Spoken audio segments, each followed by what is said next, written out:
Hey, let's up everybody who comes to Jambi Kai. Ladies and gentlemen, in chat, special tribute. You can see because for you from a special tribute. Now, because I say, yeah, yeah, special tribute. Njambi Kai, a fireman, watch out, get yourself, tribute, get Jambi Koikai. Yeah, man. Hey, so rest in peace. Bless up yourself. Yeah, buddy.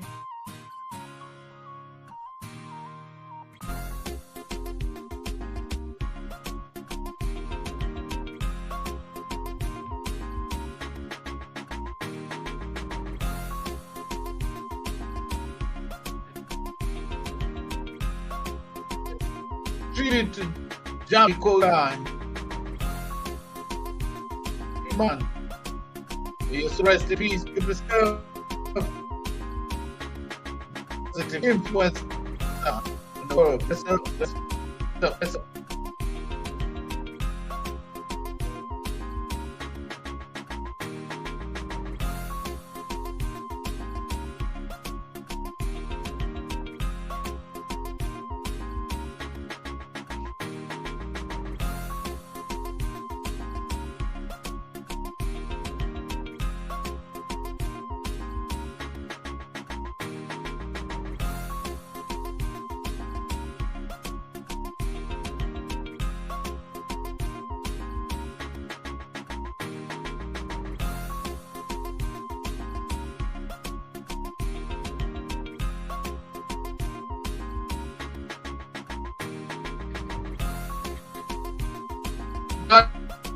Only as a more Kenyan how like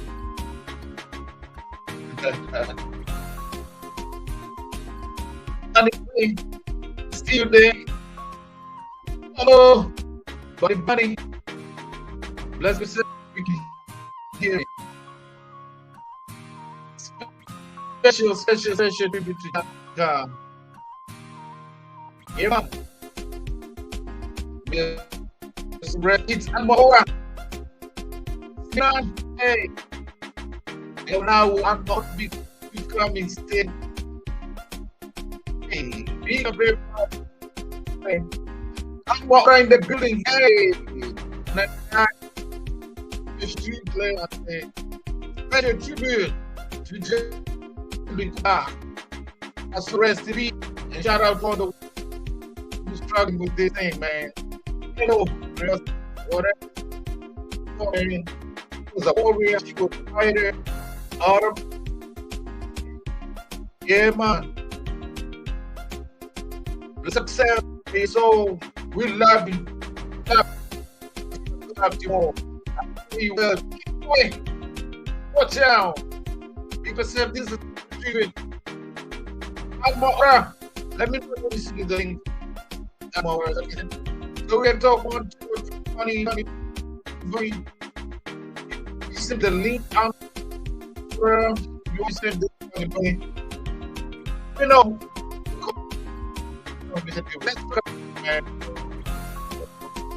yeah, man, she was a warrior. She was a fighter. Yes, yeah. Makatika. Bigger. Oh Lord, I don't know. That boy is a liar. I will ruin the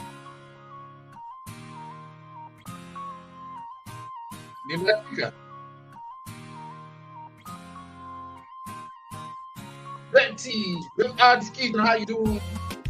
This is a session with guys, fresh trip. Katika.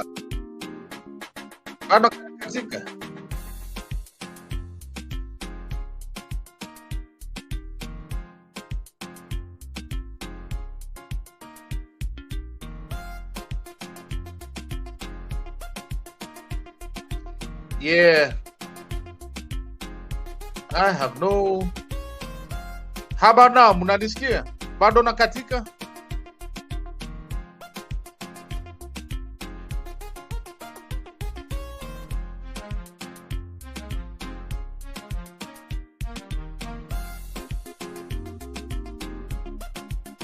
Hey, bless up and step, ladies and gentlemen. Let me know what you think below the comment section.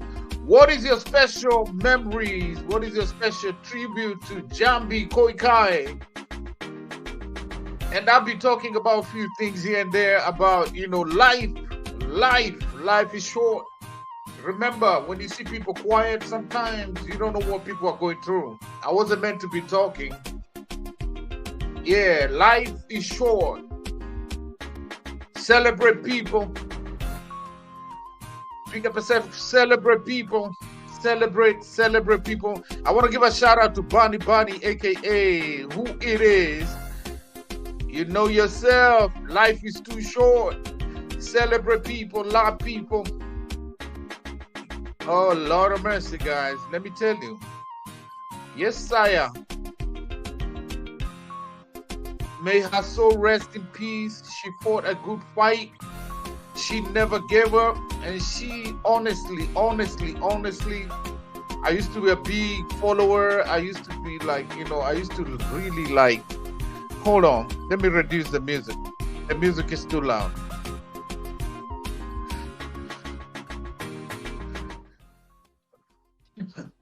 Let's give special tribute. What is one thing you remember about Jambi Koikai? I mean, for me, oh, she was humble. She was simple. She was not proud. She was like, she was down to earth. If you watch her funeral, man, there was a lot of guys from the hood. She had a big following of guys from the ghettos, guys from our, like she had a whole lot of people from humble backgrounds. And I was so surprised to learn a lot about her dad. I was like, wow, I didn't know her dad is that prominent. I didn't know her dad is a prominent, like he's a prominent figure. I even never heard about her daddy until the other day. I'm like, whoa, how did all these years? And the dad was so sad. The dad was like, like a lot of regrets because he was never there. And for those of you who don't know who I'm talking about, that's Jambi Koikai right there. You see, she was like, let me tell you like this: people from the hood, people from humble backgrounds. She had a big following. May her soul rest in peace, and that is Jambi Koikai right there. She always believed in everybody that, it didn't matter where you come from. It didn't matter your background. It didn't matter whether you're rich or poor. But she was one simple lady. She was one simple lady, very humble. And may God rest her soul in peace.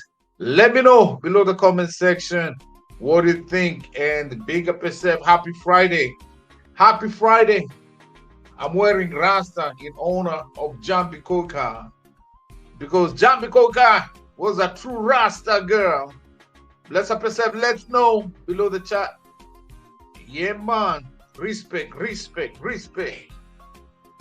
Jaja ranting. May God rest your soul in peace. Jambi Kokai. Jambi Kokai. Hey.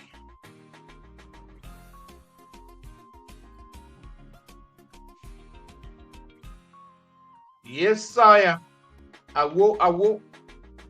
Let me know how I know Jerry, it's not Jerry, Bunny. Where's Bunny?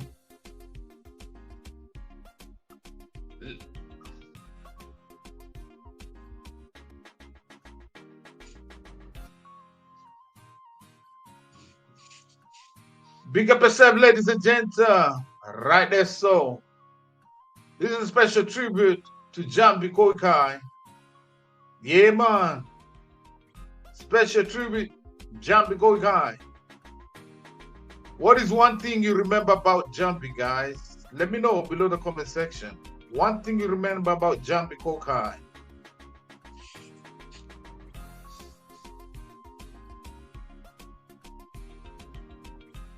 Let me go look at the bunny. It's heartbroken.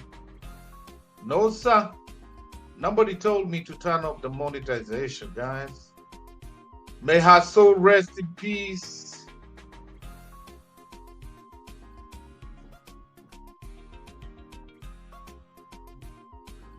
Hey, happy Friday. This is a special tribute. We're not gonna do whole heap of things. We're just gonna be talking, simple. Yeah. About Jambi Koikai. Anwa Aura is heartbroken. Share the live stream out if you can. And let's talk. Let's celebrate, guys. She once came to Doha. I remember now. Hold on. Let me look at the chat real quick. Bonnie says she made us endometriosis and adenomyosis warriors. Keep fighting and not give up. Man, this name's gonna make me Lord of mercy.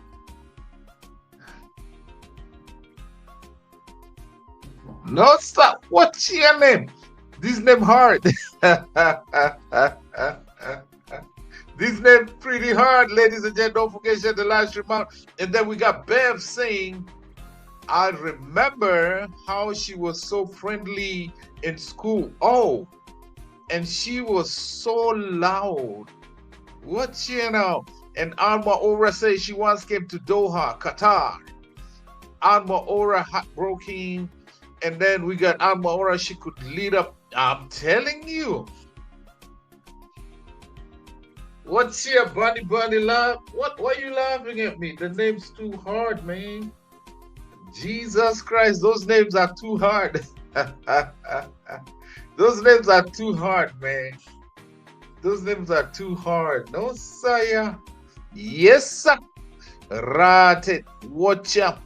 This is a special tribute. Guys, don't forget, special tribute to Jambi Koikai. Jambi Koikai, for those of you who don't know, Jambi Koikai in the bush. Jambi Koikai was an influencer, radio presenter, TV presenter, and she was struggling with a disease called endometriosis. A lot of people are never aware of this disease, but for the longest time, she was struggling with endometriosis, and she brought it the awareness.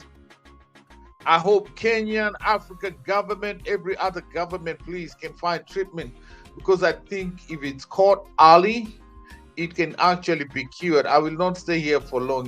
This saddens me. What's your... Yeah, I totally understand. Bunny. And then Alma Ora. I'm not going to be doing whole heap of talking today. I'm just going to be special tribute for Jambi Koikai. Yeah, man. That is it. Always remember, celebrate people when they can see you, celebrate them. Yesterday, I saw her funeral. No, it can be cured if it's caught early.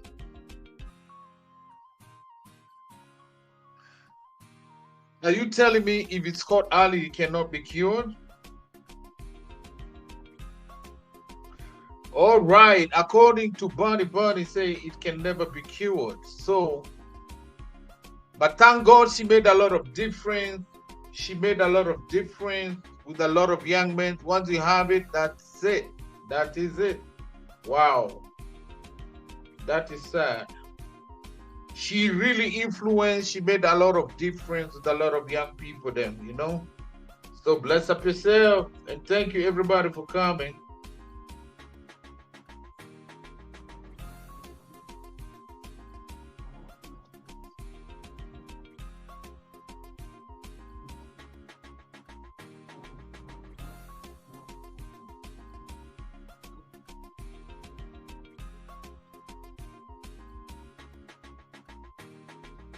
Like I said, we're going to be discussing just a little bit about what is endometriosis.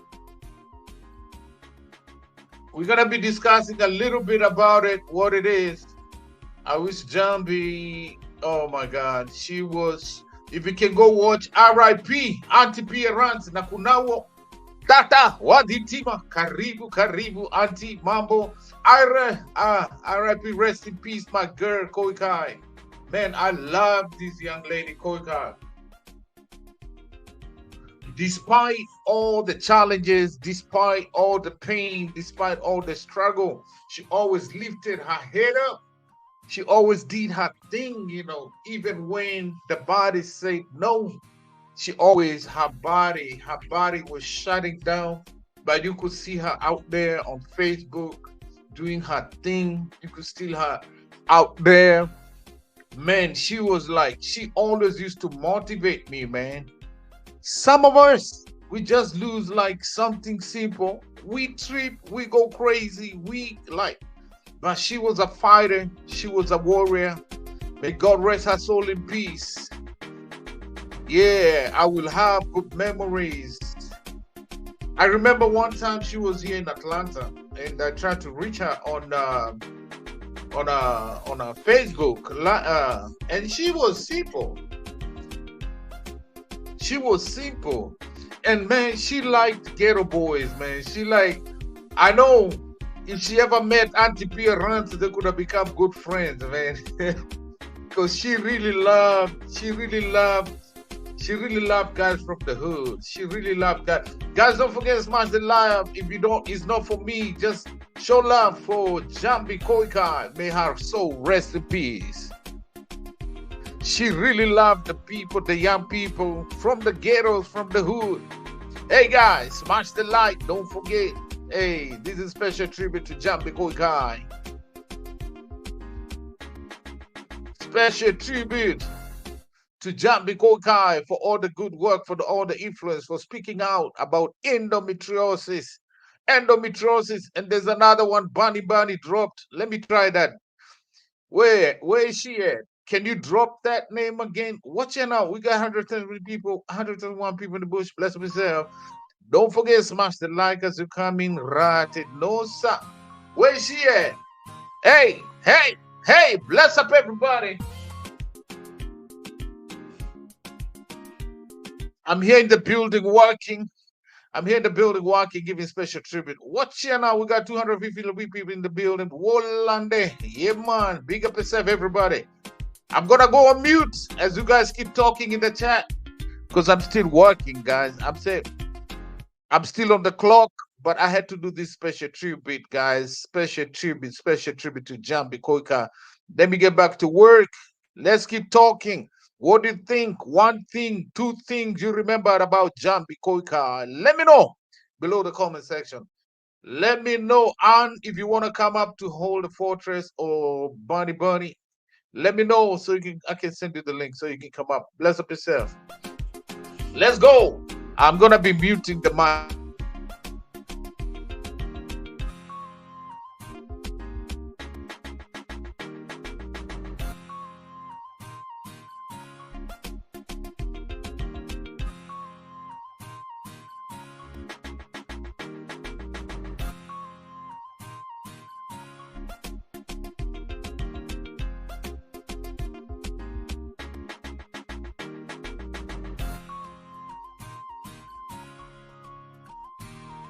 Of course, I love Auntie Pia. Tunaweza kosana, but I love Auntie Pia. I always love Auntie Pia. When Auntie Pia, Bunny, oh yeah, I love Auntie Pia. So guys, let's check this out. Auntie Pia saying the funeral went up. Dutch, mandom, The funeral was a Rastafari. It was a Rastafari funeral, you know. Watu waliweka mandikulu, mambukulu, waliweka mavitu mob. On the way in or out, bless up yourself. Endometriosis. Ade, now, wala. Endometriosis, adenomyosis. Let me know, buddy. We got Joel saying on the way in or out. Okay, and then we got endometriosis and adenomyosis. Adenomyosis. Endometriosis. Guys, don't forget to smash the like as you come in. That's it.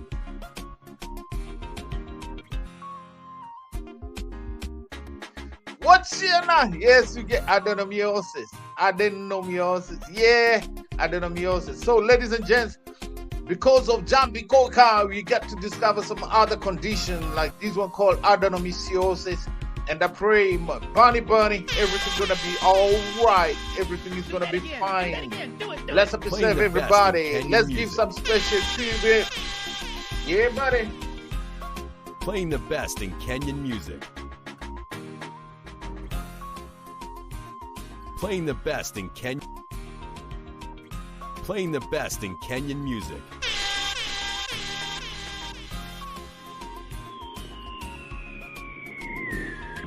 Playing the best in Kenyan music.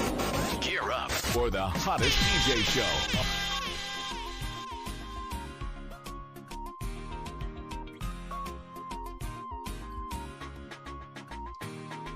Yes, you got it right. Adenomyosis. No, them names, man. We got 200 people in Bush. Pick up yourself. Hey, this is none other than just EK. Don't forget if you're coming. And let me know if you ever knew Jambi Kai. What's your name?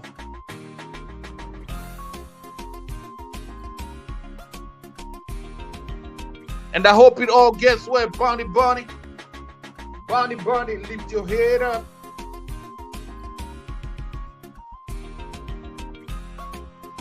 Lift your head up. What's your name? You got it right.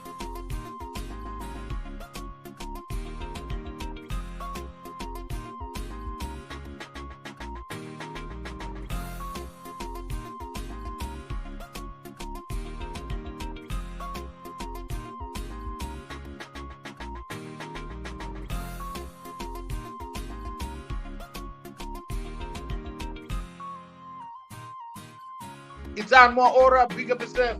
And that is Jambi Kai. Behind the scenes, you see Jambi Kai.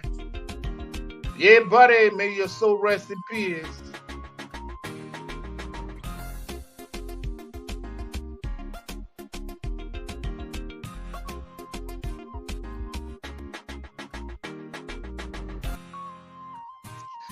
And let me tell you something real quick. One of the things that really influenced me to do what I'm doing right now, I learned a lot about being like, I used to watch her on YouTube. I used to watch her doing like her shows on YouTube over and over for over many years. And that's how I learned how to be a presenter.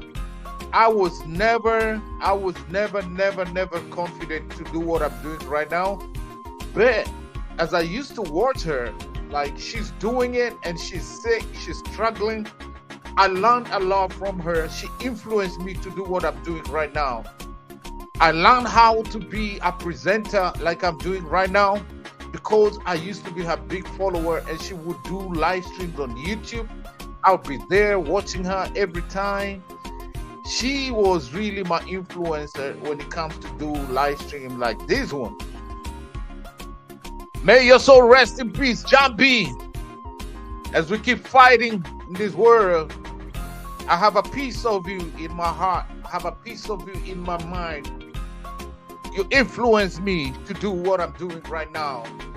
Yeah, buddy, you are a warrior. And here I am. Never went to broadcasting, never went to any of that. But by watching and influence and everything I used to see on YouTube, here I am today. Big up yourself. I love how you used to say, fake it till you make it.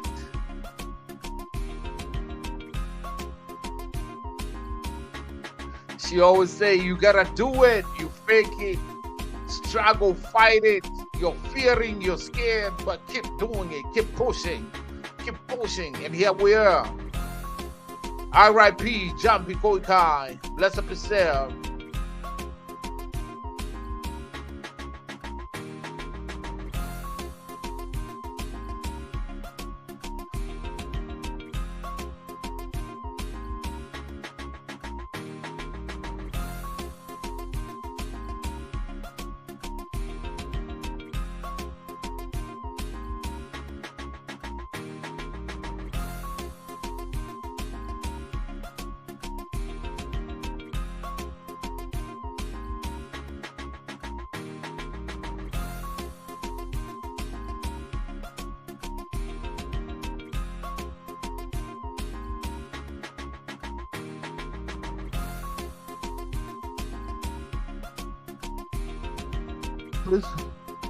Please kindly give people their flowers when they can smell the flowers, man. Let's give people their flowers when they can smell the flowers, y'all. I know sometimes until EK, when EK is gone, that's why I say, oh, EK was these. When Auntie Pierrant is gone, when Jess, we are gone, that's when we tend to come in and say, oh, EK was these. Because we all gonna die, but let's appreciate and love people, celebrate people's milestone when they can say thank you, Aunt, thank you, Auntie Pierre, thank you. Let's celebrate people. May bless up yourself. For me, I used to support Jambi all the time. I'm always a big fan on her Facebook account. Let's go, ladies and gents. Celebrate people.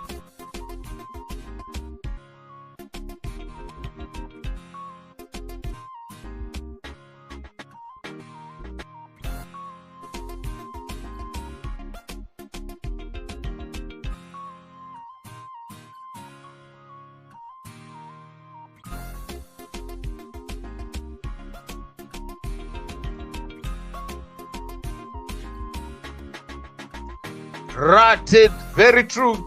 Just give me Auntie Pierrant, come give me my flowers. Give me my flowers. Bonnie, give me my flowers. Amelia A and B, I see you there. The RJ Amelia.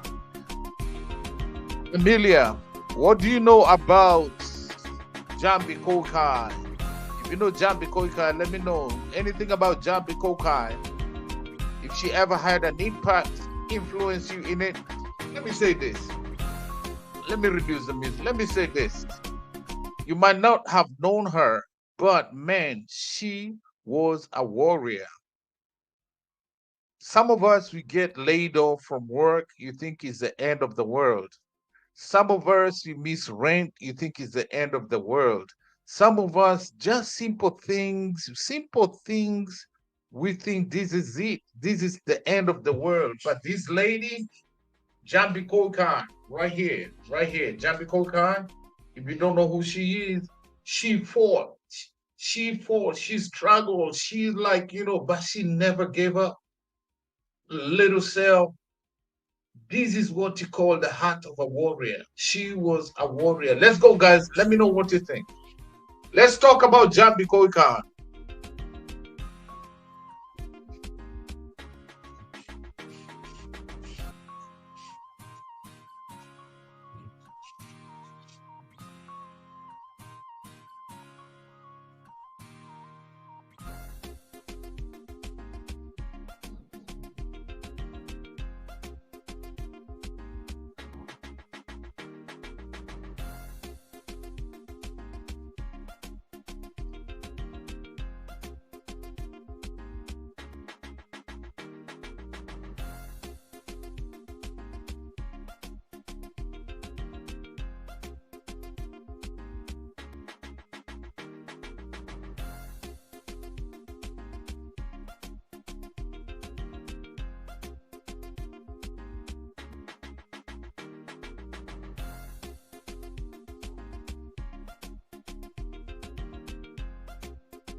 I see you go to Majima.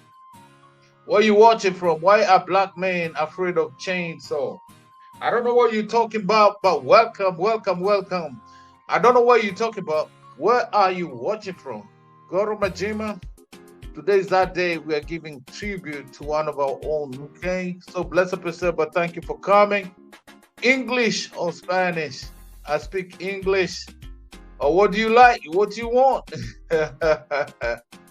Hey guys, please don't type them out. Don't type the trolls out unless Kung Fu Fanta. How you doing, Kung Fu Fanta? Good to see you. Whoever moves first, he gets. Hey, Sakamaki, respect yourself. Sakamaki, respect yourself. So we are here to honor somebody, one of our own influencer who passed on. So respect and be respectful. Sakamaki, I think you're from Japan or somewhere, but be respectful, okay? So no using gay stuff like that or here, but you're welcome. So be respectful, right? So because if you're not, then we're gonna do what is necessary, yeah. So be respectful. And then we got its Anma Aura, shine on, Jambi. So Sakamaki, we don't want to block you out, but be respectful. We are here. How did she pass? Oh, Kung Fu Fanta, check out on how did she pass. Kung Fu Fanta, you can go check. She was a big celebrity, radio presenter, TV presenter, but she had this condition. It's called endometriosis. Endometriosis. She had a condition called endometriosis. It has to do a lot with I don't know how to explain. I wish Jerry could be here to talk about it. It has something to do with the female organs, like I don't know how to explain it. You can just go check endometriosis. Yeah, that's the one. And she was here in Atlanta. She did surgeries after a whole lot of surgeries. So eventually, unfortunately, we lost her to the disease. Yes. And thank you for coming, Kung Fu Fanta. Good to see you. Kung Fu Fanta, there's a reaction I want to do about the inspector in Haiti. Let me know if you think it's good for me to do. Yeah, man. This is Papa San. Anma Ora. Easy. Thank you for the flowers, Anma Ora. Big up yourself and appreciate it. Big up yourself. You know I love you, sis. The female, who is this guy, grows on the outside. The female ovaries grows on the outside. Jerry Scott is giving an answer there. Is the female ovaries growing on the outside? Yeah, I think that's yeah. So let's give up. All right, guys. Sure, bro. This is a special tribute. That's what it means. Endometriosis. All right. Playing the best in Kenyan music. The female ovaries growing on the outside. Yeah, I don't know. Where's Jerry? Where's Bunny? I want to see more details on this one. You got 200 million people watching in the bush. Playing the best in Kenyan music.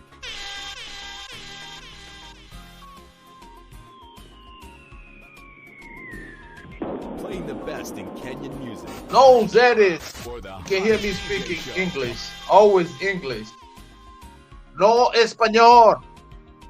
Poquito español, no edits.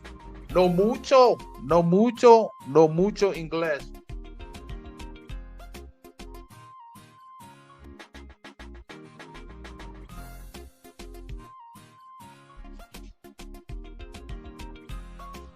Let me know what you think below the comment section.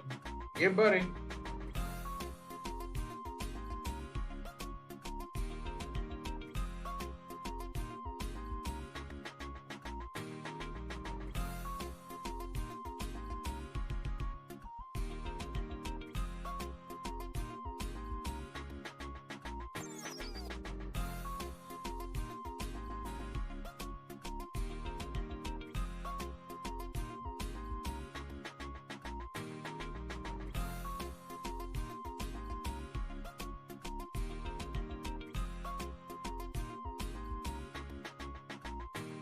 Yeah, Jambi, true warrior Jambi. And Maura say true warrior Jambi.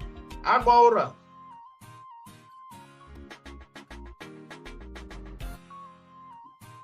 And Maura, I know you're not responding, but I'm gonna give you the link either way. Nakupatia link, najua urespond, but I'm gonna give you the link.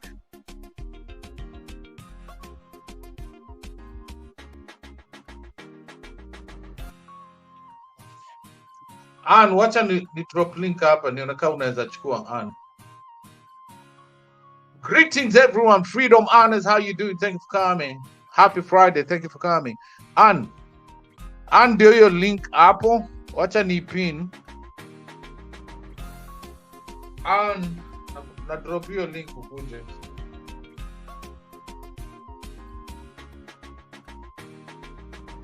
Ann, can you see it?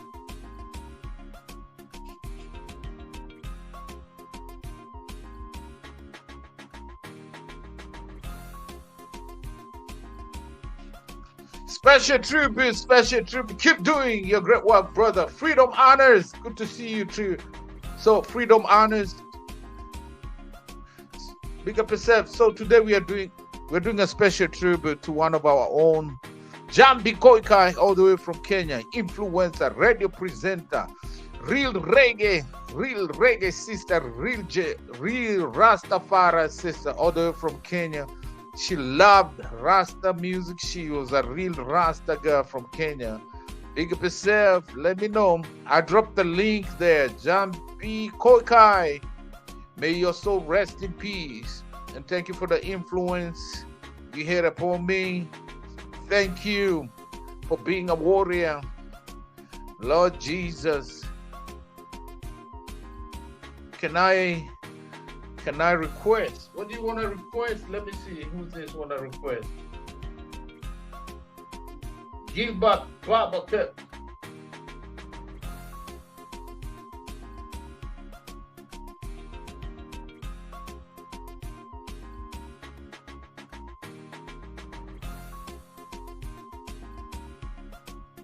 Yeah, and this is her right here.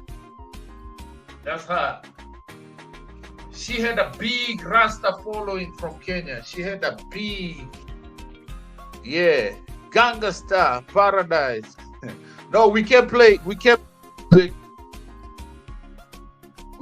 music that's not, that's music that's copyrighted. We can't play that.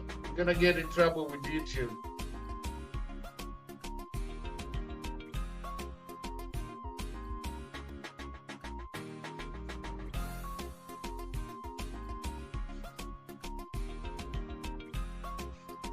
Yeah, man. We got Freedom Honor. Say blessing to all our sisters in spirit and heart. Bless up yourself. I see you, Freedom Honors, guys. And don't forget, guys, you can connect with it, as we say, special tribute. And don't forget, this life is short, yo. This life is short. You don't know about tomorrow. You don't know about the next minute. You don't know about the yesterday is gone. You're living now. You don't know about the next minute. You don't know about tomorrow.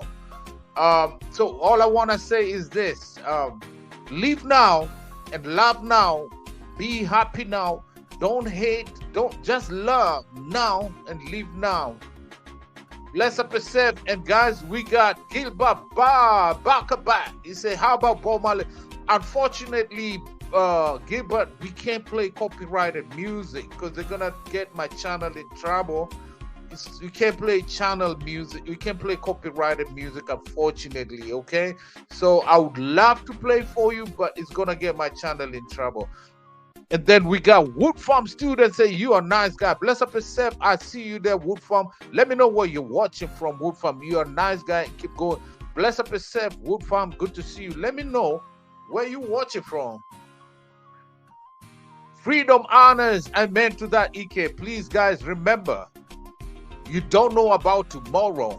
Don't worry about tomorrow, because tomorrow is not guaranteed. Live now, love now, be happy now. You understand?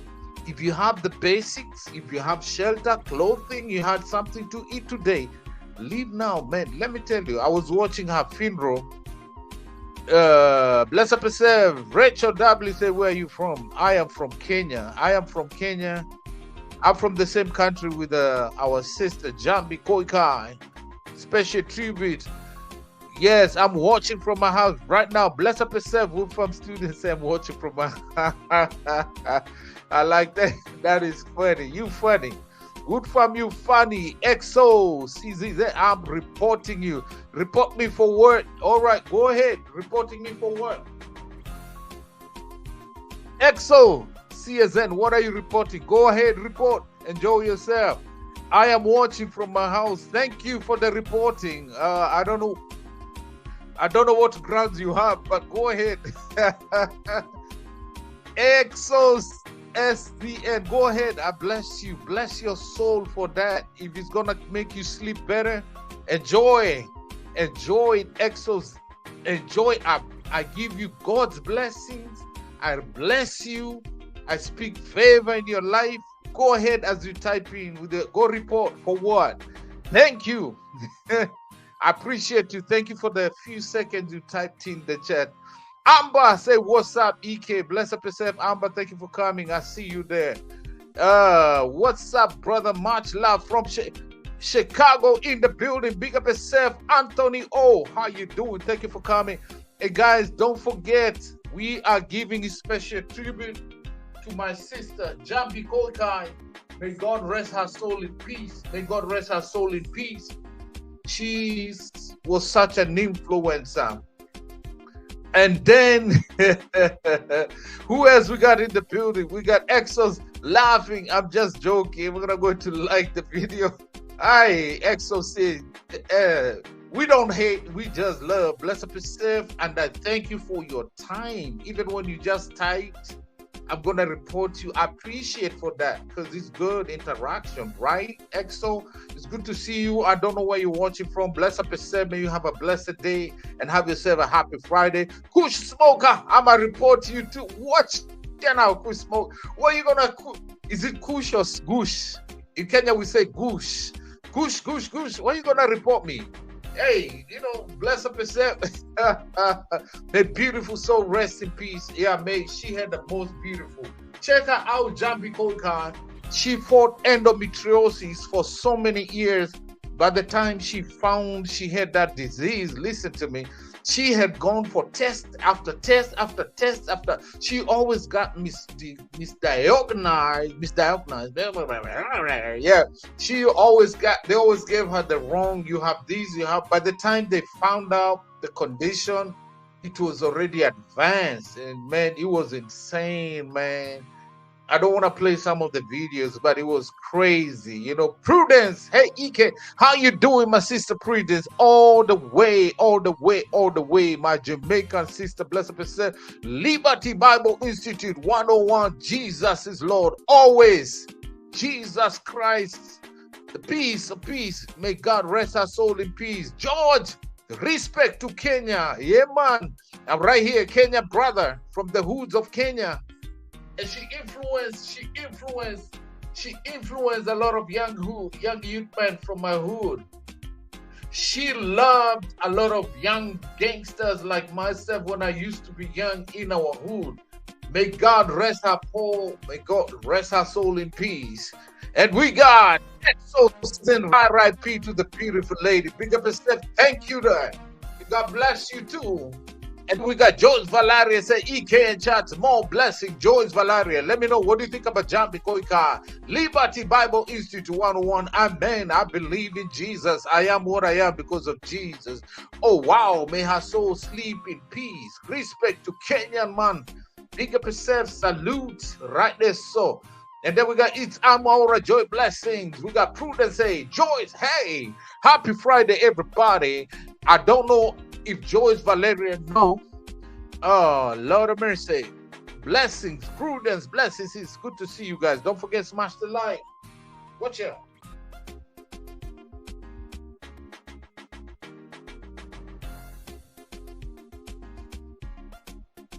R.I.P. Jambi Koikai. Jambi Koikai. This is special tribute to my sister from Kenya, Jambi Koikai.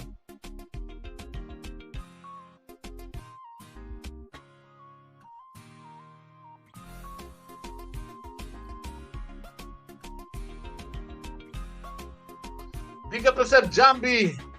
Hey, Alma Ora. I dropped the link. I pinned the link. Whoever want to come up. I don't know. Don't be scared, guys. I don't bite. I don't bite. Amora kuja. Amora kuja. Gear up for the hottest We got DJ 200 show. people watching the booth. Please don't forget to smash the like, guys. Just smash the like, people. Just smash the like. Yeah, man, this is Papa San. I'm just respect in every aspect and special case for the man that. Sickle, easy.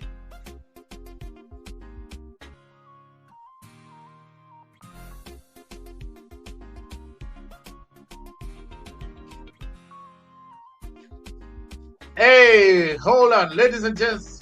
Hold on, we got a special guest who can introduce this better than me. We got one and only Jerry Keep Money in the building to come and educate us a little bit about this. Ladies and gents, without further ado, let's welcome Jerry Playing Koikai. the best in No, Kenyan Jerry music. Koikai, Jerry Money. Hey, Jerry, Playing the best in Mambo, Kenyan Mambo, music. Mambo, Wow, Mambo. wow, how are you Karibu. doing, my darling? I'm doing good. How about yourself? Let me introduce you. Let me put you up on the screen. So, All right. I'm doing Jerry good as Keep well. Money. All right, Yeah. welcome. Please let us know. I'm going to let you check her channel out. Let her introduce herself. Go ahead, Jerry. All you. Okay. Hi, everyone. Hi, everyone. I'm Jerry Kimani. Yeah. Nothing much to say. Yeah, so I do have a channel and I do some executive and alignment coaching. So, yeah, you can check me out there and you'll get to learn more about me when you come there. Yeah, that's all, Ike.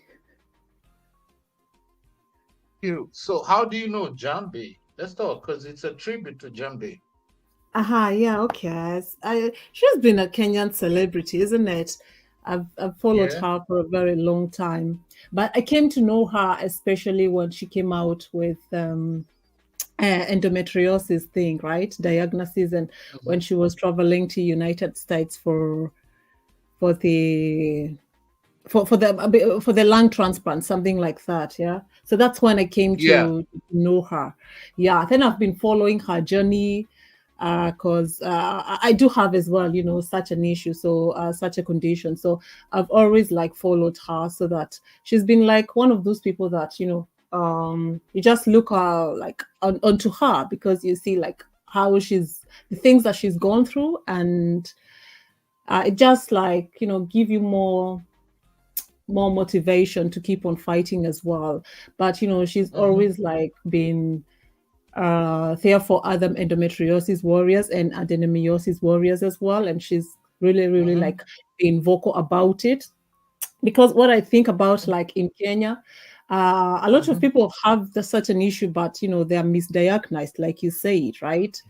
And with her, when she was always misdiagnosed, probably something could have been done before it had gotten to the fourth stage, because there are 4 stages when it comes to endometriosis.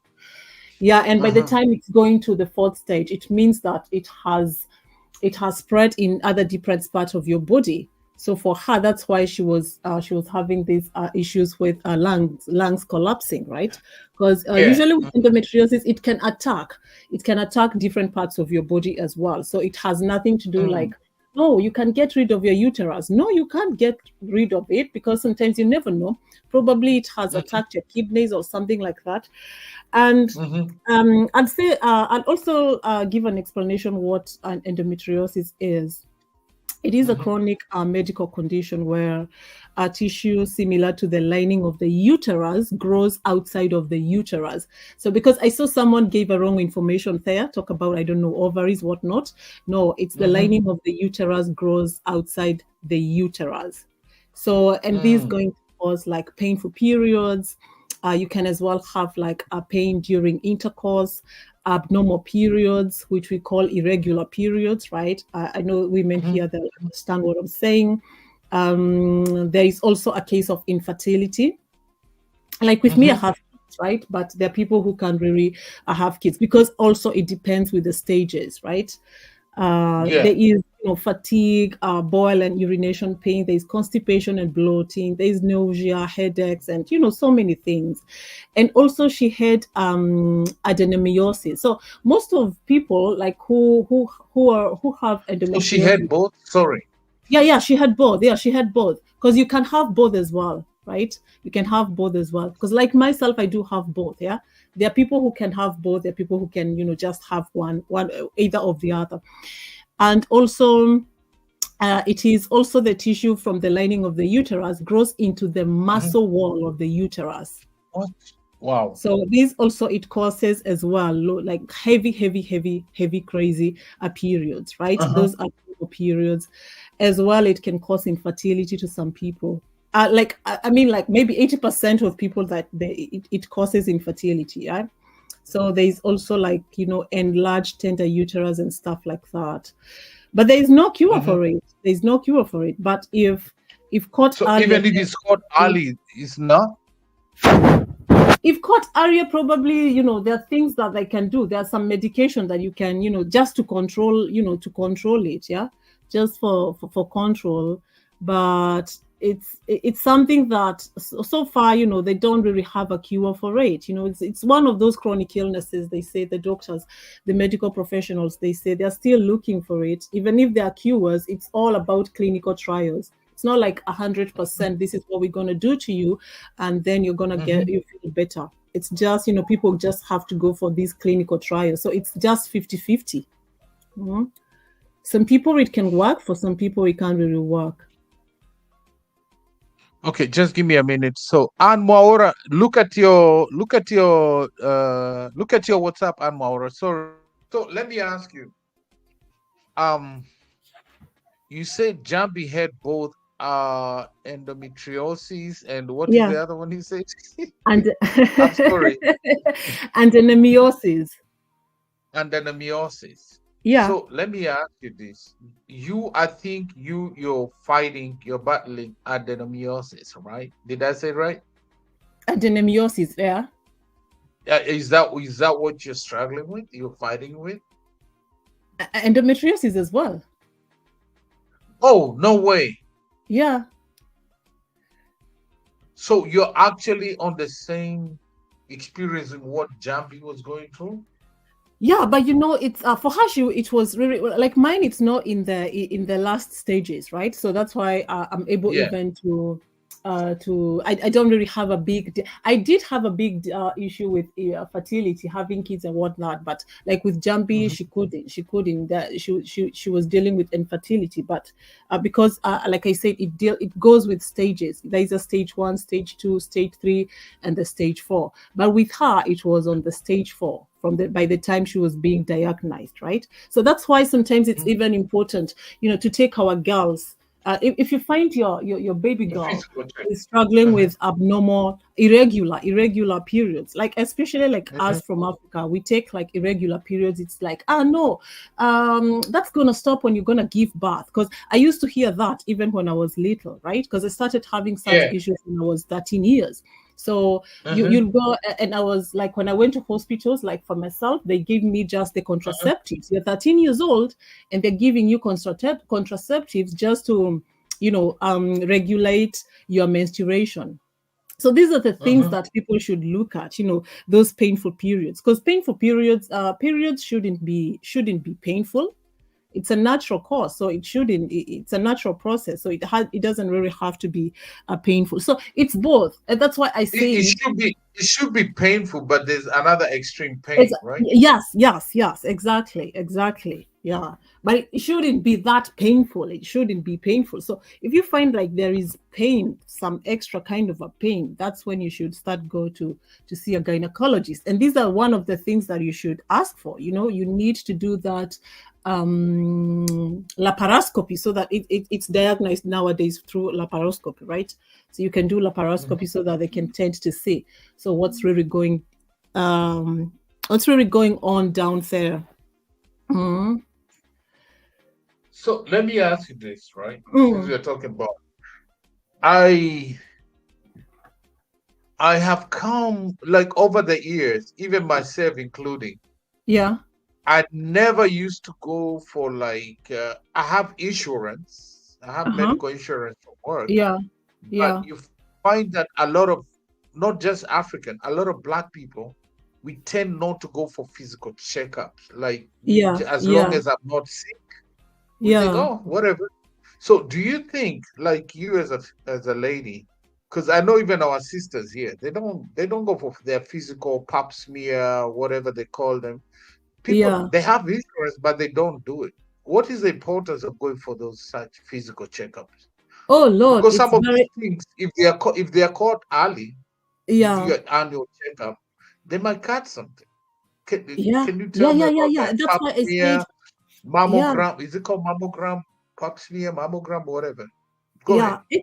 It's very important because you see, like if you have some issues that's coming along, the doctors are going to catch it very early, and you have higher chances of living or being treated. So it's very, very important because that's your life. You have to take it seriously, very seriously. Otherwise, if you keep on waiting, you don't go. Like you should. I keep on saying, like, ladies, every 6 months you need. Not even I keep saying it's out there. Even doctors, even if you go to the gynecologist and whatnot, they tell you every 6 months you should go and do all these tests because that's your life. Because otherwise, if you're going to wait for 2 years, 3 years, then you never know what's cooking, inside your body. So the earlier, the better. The earlier, the better. Hmm? If you don't, then you're going to deal with the consequences. And also, it's important to know where you're going because there are people, there are places where you're not going to get the right treatment, right diagnosis. So it's good as well to do your homework very well. The kind of a gynecologist, the kind of hospitals you're going, so that if there's anything, they can catch it up very early. Mm.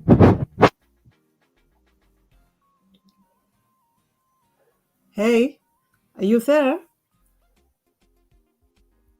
Sorry, I was on mute. So, what would you advise? Like a lot of us, we don't want to spend money in something simple as physical checkup. Do you think Mm-hmm. it's worth it to spend money? You try at least save some money, at least every 6 months. You go for your physical checkup because your health, your wealth. If you're Yeah, not healthy, you're not gonna make money, right? yes, But if definitely. you Yes. know your status, when let's Yeah, say like the colon cancer, most of it, if they find it early through physical, most of these things, yeah. and like as you're saying, like maybe Jambi's was way advanced. What would you Mhm. encourage our even brothers? Do you encourage them to invest at least 6 months You to have to, do that? 100%, 100%, you have to invest in your health because if you don't do that, later on, if you don't take care of your body now, you never know what's coming. So it's very important to always go. Even you don't even you don't even have to be sick to go and do this. And I'll say that. Let me say that because nowadays I keep telling people, especially like little as doing a blood test. It's very important as well in after every 6 months. And I'll say that because 2 years ago, two or 3 years ago, I used to do some blood tests, but I never went to like follow up. I was a bit naive. I was thinking, the doctor's gonna call me. No, the doctor doesn't have time. So you have to do the blood test and then you go back to check, what the results, because they don't send you the results, right? So 2 years down the line, I came to realize I also have another chronic illness, and that was based because of because when I went to see my GP, she was like, "Oh, yo, we have an issue. You're dealing with some anemia and whatnot. You need to be in emergency." And then she looked in my file and she was like, "You were doing all these blood tests, but you never came. So we should have known. The blood test showed that I have some issues." So I came to realize then I have another on top of that, another chronic illness. it turned to be a chronic illness because I didn't really care about bothering to go back to check, right? So it's important. That's when I came to realize, oh wow, even blood tests, they're very important because they're gonna catch some few details here and there, and the earlier they catch, the better for you. So probably that thing is not going to be chronic, by the time they catch it when it's early. But when it's too late, it turns to be a chronic thing. So nobody's gonna save you. It's just gonna be you and your God. So it's very, very, very important. Doesn't matter whether you're feeling sick or you're healthy, you need to go and do those blood tests. You need to go for those checkups every now and then, every 6 months. Very important. Very important. And if you don't, you're going to pay for it later in life. So it's important. That's your health. And if you just sit down and start making money, you're going to use that money, double of it, going to see now the doctors when everything is, has just fallen, when you have all sorts of illnesses. And you don't want that. So it's good to go for checkups. It's very, very important. It should be a priority. We all keep on talking about self-care, but now I see that should be it should be a part of it, like your self-care. It is part of your self-care to go for these checkups. Doesn't matter whether you're sick or not, just go for checkups, just to be sure that you're doing well, your body is doing fine. Yep. I think you're muted. How since you say you have both, how do you deal, or how do you manage, or how, I mean, you say you have kids. Yeah. How does that, because you said it's not curable. Yeah. Oh, how do you? I don't know, but maybe I don't want to switch on my camera, but I have some pills I take purposely here. It's called Probella for endometriosis, both endometriosis and adenomyosis. So this is what keeps it in check. But with me, it works for me. There are other people, they go for different kind of probably biologic treatments, mainly because probably these kind of pills that I take every day, I have to take them every day. They are for both endometriosis and adenomyosis. So if they're not working, so the doctors, they opt for other different kinds of treatment, which could be biologics.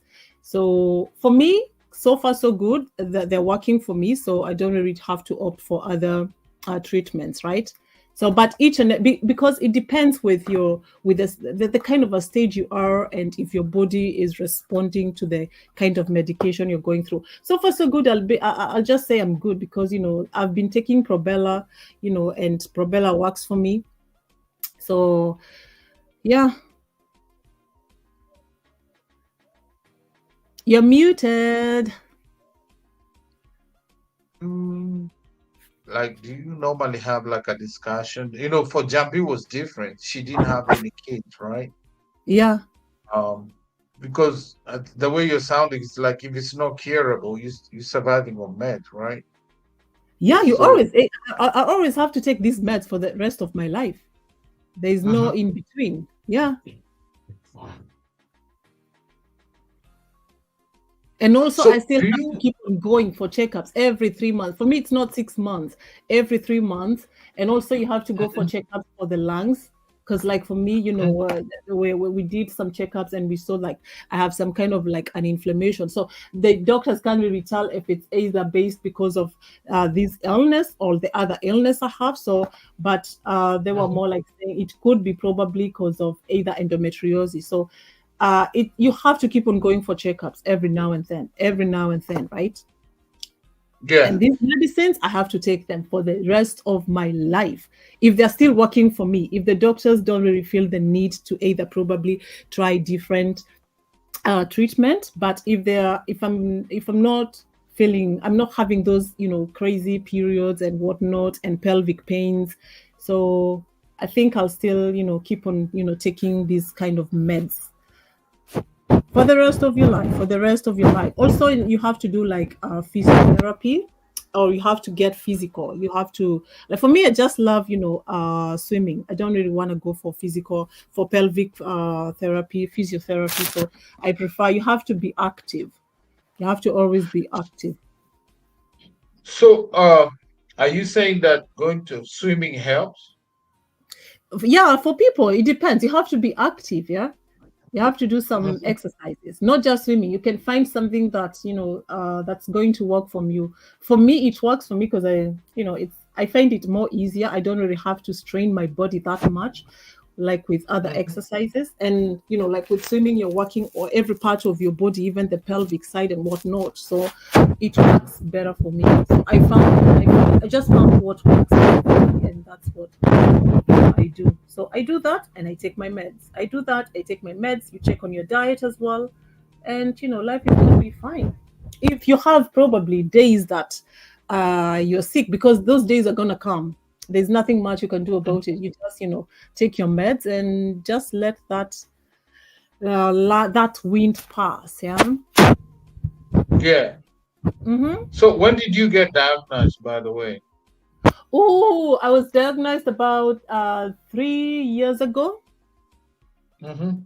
Yeah, all other times I was always being put in contraceptives, in other types of medications, because nobody had taken. The gynecologist I was going to, she probably, I don't know, she never cared that much. Probably she thought maybe it's Mm-hmm. just one of those moments that women do have these issues with whatnot with their menstruations. But when I went to Cyprus, I remember there was a time I went to see a gynecologist.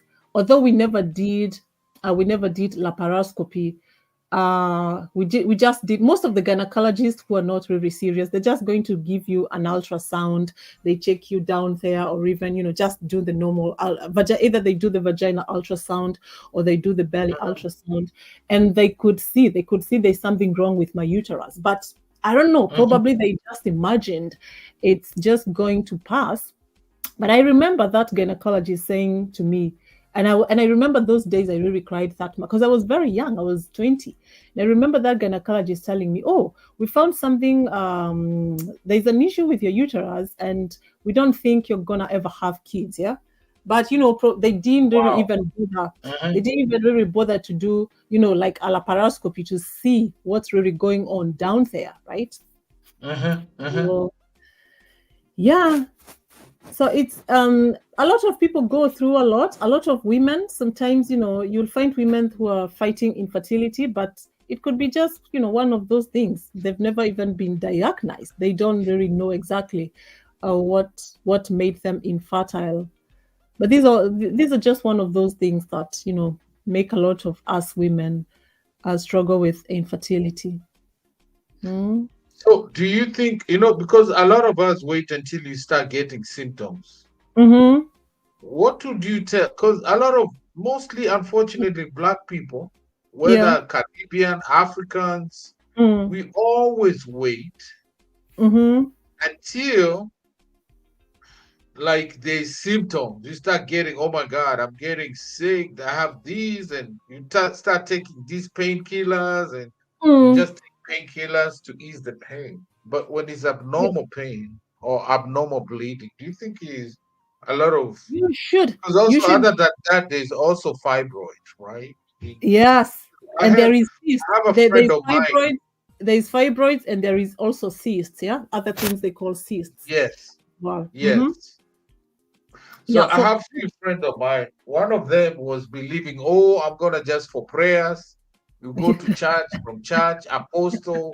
She even went to Israel to meet this apostle from there. And Yeah. you want to go for what do you think? Is it bad to tell these people just go to the doctor? Just go. That's Don't your say, life. For just Christ's go sake. to the doctor. Yeah. What advice do we have to wait until it's out of control? No, you don't have to wait. That's why I said you have to start Hey, going to. Lati Dali. Yeah. Sorry, Latoya Dali. Hi, Ike and everyone. Welcome, Lati. Go ahead. You don't have to wait. That's why I said even when you're not feeling sick, it's very important because sometimes you could have some certain conditions and they doesn't really show up in terms of like you don't have any symptoms, but probably if you went, they might have seen something. So it's very, very important. I have to keep on emphasizing that. Very important to go for these checkups. You don't have to wait till you're getting all these kind of like nasty symptoms so that you can rush to the doctor. It's good to go and, when you feel some type of way, just go, please, just go. When you find you have abnormal bleeding, rush. Don't wait. Don't say, no, I'm going to pray or wait for another, the second time and say if it's going to come or not, it's going to show up or not. You have to go. You have to go immediately. You sense that your body is not really, behaving in the right way. The right way. It's a must. Yes. And also sometimes just go for a normal checkup. Take it, treat it as one of those days that you go for manicure and pedicure. Just say, okay, this month I'm going to do a self-care of going to see my gyna or go and see wherever doctor you want to go and see. It's part of your self-care routine, just to be on the safe side. Yeah. So there's something also they say. There's certain thing like it's called mammogram. Yes. They also always recommend ladies to either when you're taking a shower and stuff like that. Yeah, you can do that on yourself, right? And you also said you can check yourself too. I was watching one of your live stream. There's some things you can actually feel them by yourself too, right? Yeah. So do you recommend to be self-awareness, right? Self-awareness. Even men, even men get breast cancer, right? Like me, my mom died of breast cancer. I always check my chest, I always check my chest. And my doctor also advised me to check my prostate, how to check it. If I feel anything strange, even a pimple, you gotta go let your doctor know. But these are things maybe most of us don't do. Yeah, right? we just. And I'll tell you a true story. When I was like 24, I had a girlfriend. A little bit scared of me, maybe by 4 years. Yeah. And just man doing our thing. We like play. And then when I was doing that, I felt like there was 3 lumps. 3 lumps. Yeah. I was like, no, told her, man, there's something wrong. You need to go see your doctor. Yeah. And when she went to the doctor. They told her your boyfriend saved your life. Your boyfriend saved your life because as I was doing my thing, I'm like, this one is different from this one. I don't feel this on this one, but I'm feeling something on this one. Hey, Marcy, good to see you. So let your man play with those, because I felt, no, this is something different here. Yeah. So she went to Aga Khan. She went to Aga Khan hospital. And when they went, they were actually tumors. Yeah. Like, we're doing this right now. We have to do surgery right now. And they did. She's still alive today. And she has 3 babies, Yeah. So it's something you recommend. You can, if you're scared to go to the hospital, these are things you can do yourself at home, right? I think people are trained to do this. Yeah, but even if you still do yourself, it's good to go once in a while just to be sure, because you never know. It's very important. I do always check on myself, check on my body, but I'm not just going to rely on it, because you never know. Some things can really be tiny bit and you might not feel it. Yes, you might not feel it. Yeah, you might not feel it. So it's good to go and see a professional. Don't just depend on you touching yourself and whatnot. Yes, it's important.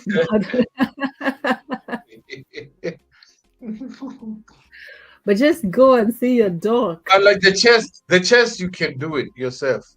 Yes, you can. But... Joyce is saying you did good, Ike, to save us all. Yes. Let your brother, let your man play with those. Let your men play with those your chest. Let them play with the and let your girlfriends, your wives, let them play with your ping pongs. It might save your life. I'm telling you. I'm telling you. How do you deal with your condition? Does it like trouble you? Does it like make you It feel when you talk about it? Does it make you feel in the type of way that people will look at you differently? No, I don't really care what people think about me because that's my story. I don't really. I think people don't know. No, no, no, no. The only thing that bothers me at what if what if it gets to go to other different parts of my body, and I also have this other condition. You get so, but thinking about, I don't really think about people. I don't really think about people. I just think about me. But yeah, sometimes it's sad. It's sad. That's why I was really hit by Jambi's death, Jeffrey? right? Yeah, 'cause you start thinking some things. You start overthinking and whatnot, which is part of like human nature. But Yeah, so far, mine is controlled, so that there's nothing much to worry about. Not unless it kind of like have to go to other different parts of my body.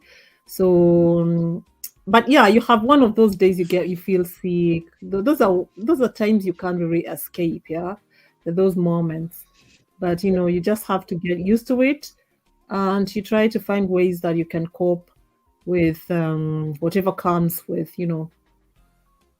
it. yeah.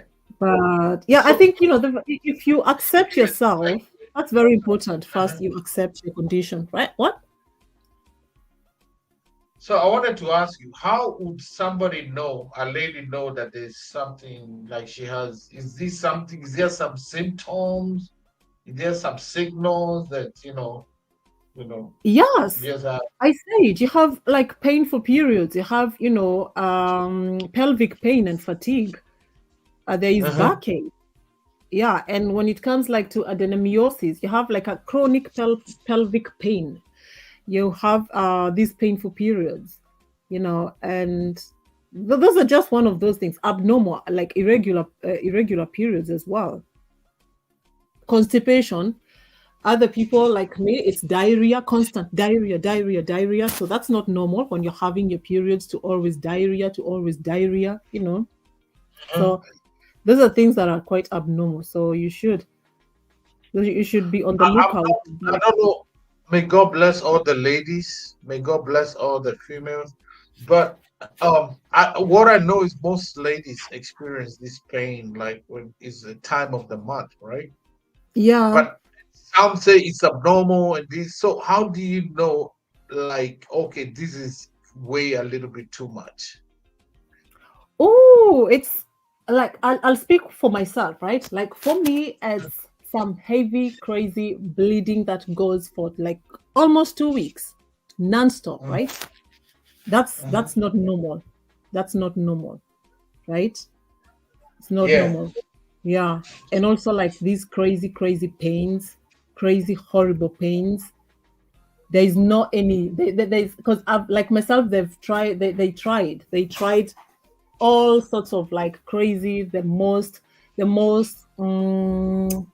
what do you call these painkillers, the strongest painkillers, but they don't work, right? They don't work. What is it? Okay, I will remember. Uh-huh. Yeah, so when you have this kind of like bleeding, crazy bleeding for like 2 weeks, it's not normal. It's not normal at all. Heavy periods are like pelvic pains, crazy pelvic pains where you can't even stand. You know, that's not normal. It isn't normal. So, since Jambi Koikai was Mm, being an advocate, an ambassador to advocate for this condition, mm. for those people abroad, Europe, wherever, America, that don't get diagnoses and they are able to access, you know, what would you, how, what do you think, like, let's say, like somewhere in Africa or Kenya, somewhere in the village, they don't have these access to these things. Mm. What would you advise, or what would you tell if you are given a chance to talk to Ruto? right now, the president of Kenya, what would you tell him to advocate for this? Just because she did it, she tried. Now she's gone. You can be an ambassador for this. So let's go. 5 words. What would you tell Ruto if he came to Poland and you want to talk to him about this? I'd say like every woman or even every girl in Kenya, they should go and see a gynecologist free of charge, and they always have to be given these chances. Like give them the chances to go and see a gynecologist without all these payments, right? And also it should be normalized for these checkups. So after every, like 6 months, these girls, they have to go and see gynecologist. And if they're having troubles with their menstruation, they should get free, free, how would I call it? Oh my God, I forgot. They should go to the hospital and get free checkups and free consultations with these doctors, right? That's what I'll say, because there's nothing else. There's no other way. So they should as well make laparoscopy free, because it's damn expensive. Because if they're these kind of little kids in their teens where, these kind of illnesses start, endometriosis and adenomyosis, if they're not checked through laparoscopy, then they're always going to be misdiagnosed. Laparoscopy, it's quite expensive, very, very damn expensive in Kenya. So it should be free as well. These are things that they should like make it a priority. Stuff like, mammograms, laparoscopy, where they have to diagnose, this kind of chronic illnesses. It has to be free for each and everyone. You don't have to struggle for that. Because a lot of people, I know that, they're told they have to do this kind of test, but they can't afford it. So what they do, they go back in the village. That's where sometimes, people just, happen to die just like that. Very young girls, or even they suffer for the rest of their lives, and these, illnesses deteriorate. So if there is healthcare, free healthcare for these kind of issues, that's the only way to save a lot of,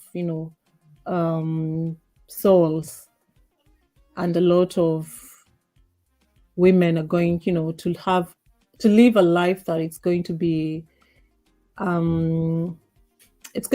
good.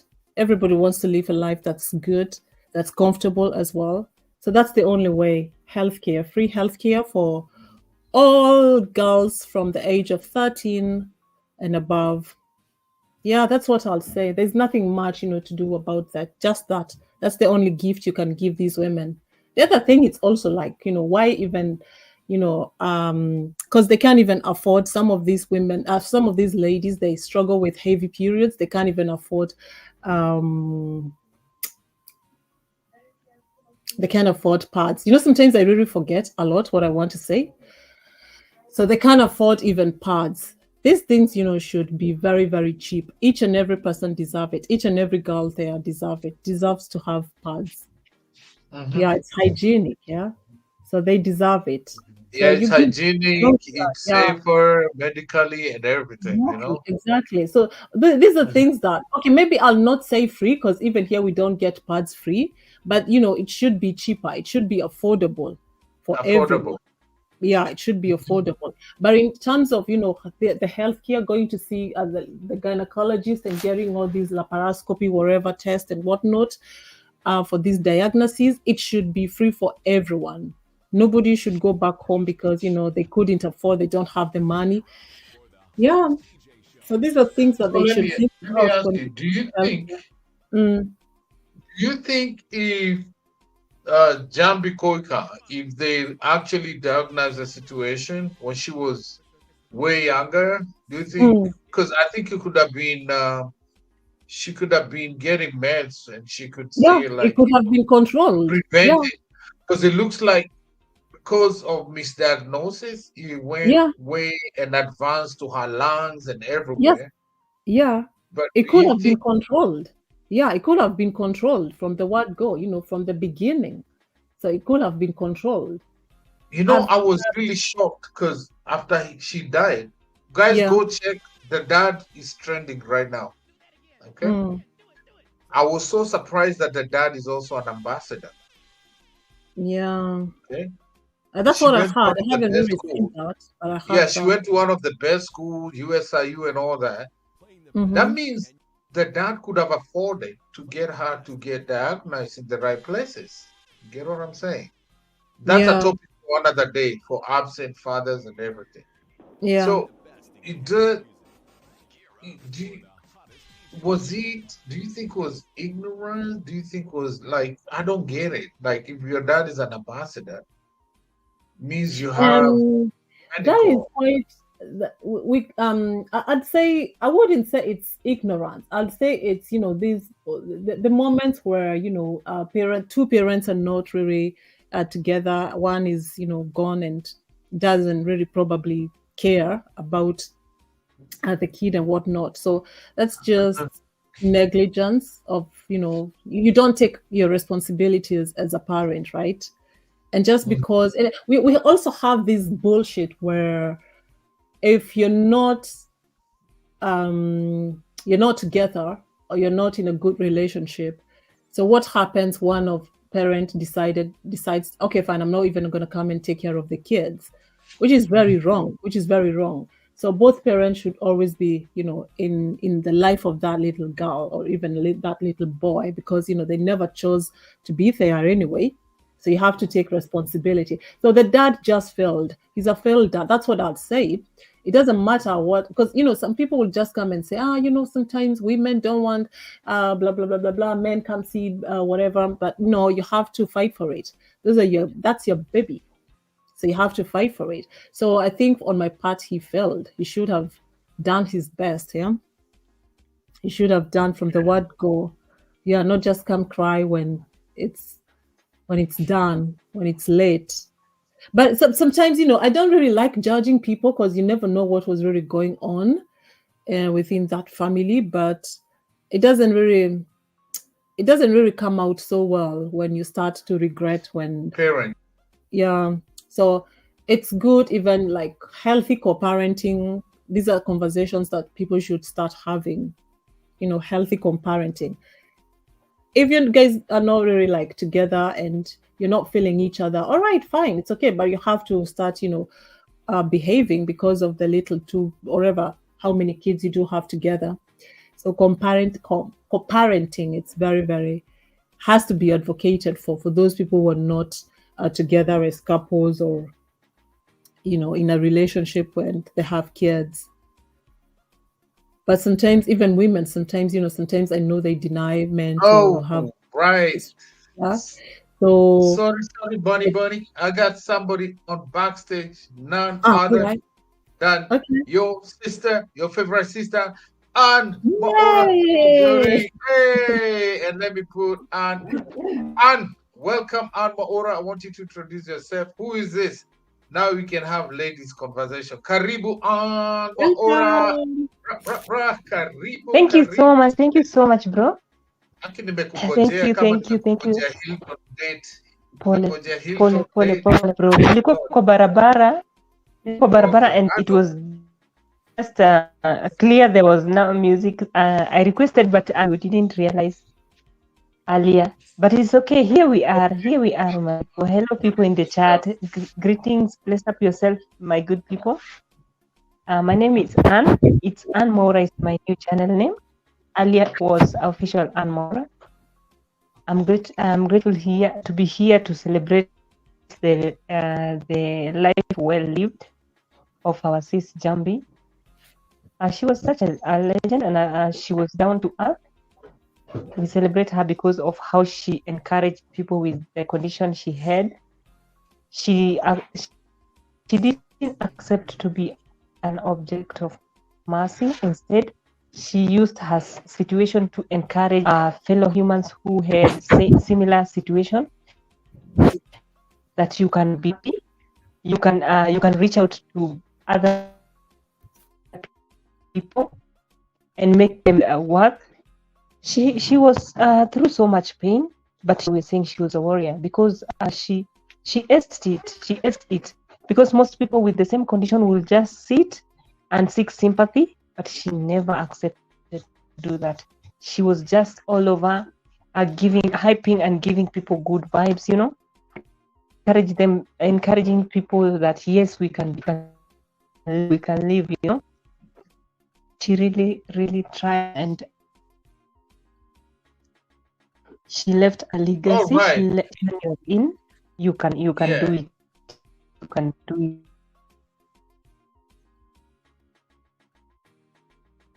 So let's have you and Jerry right here.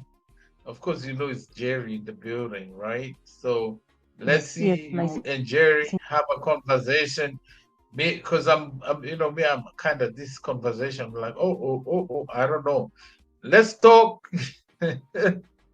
Oh Lord, Jerry. Yes. Where's Jerry? Jerry thought. Yeah, Benny, tell me.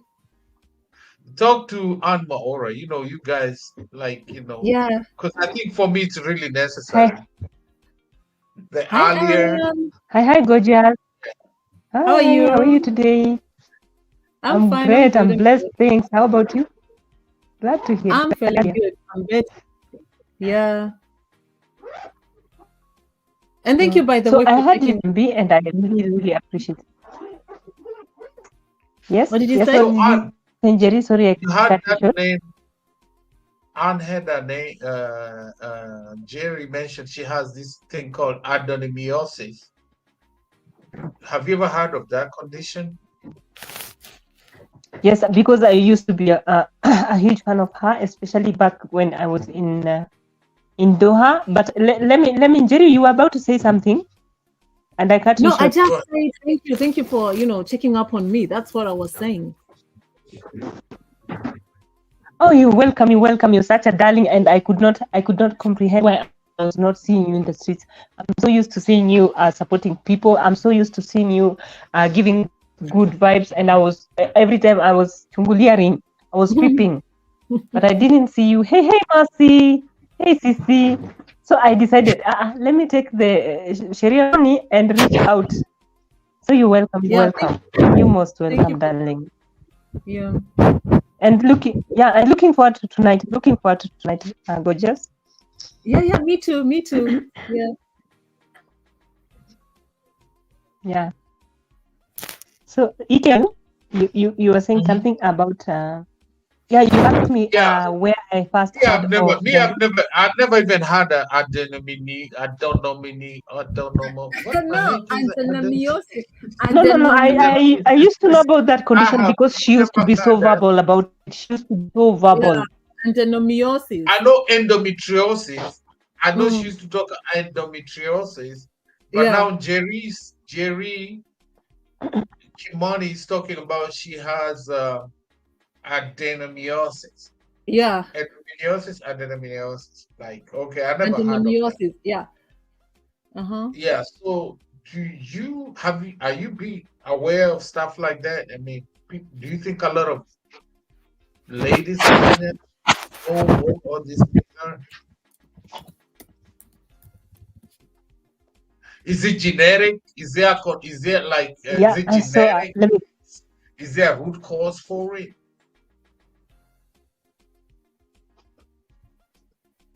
I remember reading from her.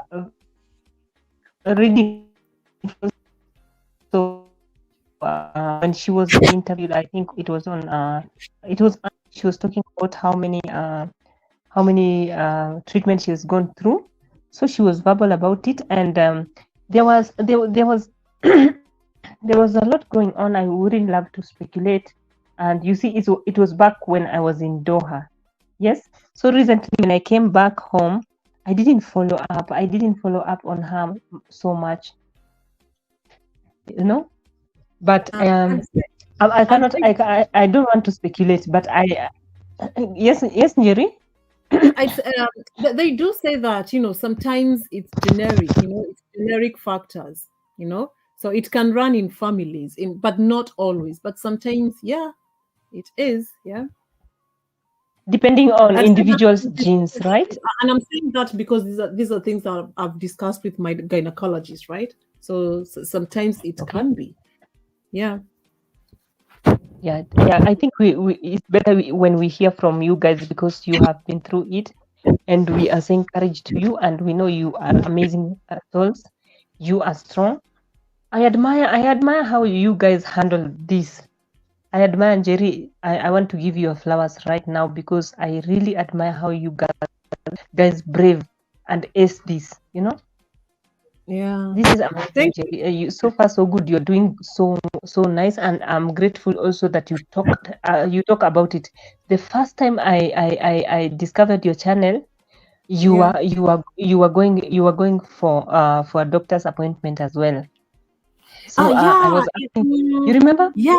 Yes, but that was But on a different chronic illness, the Crohn's yes, disease as well. Yeah. yes, Mm-hmm. yes. So I want to talk about that. I'm so grateful that you choose to come forward and talk about so many people doesn't know such conditions exist. Yeah. Yeah. So Yeah. I'm People grateful. don't know. There's so many people who have no idea. Even sometimes when I discuss some things, some of these things with people, they're like, "Oh, what disease is that? What is that?" And I'm like, "Oh God." But I don't blame them, because me too, I was not aware of such, we have such kind of illnesses. Yeah. But sometimes you have to talk, because if you don't talk, then who is gonna talk? Who's gonna start Sure. creating awareness of that? And that's why I keep on saying, like, when you see me talk about something, it's not that I'm looking for sympathy. I'm saying it so Yes, that yes, I can help somebody else. Yeah. yeah. And probably help other people who are going through the same thing. Yes, There's this because girl I True. found on TikTok, Jerry. and she's going through the same thing as well. And in Kenya, she was trying to be diagnosed with all sorts of craziness.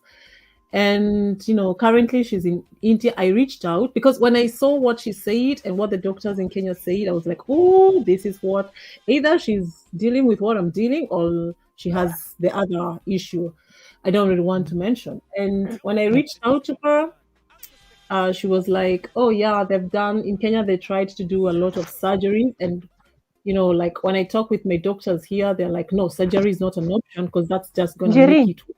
Yeah. sorry to cut you short. It's so sad how people rush to surgery. It's so sad how people rush to Yeah. surgery. Yeah, Disclaimer, but we they are don't. not medical practitioners. We're just concerned and passionate about people who come out to speak about their condition. But it's Yeah. sad how people rush to surgery, right? Yeah, I know, but sometimes when you're in some extremely crazy pain, which we call, let me call it a chronic pain, and that's the only way. Probably sometimes the doctors are telling you that's the only way to solve it. Sometimes people don't have a choice. Sometimes people really Did you don't have a choice. like for example, did you see how many that she went through before everything came to light? I think he's above 18, right? Yeah, a lot. That is a lot of surgery. Yeah, also sometimes it's good to seek for a second opinion, right? So when you just go to a doctor and they tell you this and that, just find somebody else and go and seek a second opinion. Second opinion. It's even a third opinion. Even a third opinion. So you just don't keep on going, under the knife every now and then later you come to realize that whatever you were being treated of is not what you were thinking. So you have to be very mindful as well. Go to your doctors, second, third opinions every now and then. Very important, especially when it comes to now surgery, right? Yeah, you have to be very mindful when it comes to that. Yeah, you're very right, Njeri. You're very right. But she was brave. Oh my goodness. Imagine those 18. Imagine just those 18. She was brave, right? Oh yes. It's, so far so good. I've gone through 3, but mine have been just through laparoscopy, but it's chaotic. It's crazy. So you can imagine going 18 would, I wouldn't even want to imagine that. Yeah. I wouldn't even and want she was all over sending us good vibes. I'm telling you, the energy is just crazy. Myself, when I'm sick, I don't even want anybody to talk to me. I'm sick. But Jerry, when you have your vibes on, somebody cannot tell that are going through something, because you're such an amazing vibe. Yani someone don't want to just go out of the live stream, you know. Yeah, I You know. don't And the, you know that I even received an email. Yeah, a friend of mine was telling me that, about, because they, sometimes I can be on live and I'm not feeling well, but you will not know it because I know how to mask it very well, so you can't really know. Oh, You always know how to control it, so I'll still be vibing. I, by the time it's I such a end vibe. up, I'm crying. I want to die. Oh, but we are praying for your good health. We are praying for your good health, Jerry. Yeah, We are praying thank for your you. good health. Yeah, All is gonna so be well. yeah, all will be well. And Ike, you're muted. Okay. So, Anne, so what would you suggest, when it comes to like these issues with endometriosis? And there's so many, girls who are coming up, like the teenagers, and they're going through like all these, crazy painful periods. And periods shouldn't be that painful, isn't it? There's a kind of Yes, pain, but sometimes when you go to these gynecologists, it's like they kind of like normalize it and say, no, this is just part of the process of being a woman. What would you say I'm to telling you. what would these girls, especially the teenagers, because it starts in Yes, teenage, yes. 13-year-old. I know, and I can relate, Jerry, because being a parent, I have seen it, and when my daughter had acidity and she could not, she was in deep pain. We had to go to a hospital, Yeah. and not just a hospital, a Yeah. big hospital here in my town. And can you imagine what the doctor said? The doctor said this girl should not be given special meal. This girl Wow. is a teenager. All from twos are like Yeah. this So all over. excuse, I'm in a meeting. I'm in a meeting, guys. So Anne and Nani, just continue. I'm in a meeting right now. So, and Delaney, let me finish this meeting. So right in Jay. Yeah. Wow. So you see what this doctor is saying? Yeah. This girl should not be given. All teenagers are like this. Form 2 is where the teenage tendency and all that take place, you know. Yeah. And he said that he was not gonna write a letter. He was not going to write a letter for the girl to be given a special meal because of the acidity, and that the girl was going to be fine. She was just supposed to be let like this because she's in Form 2, and that is where the teen is at peak. That is where teenagers feels like they don't want school. Their whole life is in school and all that. He said a lot of negative things. Yeah. And this is a big hospital, and this man was not even willing to do any test on her. He was not willing. He was just looking at her. And unfortunately, my daughter is a quiet one. She's very quiet, so she doesn't talk. So because it's a big hospital, I just told her, just try this food and then we see. When she went to school, it got worse. Yeah. It got worse, and I was called. Yeah.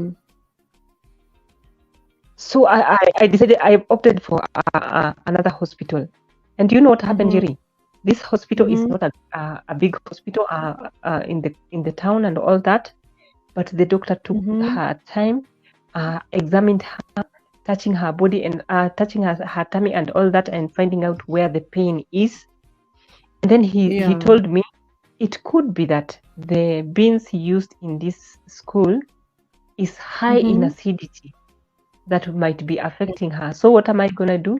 I'm going to give her medication to regulate the acidity before it gets worse and become something else. And then I will write to the school to change her diet. As she takes the medication, we observe how it's going to go, and that is how my daughter felt better. You see, so there are some people even in this industry that don't want to do their job. They just want to assume this Yeah, is normal, this is this and this is this and this, which is so sad because people end up suffering, yeah, Yeah. it's there are those practitioners who really don't take patients seriously. They just And I don't know normalize. what happened to the ethos of, Yeah, or is it ethics of their yeah, profession? I ethics. don't know. Yeah, exactly. They just want, and also, there's this thing I keep on saying, like, if I go to a doctor, do not treat me based on another patient that you had, the experiences and the symptoms and whatnot. Look at me, I'm coming myself as Jerry. And I remember there was a time I was doing TikTok when I was before I even got really engaged with YT, and I was really vocal about my journey with my chronic illnesses and whatnot.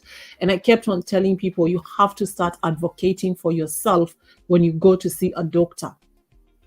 You have as well to start advocating for your family members if they're not in that position to speak for themselves, because this is just a human being like you.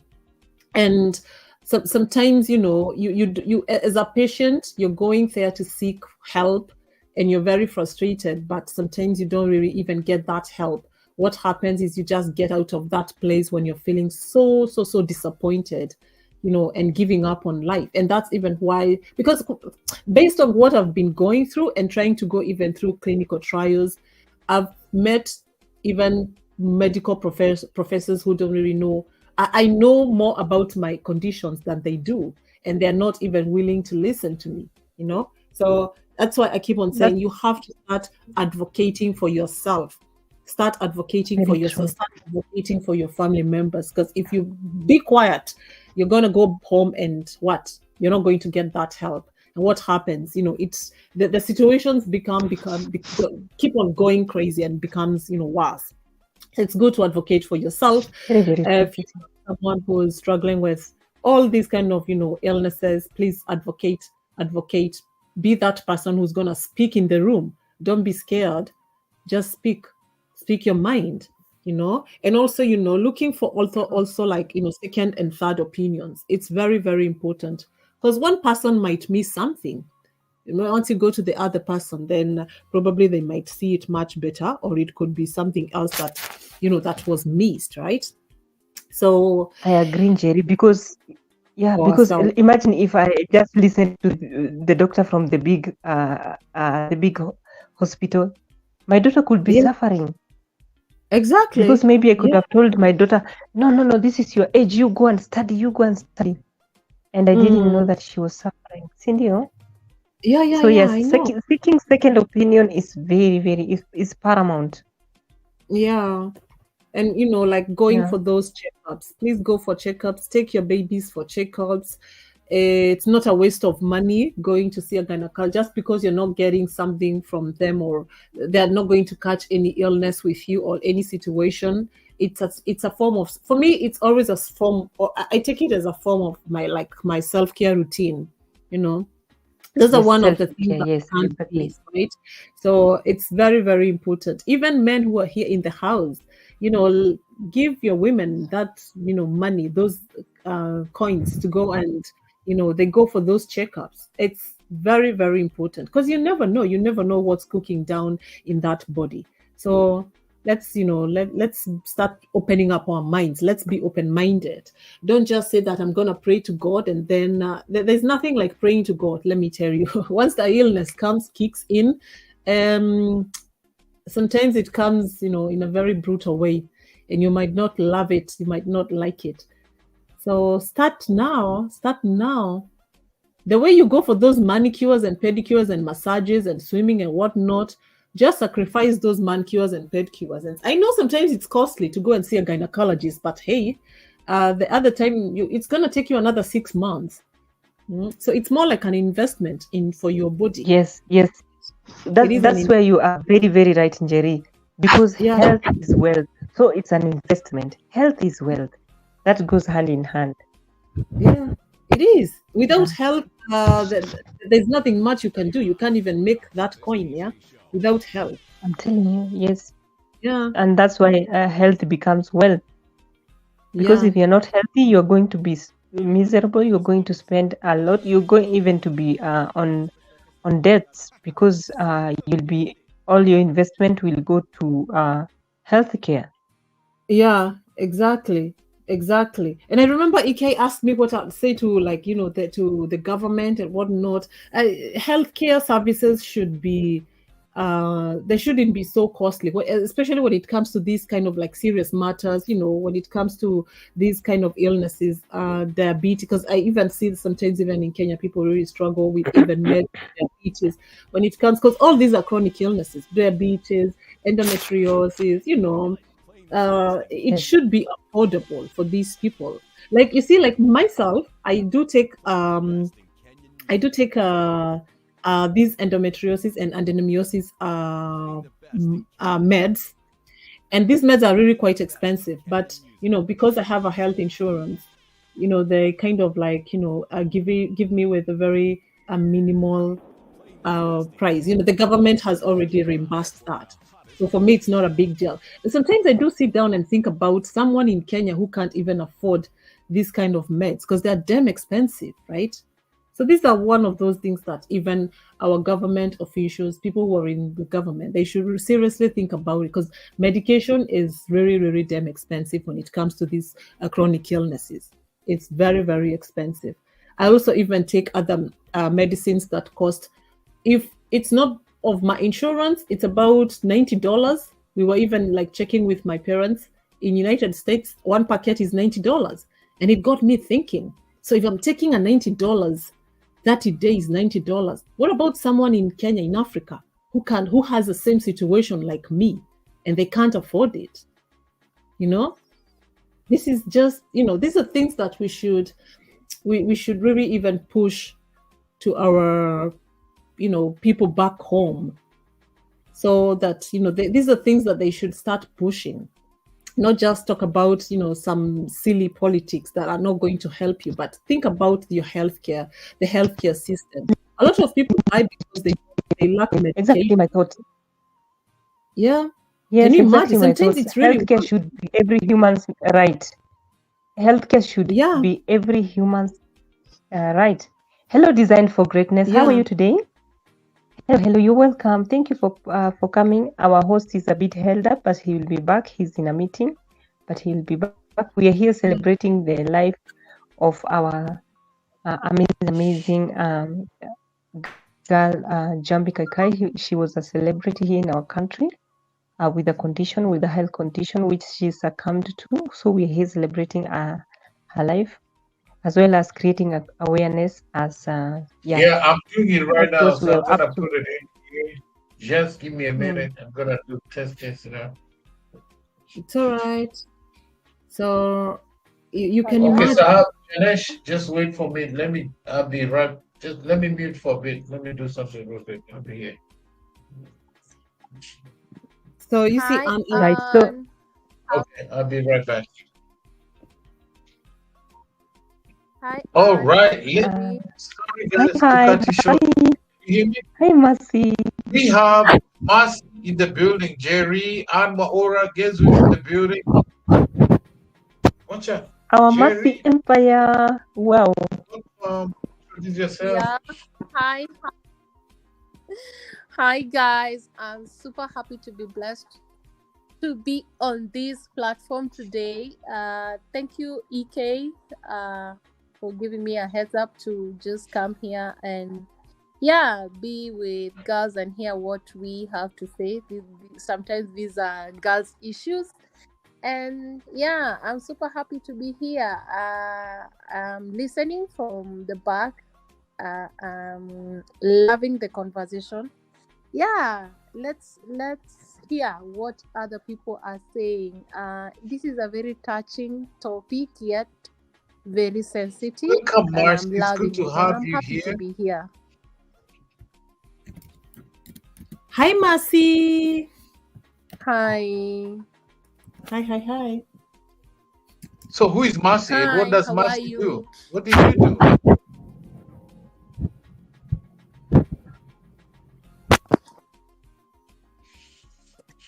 Mercy is this Kenyan girl who is merciful and sometimes very much yes, a go-getter, a mommy, and yeah, and a creator. Yeah, and spreading positive vibe. Yeah, and I'm here to just learn more. To learn more. Okay, you're welcome. All right, ladies, I just closed my meetings. I'll let you guys go. Thank you I'll so be much. Thank back. you. Thank you. Continue. I'll be back. All right. Yeah, girls, tell me. I can see people in the comment section. Are you reading the comments also?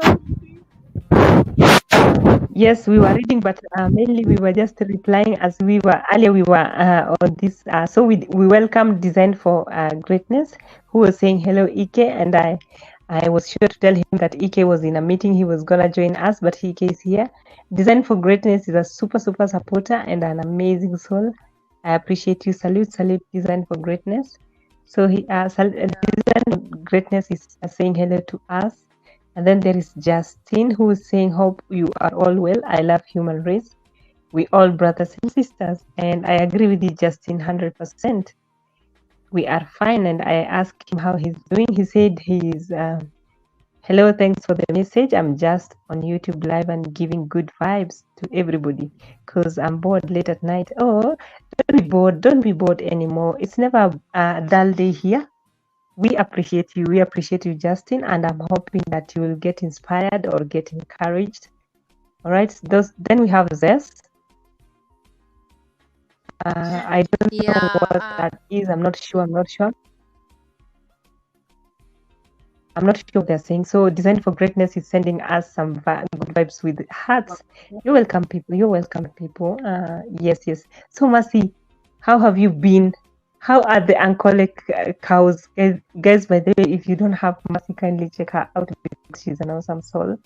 She is a Kenyan living in Uganda, and she showcases a lot from Uganda. And my highlight is the Ankole cows with the long horns, you know. So how is everything?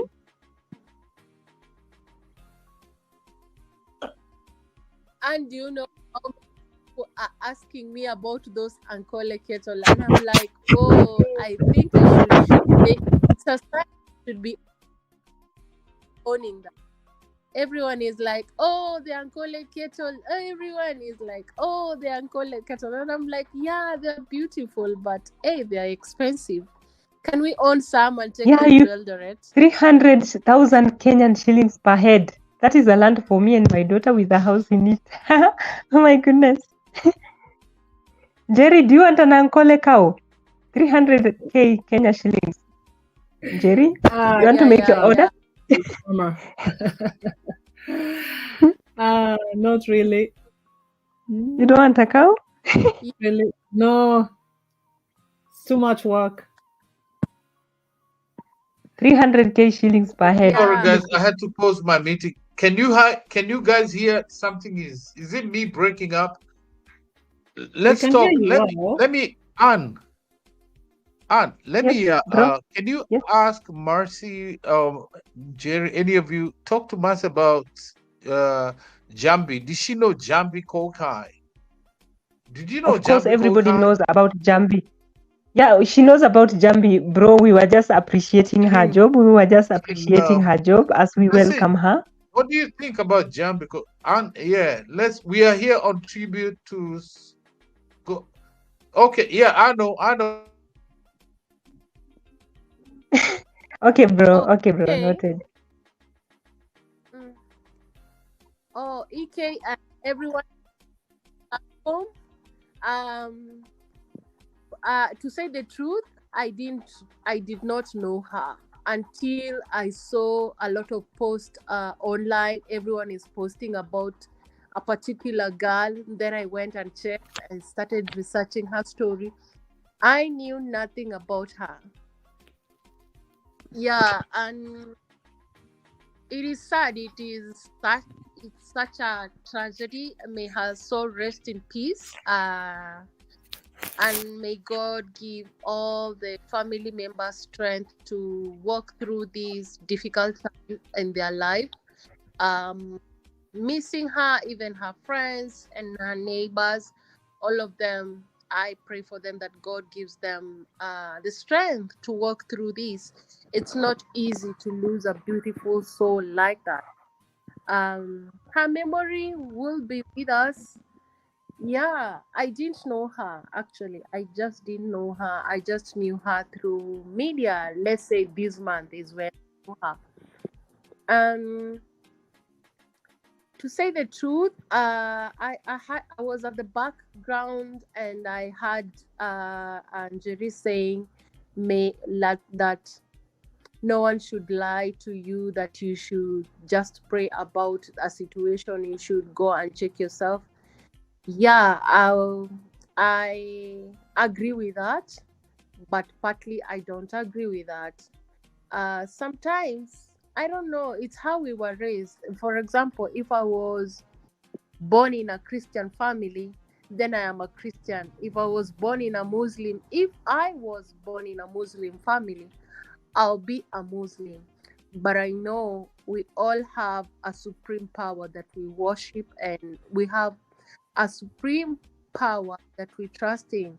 We are all spiritual people in this universe. Yeah, I would really want to encourage people out there. You might be going through that pain that we don't know, and maybe you are even scared to tell people about. You have gone to the gynecologist, you've gone to so many surgeries, you're losing money, you're losing your job because of your situation.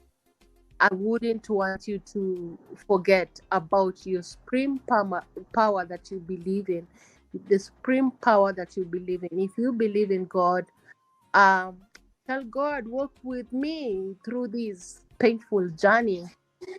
Actually, it's like a comforting shadow walking with you that you can talk to any other thing that you can't tell your family member, and you can't tell your sisters, your brothers, you can't tell your friends. You have someone to talk to your God inside, and let them walk with you through the pain.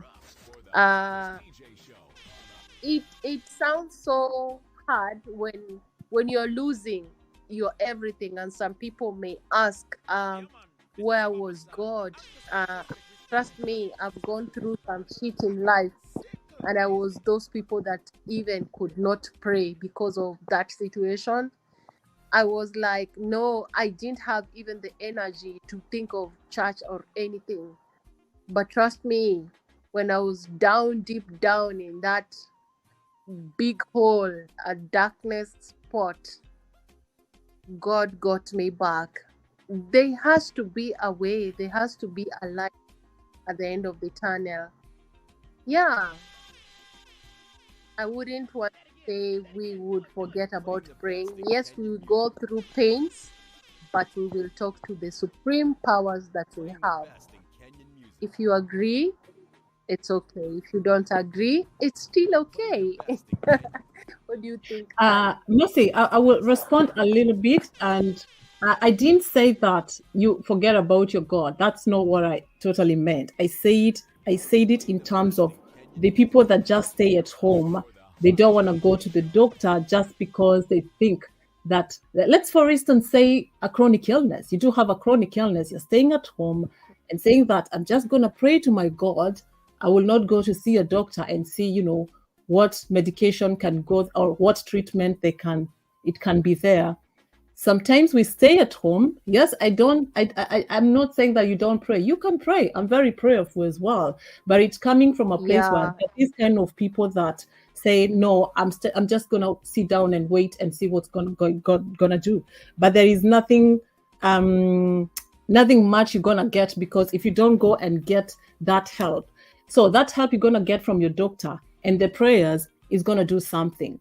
But I'm not advocating for people just to stay at home and wait for God to come and heal them. There's some things that if you do not go and act, then even if you pray and pray, how hard you're gonna pray, there's no coming back. There's no coming back at all. And especially when it comes to chronic illnesses. Chronic illnesses are not something that you can just say, okay, I'm just going to stay at home and pray.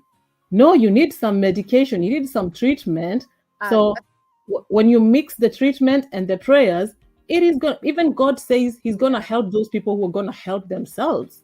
You get? So that is why I said, sometimes don't just sit at home and say, I'm going to wait for this bleeding to stop. So, well, I'm going to pray to God for the bleeding to stop. It's better you pray and then you take your legs and go to the doctor so that you can see, how you can be treated. Otherwise, if you sit down and wait for the bleeding to stop, maybe that bleeding, it doesn't matter how much prayerful you are, it might not stop. When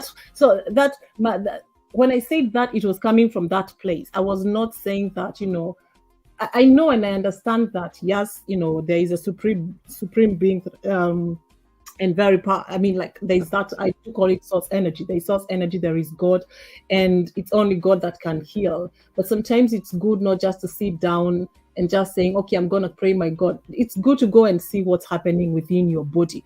When you understand, it's much better. You're even going to pray more harder and, name the exact thing that's troubling you. So that is where I came from, that place. I didn't really mean that you do not pray. I didn't mean that at all. Yeah, exactly. I would agree as well. I would agree with that as well. Yeah, I understand now. Yeah, those we don't call those are do I say it's a cult belief where people are called maybe like a doctrine like Shakahola, where they will tell people you have to lock somewhere and don't go seek for medication. We don't advocate for that. Yes, people should go advocate for that even in the biblical ages. There are stories we would read that the herbs were being made for people to drink to get well, and then they would pray after. You take the action, just as you said. You take the action. Yeah, just as you said. Yeah. But again, I'm just here to everyone who's going through pain, please talk about it.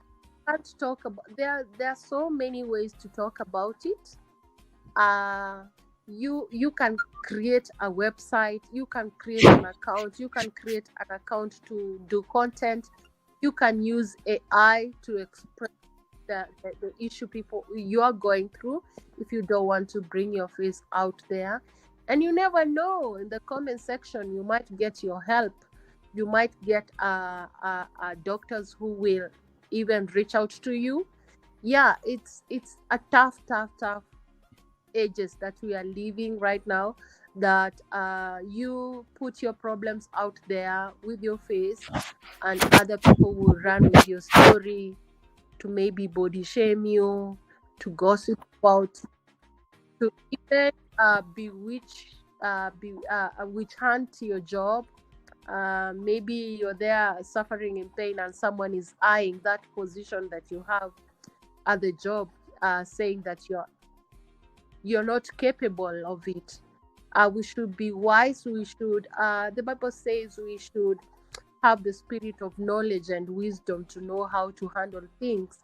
I pray that all of you who are going through pain, may God give you spirit of wisdom and direction, to know who to talk to know where to run for help. Yeah. So I was just coming here to say, even though I don't understand much about some illness, unless I read about it, yeah, we are here together as human beings in this universe to help each other. Yeah, and no one is an island. Yeah. Yeah, sure. I agree totally. Yeah. So yeah, and sometimes I don't know, maybe people just don't like to talk about their pain, probably because people might not take them seriously, or you're just going to be looked down upon. But it's like you said, it's very important to share your pain, to share. You can try and find different ways that you can express that. You can express, whatever you're going through. It's very, very important because a problem shared, it's more like a problem halfway solved, right? So it's good to encourage each other to keep on speaking up, talking. Don't be scared. Don't be scared. Just come out. And that's what I do with myself. Like it's good because if you don't talk, then you might not even help somebody else who's going through the same situation. So you never know. By even speaking, you might save another person's life. So it's good. It's very important. I totally agree with you. Yes. Kung Fu Fanta is in the house. Hi, Kung Fu. Good to see you, Kung Fu Fanta. Welcome back. Yeah, and I don't know if EK can hear us because I'm about to drop because I'll be having a live in the next few minutes. I need to get myself. I need to prepare. I need to take my meds before I get on stage, so that I can be in my good form. So I think I'll leave. And I don't know, Anne, what do you think? Sorry, Njeri also. Yes, Njeri. No, just a moment. Must you say something? Yeah. Yeah, I also want to drop. Okay. I also want to drop. Maybe I'll be just in the backstage. I'm a fan of Maverick Tribal Choir, and they have a new release today in a few minutes. Okay. That's what I was waiting for to watch. Maybe I'll be back. Maybe Okay, thank you, Mercy. Thank you so much for your conversation. We appreciate. Yeah, Anne, or can I extend it at 9? I mean to 10? Yes. Because no. I'm just I think back.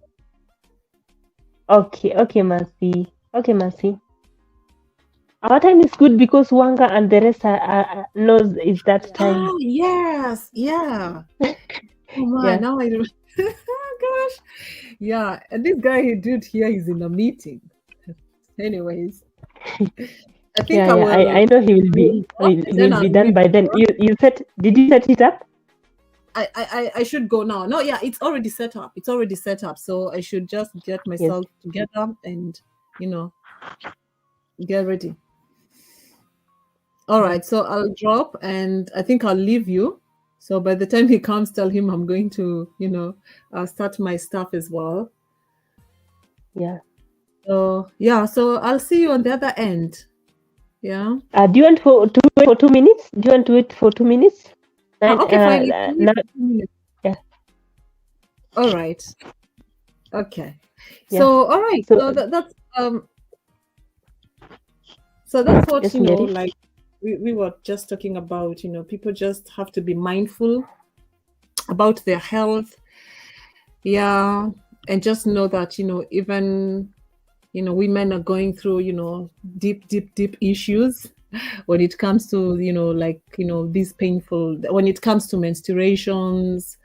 Yeah, it's good you take care of your woman as well. It's good you let them go seek the professional help that they need.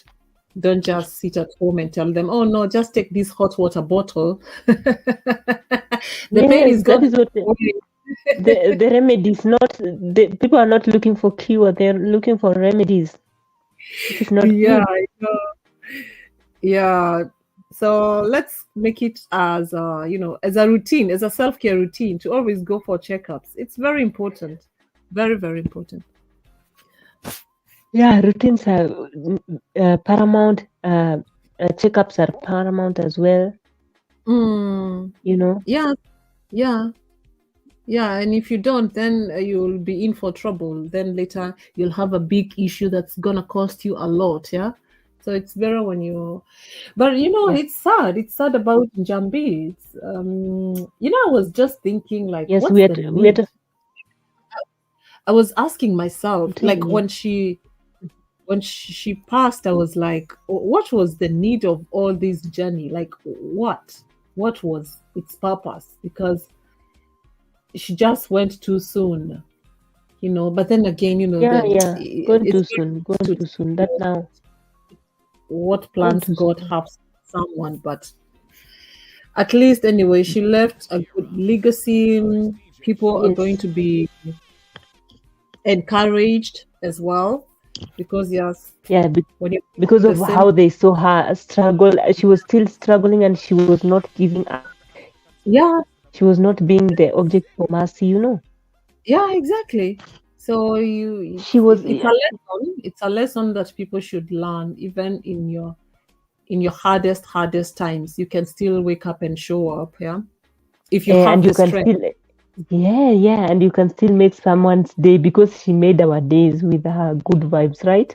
She never used to complain. Did you even at once hear her complaining? No, never. She was going through so much, but she was not complaining. Oh my goodness. Yeah, she kept going on. I hope, wherever she is, her soul is going to rest in peace. And I also hope that other people who are going through the same, because I know it's a lot. Yeah, they get encouraged. Yeah, not to give up just because, somebody has died doesn't mean that you too as well, because you're still going through the same thing, that you're going to go through the same fate. No, we all have different fates in life. But just be encouraged. Just, encourage yourself, motivate yourself. Don't just sit down, do something. Yeah, if you have the strength, of course, you can do something with your life. Sure. Do something. Just live something good. Create an awareness as well, if you can. If you're in that position. If you have even that voice, because she was also using her voice. Remember? Yeah. She used her voice to create the awareness. Yeah, you're very, very right. Yeah, so you just have to find ways that you can speak up, speak your pains, speak your struggles, speak your stories, because that's your story. And by speaking, you're going to help somebody else. By speaking, you're going to as well encourage. Yeah. That was amazing. I think that's what I've learned from her. You can do here with the little that you have. Yeah. That's my take. Yeah. And to keep on fighting until the last minute. That is the goal. Yes. Because that is exactly what she did. And as we are here, we are also giving you your flowers, because you did not keep quiet about your condition. You did not shy away or get angry. You come here and you give us good vibes. Sometimes just look at your comment section. I just look at the people in the party. Every day, everyone is all smile. Jerry, it takes a lot to keep people smiling or keep people laughing for even 1 whole minute. There on the comments chat or comment section, people are just laughing. Then sometimes every day. Sometimes things can really happen in your life, and I tell people, like, these days a lot has been like I've been really changing, right? I've been even going through the health struggles. It has really shifted my perspective about even the way I see the world. I see the world now totally different. And just because I know at any time there is certain pain that can come, and probably it can take you out of this life. So you have to live your life to the fullest. It doesn't matter you're going through. You have to try and be that happy person. You can't keep on, being stressed, because then that stress is going to cause more pain in you. So I'll rather choose happiness, than sadness any day, any time. All the way. Yeah, all the way through. Yeah, you have to choose your happiness and your peace of mind. Those two, they can never be Yeah, both, and they are yeah, paramount. They are paramount. yeah. So it's very, very, very important. I think Kai dropped. Yeah. Yeah, I yeah. I mean, think he had issues. mhm. We will keep waiting for him. You have Yeah, you have 10 minutes. Do you want to go to yeah, prepare, or do you want to? Yes, yes. Go yeah. ahead. Go ahead. Yeah, but I think we're just going to do audio. Yeah, not we can do audio instead of video, right? On my end.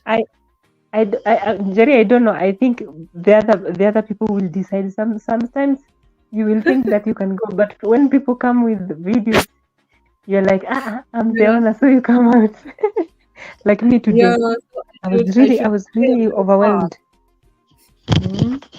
Like I was But overwhelmed. So those of us who are joining us, or those of us working from the bush, we are here celebrating a life well lived. We are here celebrating a life well lived, that of our Sisi Jambi Koikai. May her soul rest in eternal peace. She was an MC and a presenter, and she was such a vibe despite going through so much pain and lots and lots of surgery. She was always there, vibing and giving that good vibe environment whenever she went, giving that good vibe and kind of mood, wherever she was. Whenever her voice came, everybody was all cheers. Whenever she made an appearance, it was just the mood changed and it lit up, because I'm saying this because once she came to Doha and she was such a vibe. She was just down to earth. She was talking to people like Kawa, like just me and you, Jerry, how we could talk. She didn't yeah. have that celebrity thing. No. Mhm. She was there taking photos. There are close friends of mine who even took photo with her. She doesn't mind. Yeah. She was just down to earth. Unbelievable. And Yeah. we appreciate that she also Beautiful. talked about her condition. She shared her journey Mhm. with us on her YouTube channel. And now we're Mm. just here to celebrate because what can we do? What can we do? She really did her best. She was strong. She was strong. Yes, Jerry. Yeah, I was saying that she was a beautiful soul. Yeah, it's very rare to find such kind of people, especially with the fame that they do have. Being Mm-hmm. such a humble person, she was. It's just so impressive, and that should as well even teach us something about that, right? That's Yes. we have to learn Be something humble. from humbleness. Yeah, it's I'm something. telling you. Not so many people, and do have such a character. Not so many people. Sometimes, fame can really take. Yeah. Somebody, you will find somebody even with only 30 subscribers or 30,000 Yeah. followers, and they cannot be reached. They're Oh like, yes, talk I'm to my telling you. manager. Yeah, Yeah, yeah. These telling days, you, even with thousands, try this. people are really here feeling some type of way. Yeah. so, so it's a lot to learn from Jambi. It's a lot. It's a lot Telling to you. learn from experiences as well. Yeah, I don't know if people don't learn from her. I don't know what else then they can learn from her. But she was. I'll say she was resilient. This lady, she was very, very. She's one of those people, I'd say, resilient people, human beings in this world, resilient. Though she suffered a lot, she has gone through a lot, but probably that was how it was Yeah, meant to exactly. be. Yeah, that is how it was meant to be. Yeah, Yeah, and she didn't let it dim her light. She yeah, tried so much to let her light shine, yeah, and also to use her light for others, yeah. because some people, their light can shine, but they keep it to themselves.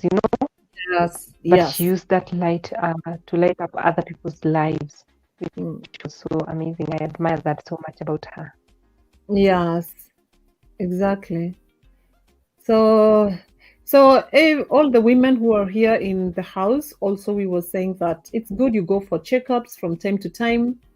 It's important you take your health very seriously. Important to as well check about your cycles, painful periods, extra painful periods. Of course, we normal periods we do have cramps, but if you have like those intensive pains, abnormal bleeding as well, it's good you don't just sit at home and wait for it to pass. It's good to go.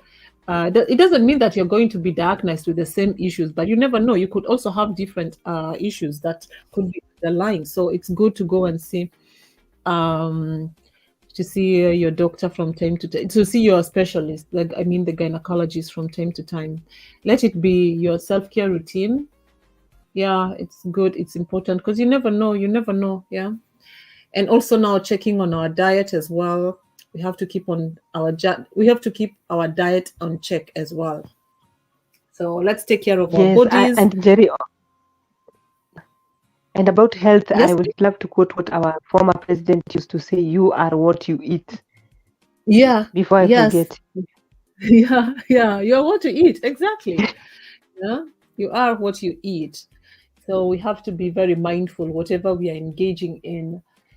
Be very mindful. Also, exercising, it's also good. I came to realize even exercises as well sometimes, although people don't really like to exercise when they're in pain, but there's some different kinds of exercises, like even yoga, and even like I don't know if you heard when I told Ikai, like swimming for me works better for me when I'm even in pain, because when I'm in water, it's like it's soothing the pain. Yeah.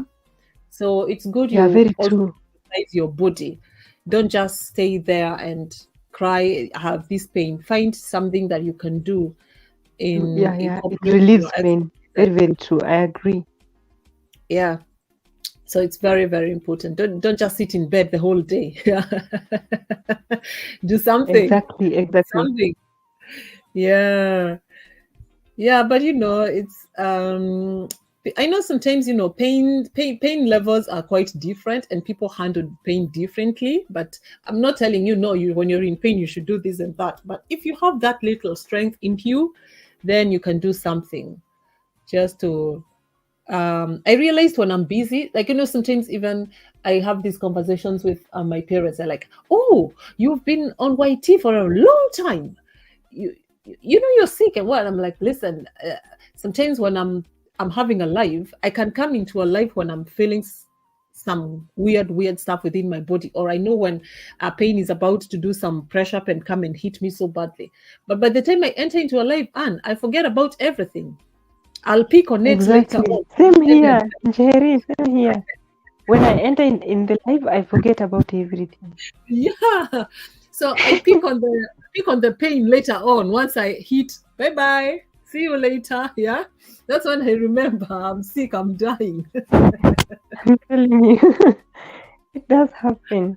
Yeah. So even keeping yourself busy a little bit, it's good. It's going to take that focus. And that's why probably I think probably that's what Jambi realized, at least when she's keeping herself busy and moving, sometimes she has the pain, yes, but she's not really focusing to her pain. So sometimes she might not even feel it.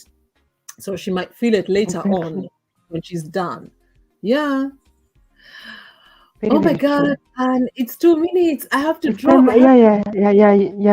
Please do. Yeah. All right. Yeah. I know the others are waiting. I know. Bye. Okay. Bye. Catch you later. So, my good people, you're welcome. Welcome to the live stream. Please remember to give our amazing host a thumbs up. You can as well share this live stream, please. You can as well share this live stream. My sissy Joyce Valeria, I see you, my sissy. How are you today? How was your day? You're most welcome. Thank you so much for taking care of the chats, for welcoming our guests and checking them out. We appreciate. Christine Hausak is saying hi her. Christine, nice day to you too, but here in the east of Africa, it's night. I know the time zone is different. You're welcome, Christine. You're most welcome, Christine. And good day to you. Good day to you. Don't mind my background. Our dog is trying to scare away maybe someone who's touching the gate.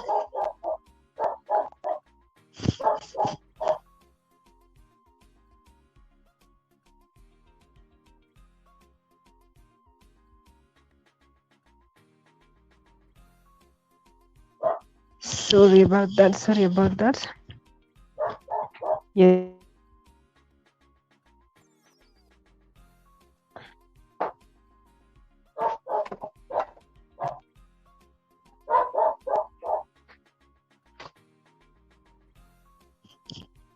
Christine, kindly give the stream a thumbs up. We will appreciate that. Tallman bro is in the building. Tallman, how are you today? You're welcome. You're welcome. Tallman, oh my goodness. You are all over the street showing us some love, supporting us. We really appreciate you, Tallman. We really appreciate you. Mega love and shout out. Blessings. Blessings to you, Tallman. How are you today? Thank you so much for the love.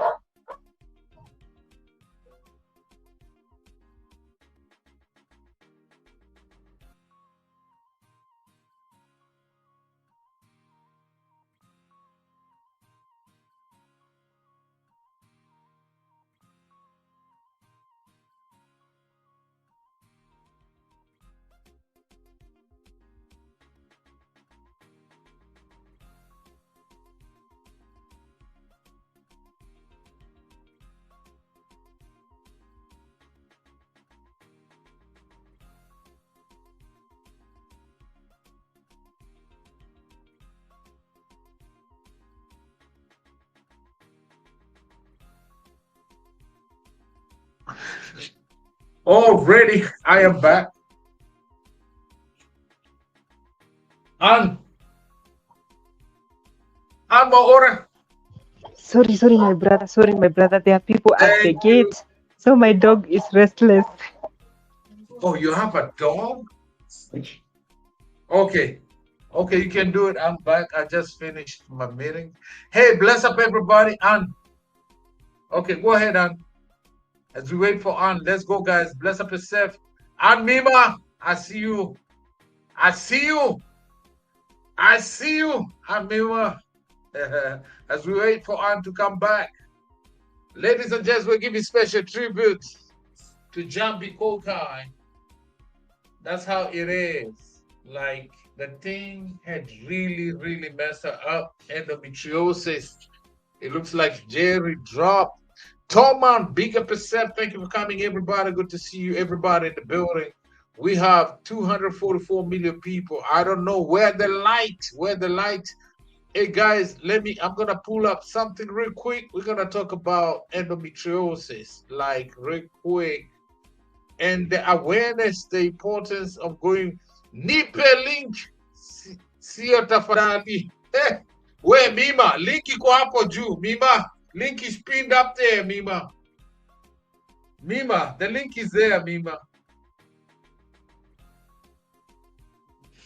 Link iko hapo, Mima. The link is there. Wacha niangalie Mima. Bro, Mima, let me send her. Let me send her. Yes, let me send her. It's a bit tricky for us with phones on the vertical. Yes. It's not clickable. So normally, Ann, you just type streamyard.com / and then the code for the live stream. Simple. All right, go ahead, Mtumie. Oh, Ann, uko bado? Niko nafikiri umetoka. Let's go, Ann Maura. You know, Ann Maura is the best co-host ever. You know, she asks right question. Said it. Ann Maura in the building. Bro, I've sent her. I've sent her. It's just some guest has come. Yes. Sorry. May God rest her soul. Yeah, we had some. This is how she, this is her situation, you know? Lord of mercy. Ann, you still there? Yes, bro, I'm still here. I've just sent Mima okay, you have on. Okay. Yes, I've DM'd her the link. She will be joining now. Keep a look on the backstage so that you don't keep her so Yeah, much. She will be joining us. She will be joining us, bro. Yeah, yeah. got you. We celebrate Koikai. We celebrate Koikai. She left a good legacy. She left a good legacy. Yes, she did, didn't she? Yes, she did. And as I was telling Jerry, I admired so much that she was not an object of mercy. She never complained. She was just there, vibing, giving good vibes, lighting up rooms. The way she could enter Oh somewhere and yeah, everybody was her all reggae vibe, um, her reggae yeah. energy. Also, she She was was a such a vibe. I'm positive telling vibe, you. man. She was such a vibe. Yeah, I don't know what we happened admire right her. now. We May her soul admired rest in her so peace. much. May her soul Yeah. rest in peace. Guys, don't forget vertical. Huyu ni nani? The Yeah. Lord is Ebenezer. Huyo ni yeye. That is Victoria Mima. Yes, that is our Mima. That is our Mima. That is All our right, Mima. ladies and gents, we have a That special guest. Mima, kumbuka leo ni tribute. I don't know how Mima knows Jambi Koikai. Welcome Mima, big up yourself Mima. Usilete mambo ya kifua. Hakuna We kifua wacha leo. bwana. We wacha Introduce bwana. yourself Mima. Kifua iko.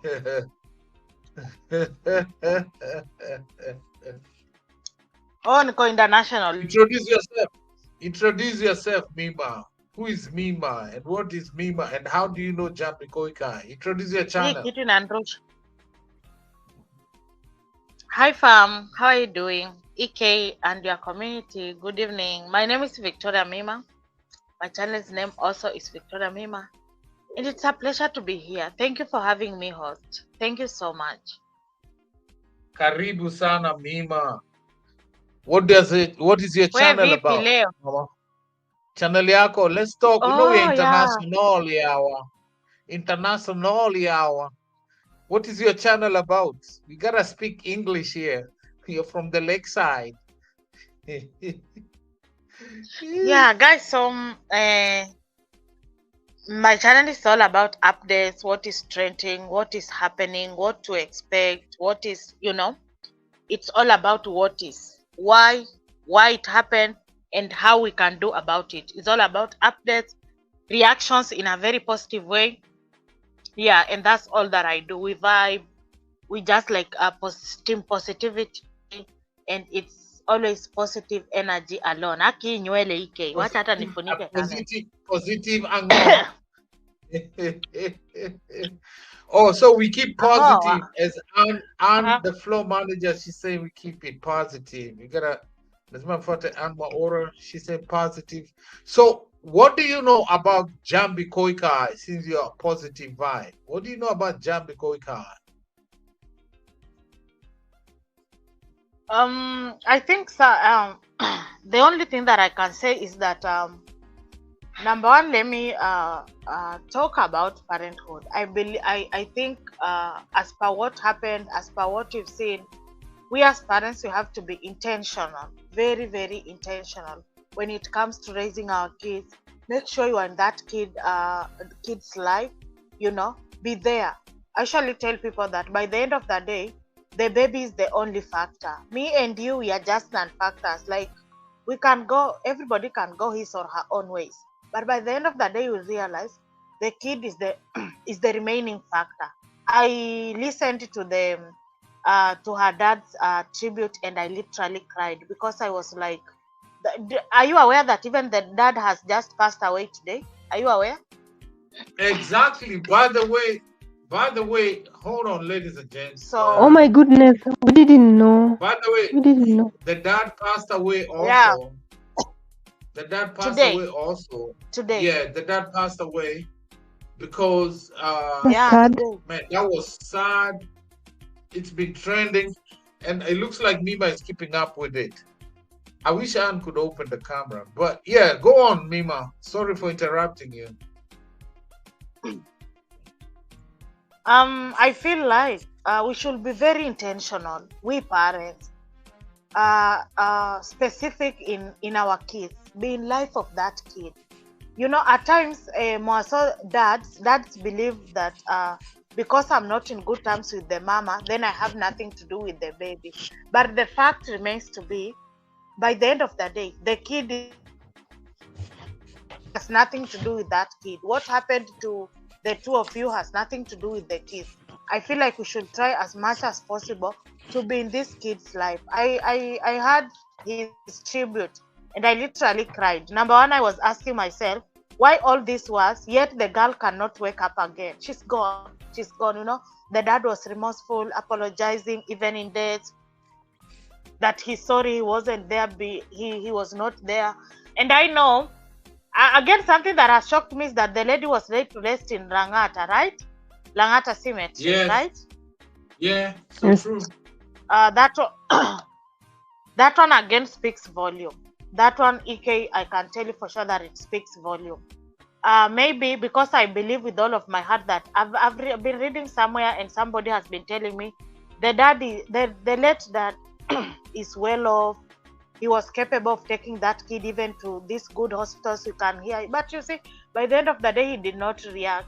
I feel like maybe mama felt just like, nimehangaika naye peke yangu. Let us just like rest her in Langata. It truly raises volume. It truly raises volume. Another thing that I've learned with this girl is the that dad was an even in ambassador. segments, Can you believe that? The dad was an ambassador?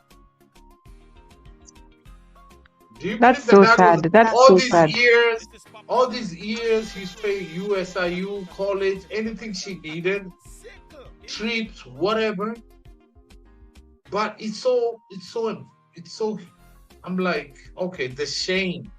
Because if you look at the people who loved her and wanted to be a part of her, and you as a father who brought her here in this world, you gave her everything she needed except yourself. And you coming in when it's the last moment, when she can't say, when she was struck. I would have loved to see the dad in the hospital when she was in Atlanta. All these things, you know what I'm saying? Yeah. I don't know. Maybe it's the shame that made the dad, like maybe he couldn't believe how big she was, how much influence she had. You know what I'm saying? Go ahead, continue on, and Mima. I'll be right back. I'm telling you, Mima, yourself and I, we know the pain that the mom has gone through, because both of us are raising our daughters on our own, and unfortunately, yes, but courage to us, because God is watching, and it's with because of God's grace that we can do this. Yes. Like personally, my wisdom has been telling me, mama alikuwa zile za sasa hata amekufa, sasa tunampeleka kwao kufanya, na wakati maybe she was in his lowest moments in life, watu wakwa hawakwa, so maybe the mother was like, wacha tu nifanye nini, wacha tu apelekwe Langata. Do you know it speaks volume, and it's such a well-off dad. A lot, big time. Yeah. Another thing that I've just learned is that at times women, we go through things that we cannot even explain. You know, at times when maybe you have, let's say even for example, your boyfriend, and then maybe you are cramping. You're telling this guy like, Nani, I'm not in a good mood, I'm cramping. You know, they usually take it lightly, like, he's on vitu gani. But imagining that this is something that has made Koikai undergo 21 surgeries. More than 21 surgeries. I'm telling you. You know. Yeah, Joyce is saying maybe the pressure was too long. Yeah, it could have been. Imagine you are someone capable of providing for your child. You don't until she reached to that point, and then that's when you realize who she was, how hard she tried. Yeah, but she has struggled. If it were a lot, anybody else, angekuwa may give up. I'm telling you, but she was a winner. She never quit. She never quitted. Imagine people go through 2 surgeries and they are like, and she was still performing. Did you see her? She was still performing. Yeah, even December, I saw her in Vihiga with Yes, Jackie Vicky, yes. Winter Nyamwalo. She had a very I'm telling you. tremendous show. The show was lit. I'm telling you. The show was Yes. lit. Even in that And pain, she was still in pain. you know, even in that. I'm hoping that those people who are early in their this type of conditions, they can learn that you can as well be doing something. Don't just sit there, because when you sit there, it gets But worse, as Jerry was saying. Remember? the government, like even in terms of treatment, I feel like the government should come through for them. It's expensive, Anne. It's Yeah. expensive. Kwanza ikakupata wewe, Mungu atusaidie vitu kama hizi kipata sisi tutaenda wapi, Anne? Oh, Mungu The wako. Lord God help is there. us. God is there. He cannot That's- allow that to happen, Akibwe. So far, so good. I can tell you that situation is something else. You know, the treatment, when you have to attend surgery, the 21 surgery, you know, surgery is not a joke, even in financially, you know. True. But Very true. Very the true, girl has Mama. rest. Yes, and we are here to celebrate her because she has left a legacy, you know. She has left a legacy, Mima. I know you will agree. Yes. And Valeria is saying that girl went through a lot. May she shine on her way. Yes, she went through a lot. Yeah. Joyce, I'm telling you, even one surgery can keep you down for a whole month or 3. And you saw she went through 21. I just knew the I number. watched Before I another knew the number was above 20, above 18. Yes, what did you say, Mima? I was listening to a certain clip whereby she was telling every time she like the doctors tell her, Jambi, you have to go back to the theater. She was like, you are like, she will just speak to herself, and then she's like, you are strong, go through this, you will make it. Like she used to speak to herself, you know. She used to accept the situation, speak to herself, and then enter into theater. Right? Because there's a story she was saying. There is this time she was from theater, and then the doctor confirmed that there is something that was remaining in the lungs. Again, she had to go back. That girl has been through a lot. Oh my May goodness. the Lord grant her a lot. Yeah, may the Lord. That is a lot, I'm May the Lord telling grant you. too much, and too much. That is just too much. That is just too much. That is just too much. May the Lord grant her rest. The dad has also Yes. gone to be with the Lord. But I don't know if this generation is learning. Maybe I feel like we are not learning. Some of these things we are just popping in, and then we are like nothing is happening. Such incidents has to teach you a lot. More so those people that are not in their kids' life. Be in that kid life. Money is not everything, you know, Anne. Money is not everything. That kid wants even to see you sitting next to her. I'm That telling you, kid money is wants not one everything. day- You know, money is not everything. And then let me tell you, raising your kid alone Money at is times is nothing. just crazy. Raising your kid alone is just crazy. I know. It's just crazy. You know, It's when not you a realize joke. that It's not it a is you joke. to do everything. Yeah, when you realize that it is you to do everything to that daughter or that son. When you realize that It's not there a is joke. nobody that is coming through for you. It is not a joke. Amekufa. Ani, that story. May the Lord grant her rest. May her soul rest in peace, really. Oh my goodness. May her soul rest in peace. Mima, by the way, I was waiting for your reaction on this.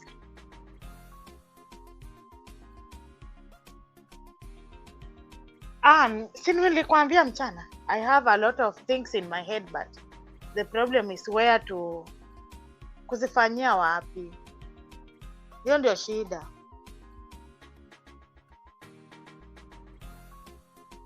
Tutazifanyia wapi? That's the problem. That is the problem. I was waiting for your reaction. Anguka. Sorry, yeah, Oscar. sorry about that. Sorry about that. You're here with us, Mima. Yeah. You are here with us. Yeah. All will be well. All will be well, Mima. Eh, God is still on the throne. yeah, it shall be well. It shall be well. Yeah.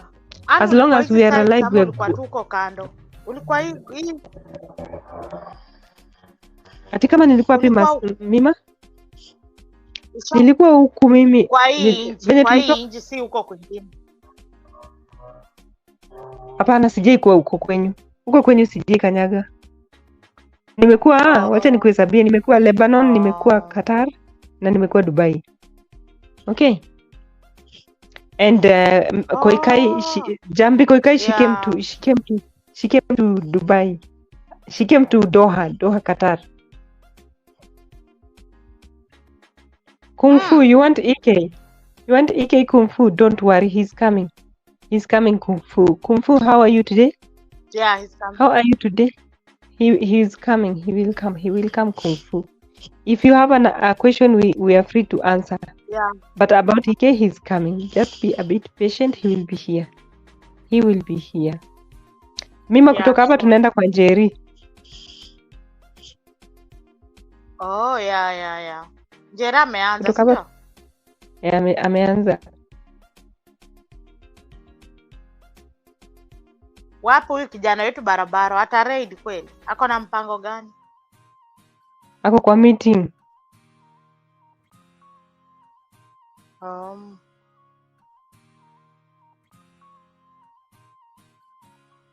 Otherwise, let's just celebrate and be inspired by her. Yes.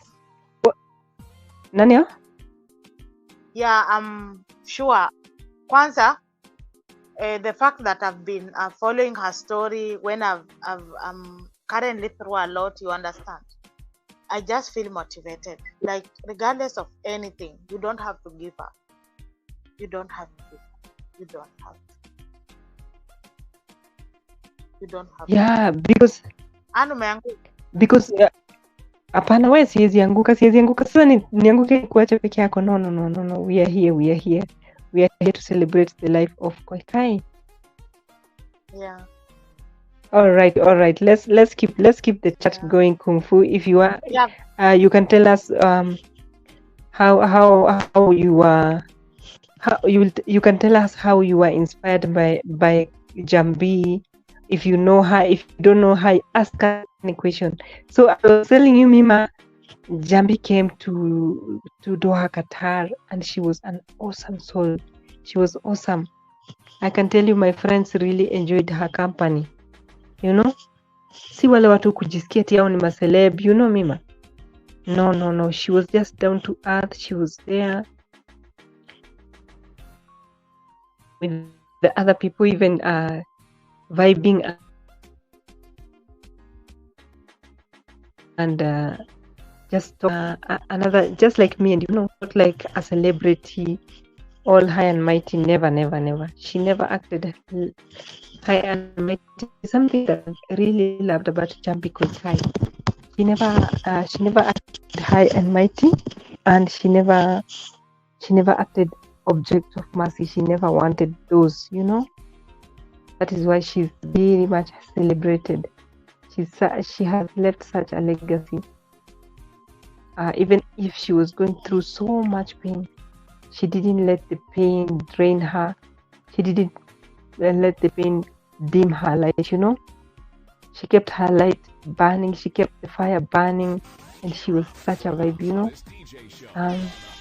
To those people who were close to her, because I have a friend who was truly close to her, and the friend also was so is still down to earth. We are here together here in LD. She could vibe with people with the same vibe, positive vibes, people who are happy, who choose to be happy, you know, and to encourage other people. She was such a big encourager.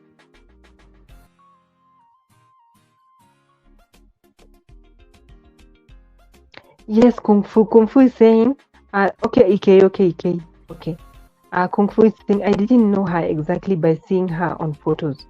I never knew what she did or as a career or in the society, but she sounds like she was very outgoing. Yes, she was very outgoing. She was down to earth, and she was such a good vibe. She was a media personality, she was a radio presenter, and she was an MC. Okay, so she, with this career, she really traveled the world, and also she traveled the world seeking medication for her condition, which was really draining her until she succumbed to it. But one thing we admire about her, Kung Fu, is that she never acted object of mercy, and she didn't let this painful condition drain her or dim her light. Yeah, as I said earlier when I came here, she could light up places. She could light up places literally, just by appearance or just her voice. You know, you hear her voice and you see the impact she brings to the to the place. You know, yeah. That is more of Koikai. You know, that is what I can say from the little time that I got to know her.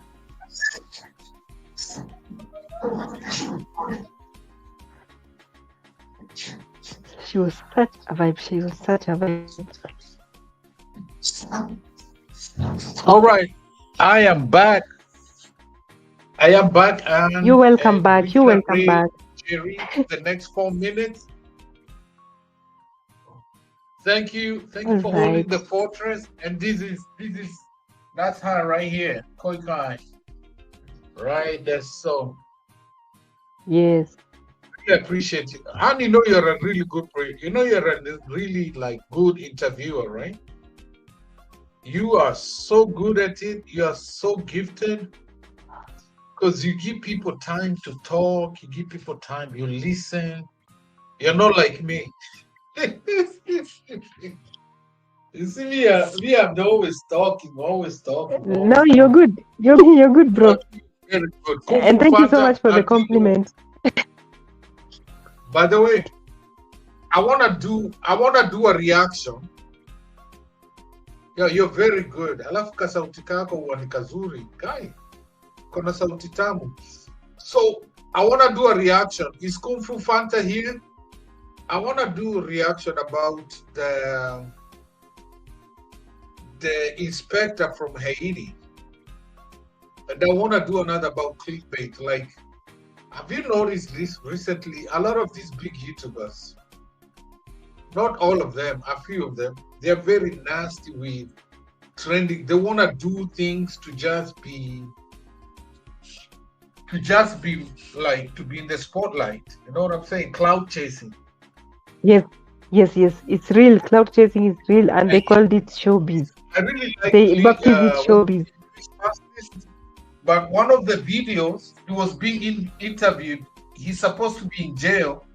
He was seated on a chair like this. Kung Fu Fanta, he was supposed to be in jail, but he was sitting on this chair, interviewed. What jail have this kind of chair?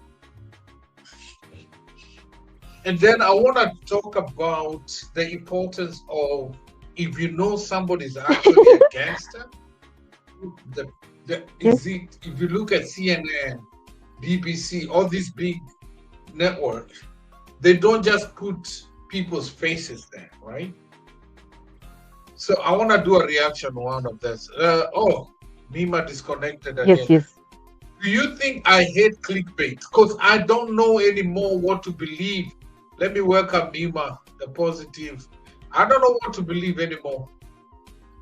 Let me do this before Nima say, Ike, take she's yourself Madam out of Positivity. there. I want her to change there. Fraud is Ebenezer to Madam Positivity. Ni net yangu Ike bro. Okay, let's check out and let's go to Maria's diary. Say, Mima. 1 minute. Maria. Okay, there's somebody else on stage. Let me. Hi, Maria's diary. How are you today? Mr. Nice Guy. Oh, let me welcome Mr. Kung Fu. Hold on, guys. We have Kung Fu in the building. Let's welcome Kung Fu in the building. Hey, Kung Fu, welcome, brother. How you doing? Welcome, sir. I'm doing pretty good. How are you? Can you hear me? We good. Yes, Yeah, we can we hear can you hear loud you. and clear. You're welcome. Mr. Kung Fu Panther. Okay, Yeah, I can hear you loud and clear. let me fix How are you my today? audio for my headphones because Go ahead, it's coming out of introduce different yourself. speakers. Give us 1, 2, There 3. we go. Okay. All right, everybody sounds normal to me. I had the wrong speakers turned on. Anyway, your reaction you want to do against clickbait, and what was the other thing?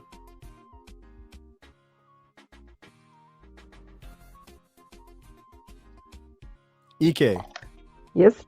It was Yes, he said so. asking or blurring the people you interview. Can you hear me? I So can hear you. let's say I'm a Yes. gangster in Kenya, Okay. and you do an interview. I might not know what you want to do with the video.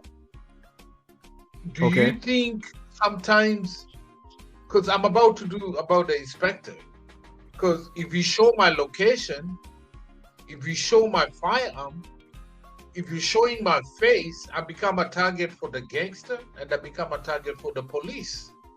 Right. So you're asking me. So do you think as content creators, Mhm. we should blur, or we should blur, or we should like cover the face of the people we are interviewing?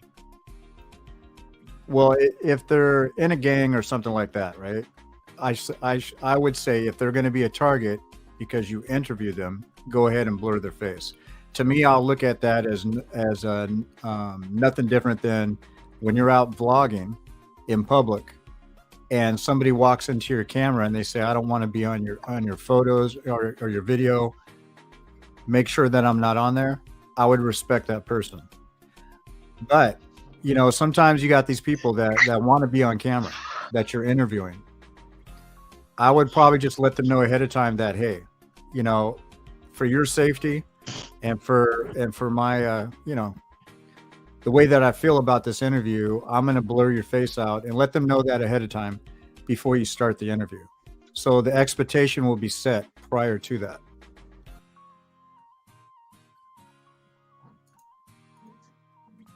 All right.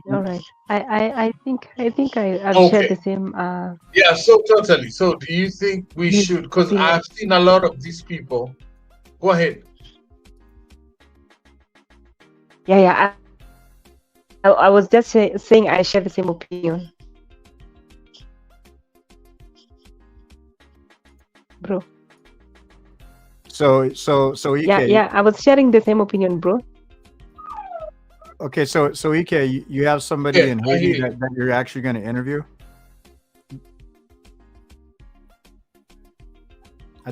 I think there's a delay because when I'm speaking, there's like a delayed answer. Not really. Yeah, not really. I've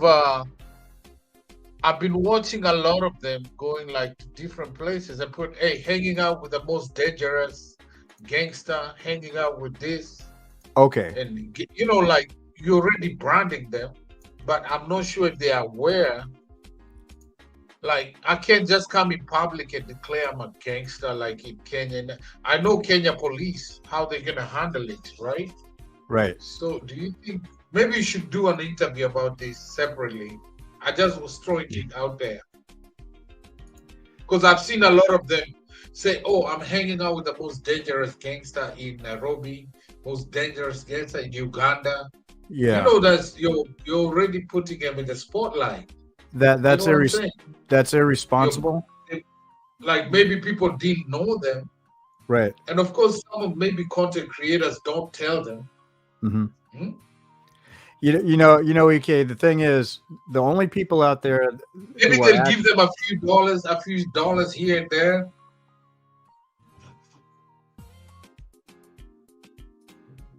Sorry, I Yeah. have a delay. Sorry. Oh, okay. So the people that are doing that are being very irresponsible to the situation, and it's like they have no home training when it comes to content creation. I hate to say that, but it's absolutely true. Because when you go out there and you want to state to everybody for clickbait that I'm hanging out with the most dangerous or notorious gangster in all of Port-au-Prince in Haiti, and you're going there, you're actually going there for the clicks and views. Everybody expects to get clicks and views if they're bringing content to YouTube. However, it's all about how you go about it. There's ways you could do it without clickbaiting that you could still get mass amounts of clicks and views. One thing you always want to be, whether if you're that good or not that good in content creation, whether it be interviews, reaction, travel vlogging, or something else like a DIYs or whatever it is, you gotta have responsibility in how you create that content. And what it really comes down to when it comes to the experts of YouTube, there's two things that they always say. Your thumbnail is what attracts, and then what complements your thumbnail is a very inviting and attractive title to go with it. So your thumbnail attracts the attention of the eye, and then your title, it depends on your title if that person wants to actually click on it. And the third is really not the most important. However, it's the part that causes engagement. Once they get there, how long are they going to stay there? So your video, if it's not that interesting within the first 30 seconds or maybe the first 60 seconds, they're going to leave. However, that thumbnail is key to the title in order for them to even get to the video. Yeah. So with these content creators, doing this, traveling around and going to these places, putting people's lives at risk or their reputation at risk, and they themselves might not understand this yet. But the thing is, that content creator, when you have I'm hearing a lot of backfeed. Sorry about that. When you have a lot of power, and YouTube is power, that means you're on a platform that's very powerful. You have a lot of reach. You got to take responsibility with that power. So true. So with that being said, I think that anybody, no matter what niche that they're in, they need to actually learn the power of thumbnails and titles before somebody can ever watch their video. So, but the thing is that a lot of people are just going for the drama titles. And then a lot of times what I'm seeing too is that they'll put a drama title to get people to click in, but then their video is all about a picnic in the park. which is clickbait, which can actually get your channel terminated. I've been seeing I've been seeing Indians do that. Yeah. Not just Americans to do that. I've seen do that. Yeah. So because what I'm seeing lately, I know this is a tribute to Jambi Kai. I want to do, maybe we can do it in your space or you can do it in my space. Let's talk about this because I don't know what to believe in these people anymore. I've been the airport, it's the streets, I've been robbed, I've been done, I've been this. You don't even know what to believe. They're crying wolf, wolf, wolf, wolf, wolf everywhere. And then we subscribe and we watch. Most people don't watch the whole thing, so they end up believing. So I think is something. I'm still doing my investigation because I think this year we've had the worst clickbaits ever. Like you watch the video, most people don't watch all the way to actually know the end of it. People start going and doing reactions, without facts. Right. So I actually totally agree with what you're saying, man. It's always don't clickbait. You can be terminated for that. So true. Right. So true. Yeah, I agree. It's even written in the YouTube studios. Thank you so much. It's even written in the YouTube studio. If people take their time to, if content creators could take their time to make YouTube studio their friend, it's also written there. It's not advocated. if you're used to using clickbait, that violates the guidelines of YT. So yeah, I agree with you guys. Yeah, and another thing too, when you think about like possible or already organic subscribers that you have, and you think about the other people that they're either looking to watch their videos and they're just making discoveries, like they're putting in search terms, and how much time that I'm going to use myself as personal example. Like there's been something like maybe I thought of, or somebody else gave me an idea, and then I want to go see if there's some videos available on YouTube about that idea, right? Whether if it's mine or somebody else's. And then let's say I have a day off, right? And I want to spend at least a good 2 to 3 hours just enjoying maybe content based on that idea. And then sometimes I have put in ideas on the search box, and then either all the videos or 10% of the videos or almost half the videos, depending on what it is I was looking for, was clickbait. And one of the biggest clickbaits that I can't stand is like, you see some of these wildlife thumbnails, and you see a python wrapped around a bull elephant, right? How is a python going to compete with the bull elephant? Right? No way. You look at the views, and it's like in the hundreds of thousands and millions. And you go in there, and there's no pythons, there's no elephants, it's bears or tigers or something else. It's just like, and it would be something like python versus bull elephant, and you know what I mean. And it has nothing to do with it. Now I only brought that one up because I literally seen that thumbnail with that title, and then you'll go through that idea doing those searches because you're taking your personal time. You're not getting paid for that time, right? You want to consume. It's not just for entertainment. It also might be problem solving. So you're looking for solutions to solve a problem. That's why YouTube, when it first came out, some of the biggest YouTube videos, they're still popular today.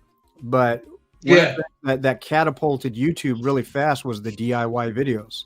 Now I can't say that I've seen a DIY video that was clickbait. However, I have seen some DIY videos that just weren't that good, but they weren't clickbait. However, as time evolved with different subjects, I've been seeing a lot of clickbait, and it's just like a race for people to get those clicks and views.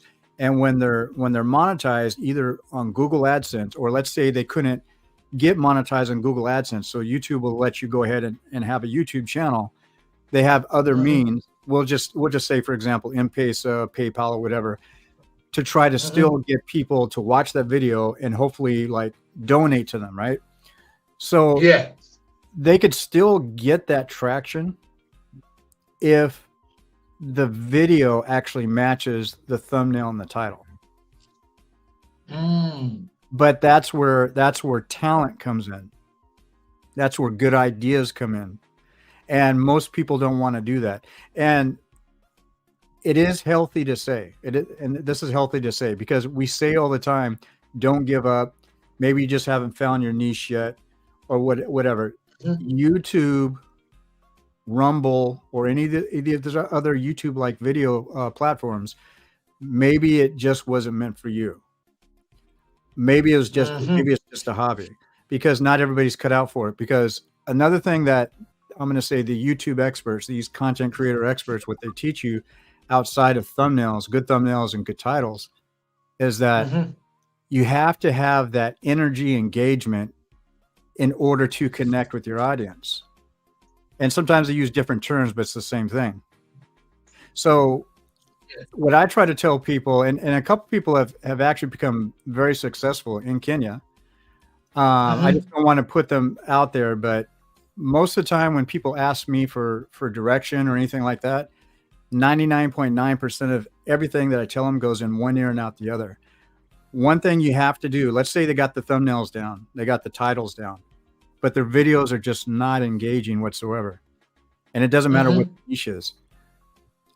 When you're with your friends, think about the way you make your friends laugh naturally. Think about how you make your friends happy naturally without trying to pretend or try to be a comedian or whatever in order to make, to make them feel good around you, right? That is like the best of yourself. Well, that's basically, you can also say that's you're being an entertainer, even though you're being yourself, right? Yeah. You never want to copy somebody else, but you want to be yourself. If you can bring that to YouTube, and whether if you script a video or not, if you could bring that to YouTube, I can almost guarantee you that you'll gain organic subscribers, because there's going to be something that when you're with your friends and they feel good around you because you have that type of energy, whether if you're talking about something like super serious or totally comical, it doesn't matter. Just big funny, right? Goofy. Those organic subscribers, they'll click on. If you're engaging from the beginning to the end of the video, they're going to subscribe. Yeah. But engagement. So the key word I hear you saying is engagement. Right. And does that also entail? Sorry. Oh, go ahead. Does that also entail chat rate? Engagement, does it entail chat rate? Not necessarily. How it is good to acknowledge your chat, but let's say you're doing a premiere, right? Yeah. If you're doing a premiere and it's not a live stream, well, obviously you can't read off a chat. So, but let's say you're in a live stream. Like, I have a bad problem when it comes to multitask. So when I'm engaging with somebody, whether if I'm interviewing somebody or if I have a very serious topic that I need to get my points across, whether if I type them down or not, for me to look at the chat and do that efficiently at the same time, it's almost near to impossible. I just don't have it. And plus I'll miss my own point. So I don't want to do that. Or if I'm listening to somebody and I'm paying too much to the chat, then I might be missing out and I might have to ask them, I'm sorry, I was distracted. Could you please repeat that? And that's embarrassing. So it's good to have like maybe one or two good moderators that can help you with the chat. Or if you're really good at multitasking and you can do it all the time, then you got a talent that's better than mine. But you also have to think about, if you're not doing a live stream and it's a premiere, now do you have to pay attention to the chat? No, because you might not be there. Your premiere might be when you're asleep, because you have to get up in a few hours and you can't be there for your own premiere.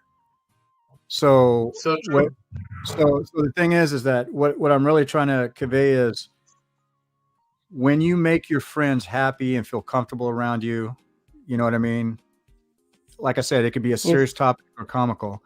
That engagement is very important. So if you can bring that to strangers on YouTube, they're going to be your new friends that you're around personally on a day-to-day basis, because it's that same energy. But if you just do the same thing, and this is not to make fun of anybody, this is just the truth, because the experts say this too. Hi, how you doing today? Yesterday I didn't do a video, but today I'm doing a video, and I promise I'm going to do 3 videos every week, Monday, Wednesday, and Friday. People don't care about that, really, you know? Yeah.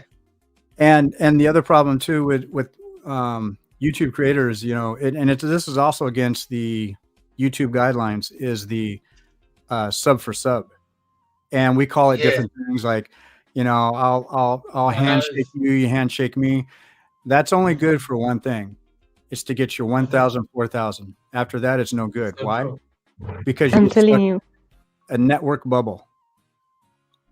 And that network bubble means you're always dependent on that network of friends to watch your videos. And then you complain to yourself or to other people, how come I only got 32 views on this video? How come I only got 100?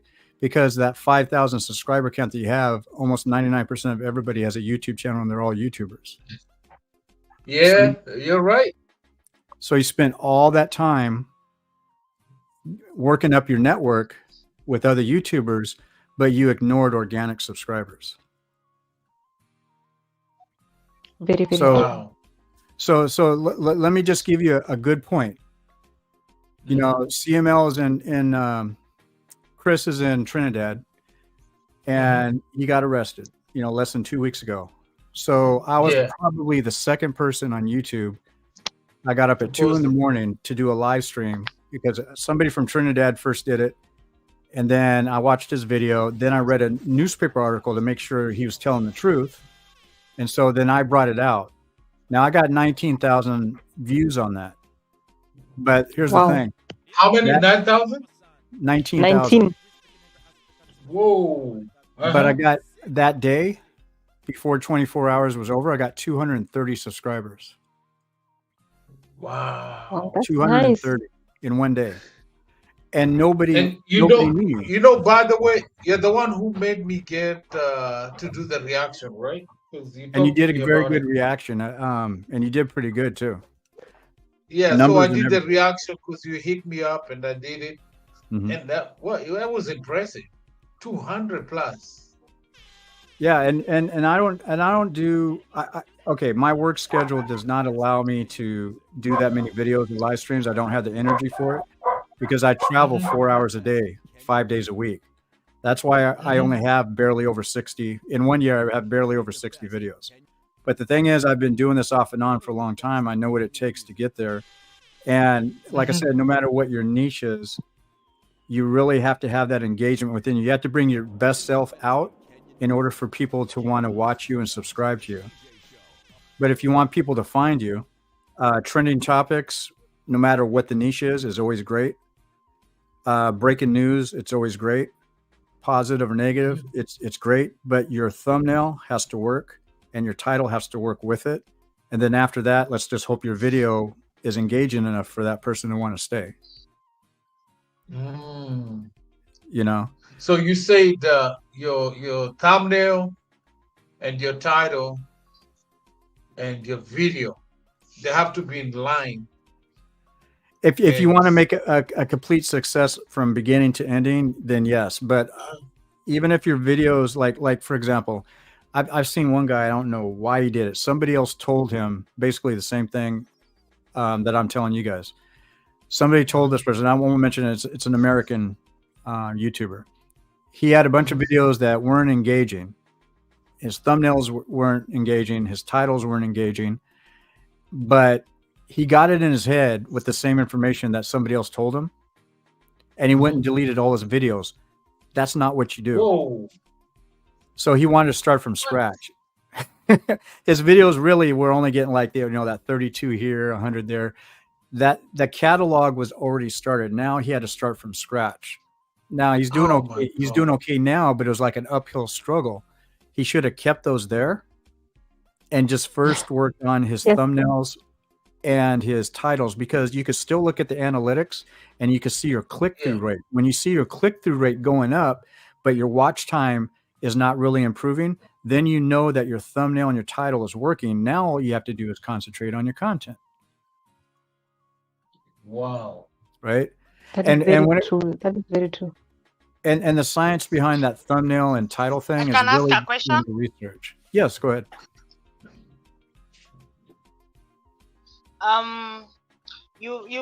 Hi, and my name is Victoria, a Kenyan YouTuber and currently working in Saudi Arabia. So my Nice to meet question you. goes direct to what you've said concerning, nice to meet you too. My question goes straight to what you've said about reaction content, because I'm one of those upcoming content creators that I'm doing reaction videos and all that. But something that truly shocks me is that, or my question is, do you think, because you've really insisted about thumbnails, but you see people like us that are doing reaction contents, at times you feel nice maybe when you're speaking about somebody. Yes, when you're speaking about somebody, you just a minute. That's excuse her. That's how she normally, it's a struggle, I'm telling you. Could be halfway or starting her life and she has to go. There is no, unfortunately for her, there's no liberty or rest time or such. There we go. I've So known we'll some have to wait for. YouTubers. Yeah, I've known some YouTubers that have worked in the Middle East doing the same type of work, and it is tough. And one of them I used to talk to a lot, and she'd say that she would never get but maybe 1 or 2 hours of sleep a day, 7 days a week. And I'm just like, I don't know how you do it. I just don't know how you do it at all. My hat went off to her, but she was still doing videos. Yeah. Yeah, I'm telling you, the urge to see your children get educated. Maybe you didn't get enough education. You just wish your child to get education, and you cannot get proper employment here at home. That is what pushes us to go to this land and have education for our children and all that. That's why you see us out there working and trying everything, including YT. Yeah, I understand. So you were saying something before my sister Victoria wanted to ask a question. Okay.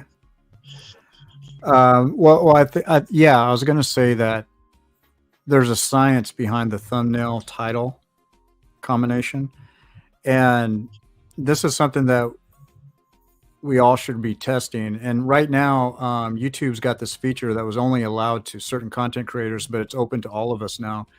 Well, I saw a video of it like the other day from vidIQ, and the guy from vidIQ was saying it's available to everybody now. So YouTube has got this thing where you can test 3 different thumbnails at the same time to see which one performs the best, and then you just go with that one thumbnail.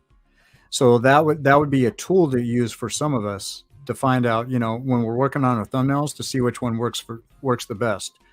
But still, you have to have a title that's going to want people to click on that title. So the thumbnail is to attract the eye. The title is to get you to click.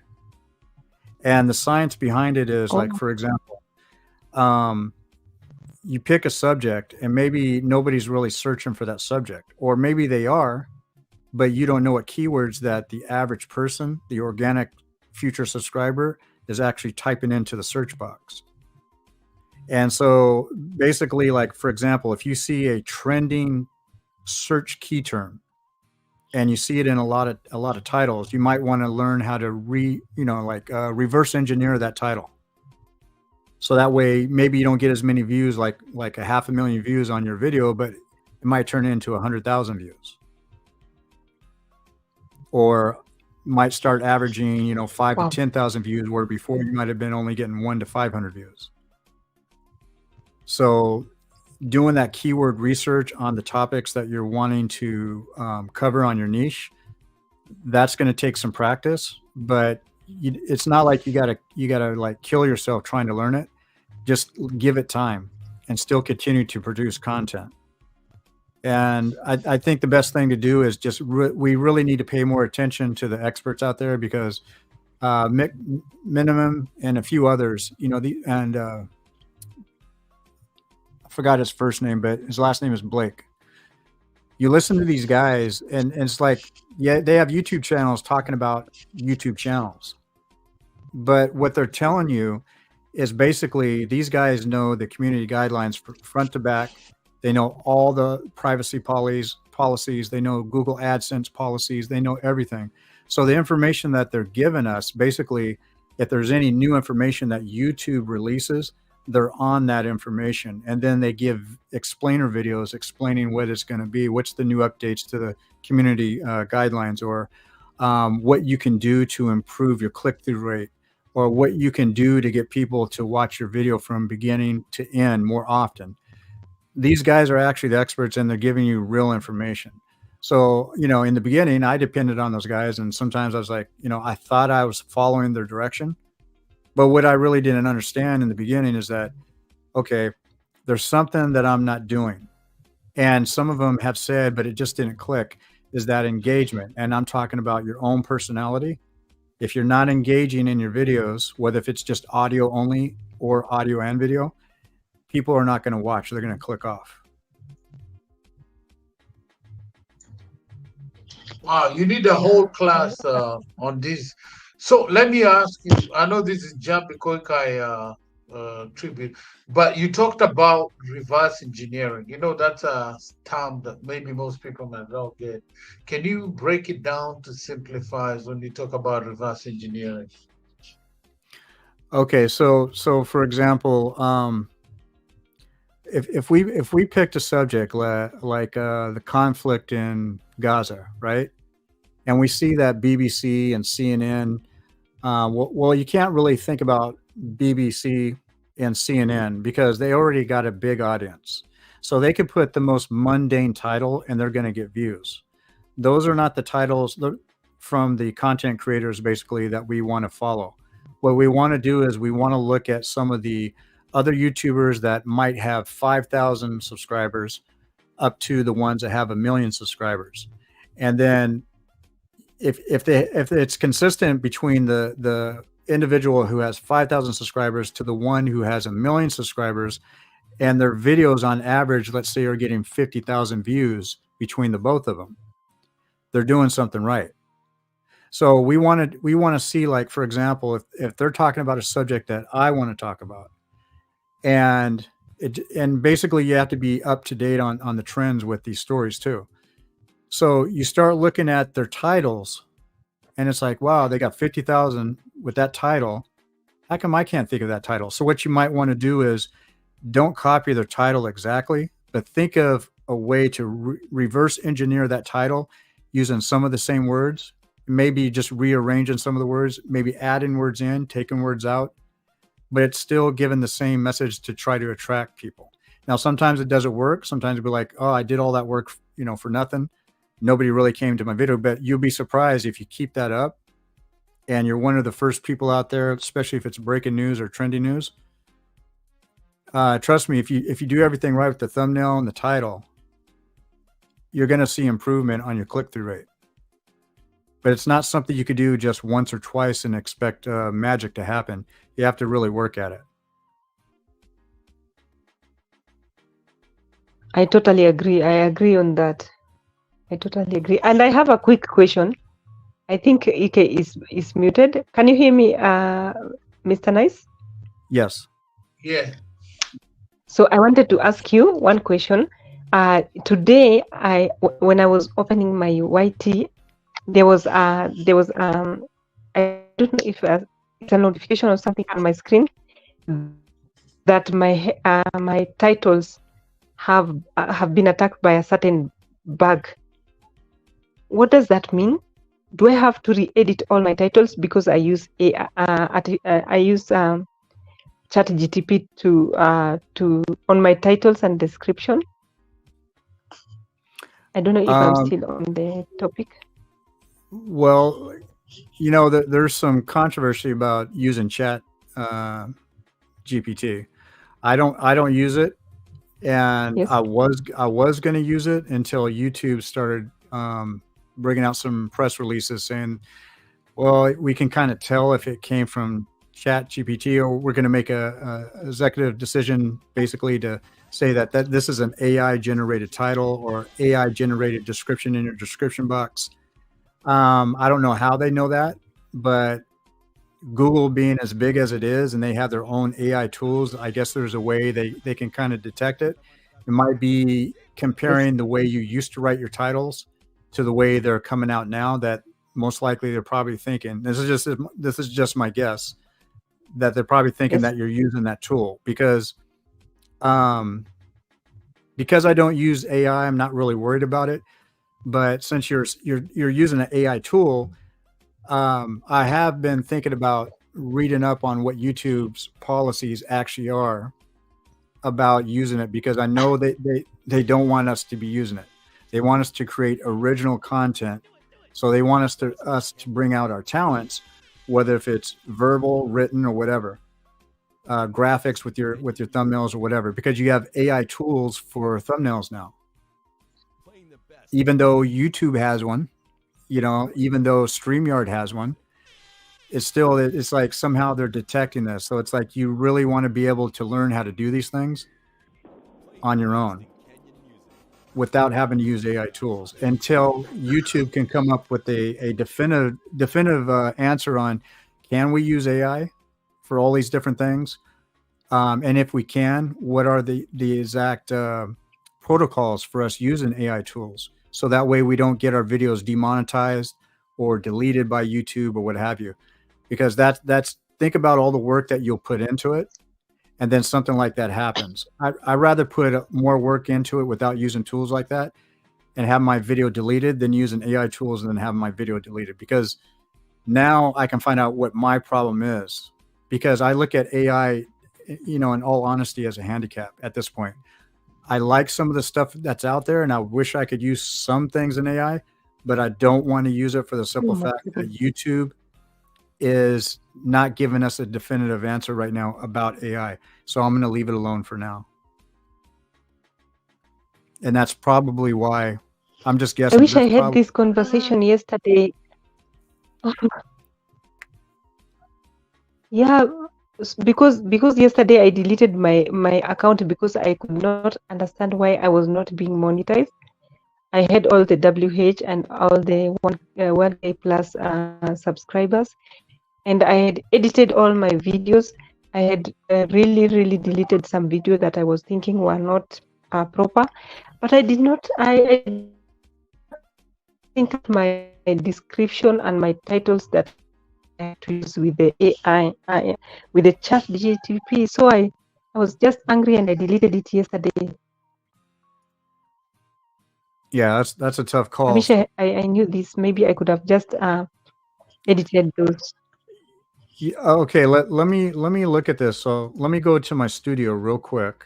And this is something that we all as a YouTube creator should actually be checking out. Now, when you're in your studio and you're on your channel dashboard, yes, on the phone, I don't know what it looks like because I'm usually on my computer, but there's a box that says ideas for you, right? And a lot of times they have video releases of new features and new policies. And what I would do is I would keep checking in on that, as well as they have this thing called the Creator Insider. Now that's the one that's really important. And that's YouTube's own video channel. And they have a lot. That's something that if they come out with a new video once a week, I would watch that video just to keep up on the latest and greatest from YouTube, because sometimes in those videos, they'll tell you what they're not going to no longer allowed on YouTube. I'll be sure to check that section, because when I go to the Chrome, when I log in Chrome, I normally I'm sure I will be able to see those options. But oh my goodness, we have a lot to learn. I didn't know such a slight mistake could lead to my channel having so much issues, because oh my goodness. Oh my goodness. Yeah, I saw that message and I was like, what is this? What does this mean? And in the private chat, I put the link to the Creator Insider. So I would go and subscribe to them now. Just see that link there, and just keep up with all the videos. They don't bombard you with a bunch of videos, but they do produce at least 1 or 2 videos almost every week. So I would definitely keep my eye on that. Maybe they'll come out with something that's just interviewing somebody about how great they did on their channel. And maybe that's something that's not important to you. But when it comes to like policy changes or feature changes or anything like that, that's coming directly from YouTube. So I would definitely subscribe to that channel. So I will be sure to do that. So you'd advise me to go and at least edit those titles and all those that I used the AI, and try to come up with my own titles and description, right? Yes. Like give me an example of one video. Like tell me what it's about and how did you title it? It could be the latest video if you want. I choose any video and I tell you how I do, especially now I'm mainly doing live streams. And on my live stream I use the AI for my description, because depending on what I'm going to be doing. For example, I will just be catching up with my friends. So for example, today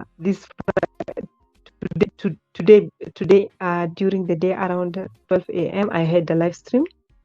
So I went to ChatGTP and asked for a nice title for Friday, and it gave me Friday Live Weekend Kickoff, Live and Thriving. And on the description, on the description, I went ahead and also used the same ChatGPT and Mhm. it gave me because I asked for Friday live stream, kicking off all that, and I asked for description, and it gave me. Okay. So Just a so minute. you Yes. so what was the title again? 1 minute. This one is hanging. 1 minute. 1 minute.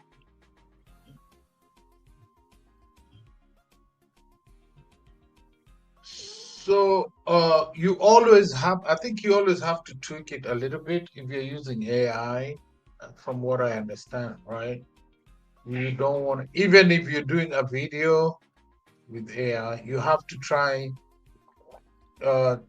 make it your own in one way or another. Mhm. Don't do exactly as, Yes. even I normally go ahead. I normally do something a little bit, but mainly maybe changing the slash from what they had given me, and removing the exclamation marks. No, the quote mark. The colon, the quote mark. Yes, But you yes, still gotta try, like, at yeah. least make it like your own. Like, I don't know if I'm making sense, Kung Fu. Yeah, you make a perfect Even sense. if it's a video, I even if it's a video, yeah. you have Yes. to try and make it your own. Like, you saw the dance videos I've been doing, those are actually literally people's videos from IG, TikTok, everywhere, but I try to make them my own, you know. I change the image, I try to use some kind of, AI and stuff like that. So even if somebody came and said something, I say, oh, yeah, it looks the same, but it's not the same. You see what I added some value into So the video. I don't know yeah. what Coco thinks. So yeah. So for example, when I asked for the description, they started with something like join us today as we then they go ahead, and then I removed the join us, and I put like something like another day to be grateful. This encourages mindfulness and positive outlook, focusing on small joys and everyday miracles that often go unnoticed. Embracing this perspective can lead to increased happiness and deeper sense of fulfillment, reminding us to cherish each moment and opportunities that come with it.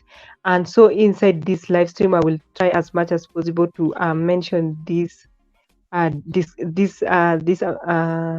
I have written here in the description.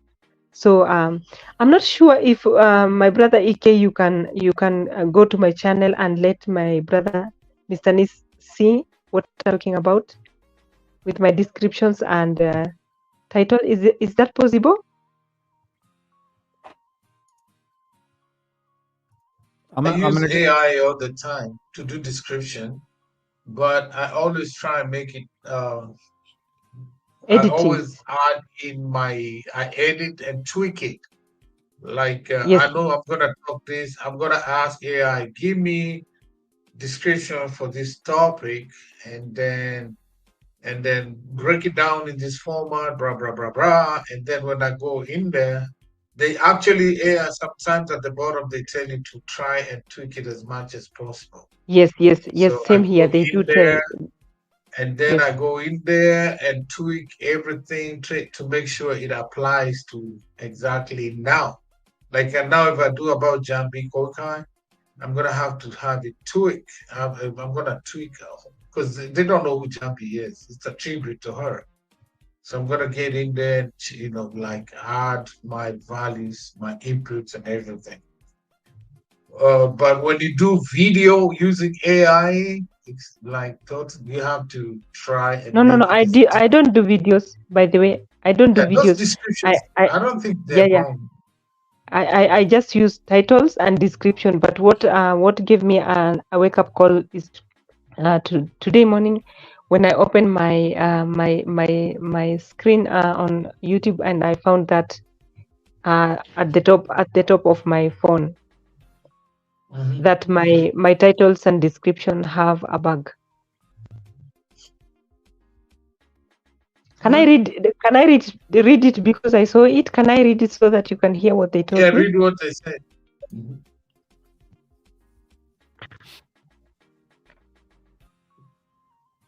May have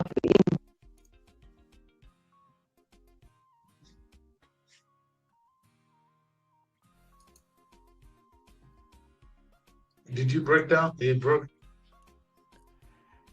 Yeah, your voice got distorted when you're speaking.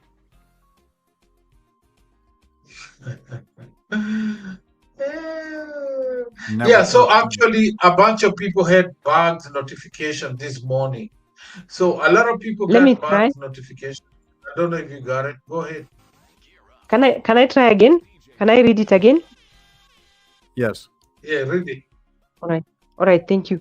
So it was saying a bug may have impacted some of your video descriptions for video you edited from 14th to 16th. Please check your video description to ensure they are in your intended state.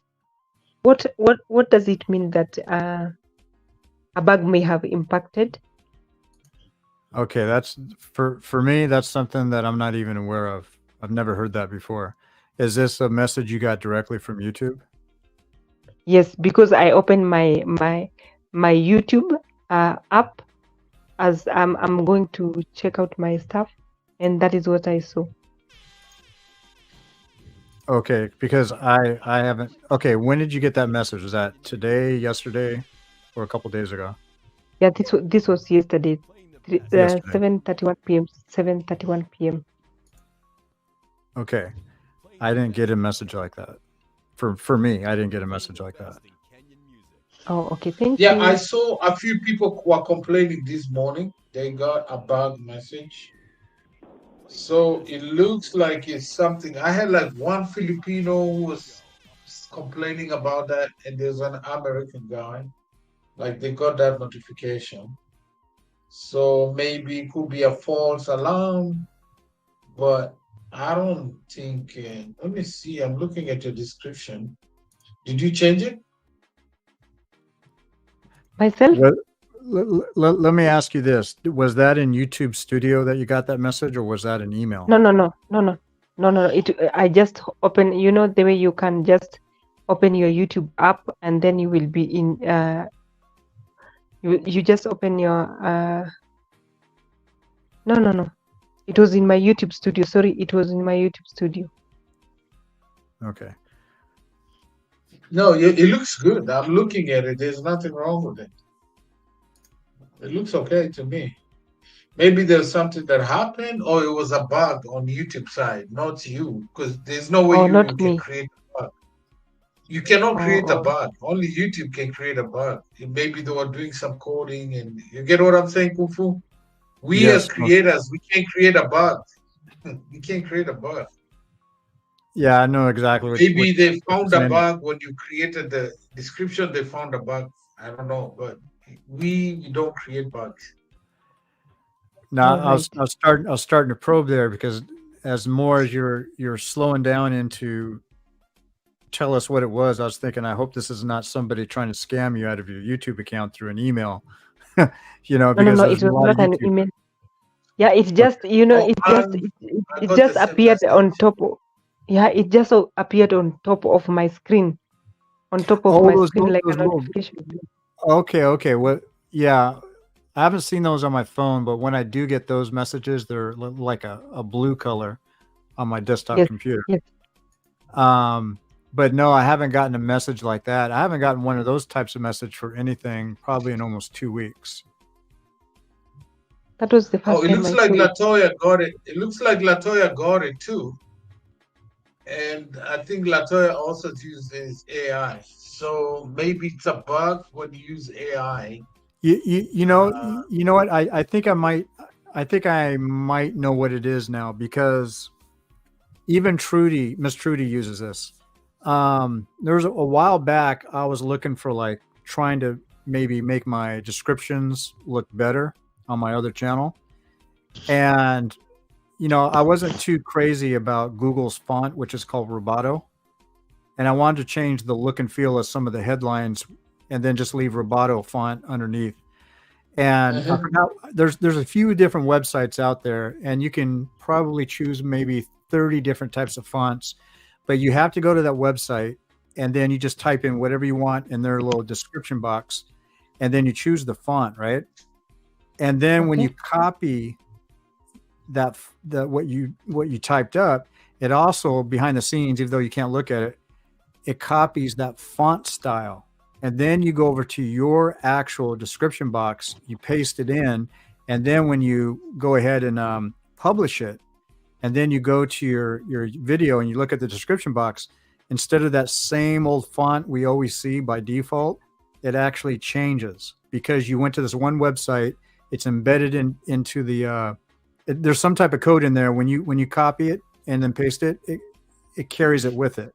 So maybe, and this is, since I know that because I have that experience, maybe when you use the AI tool that you used, you're copying some type of code and then you paste it into your title and paste it into your description box, and maybe that is what YouTube has detected.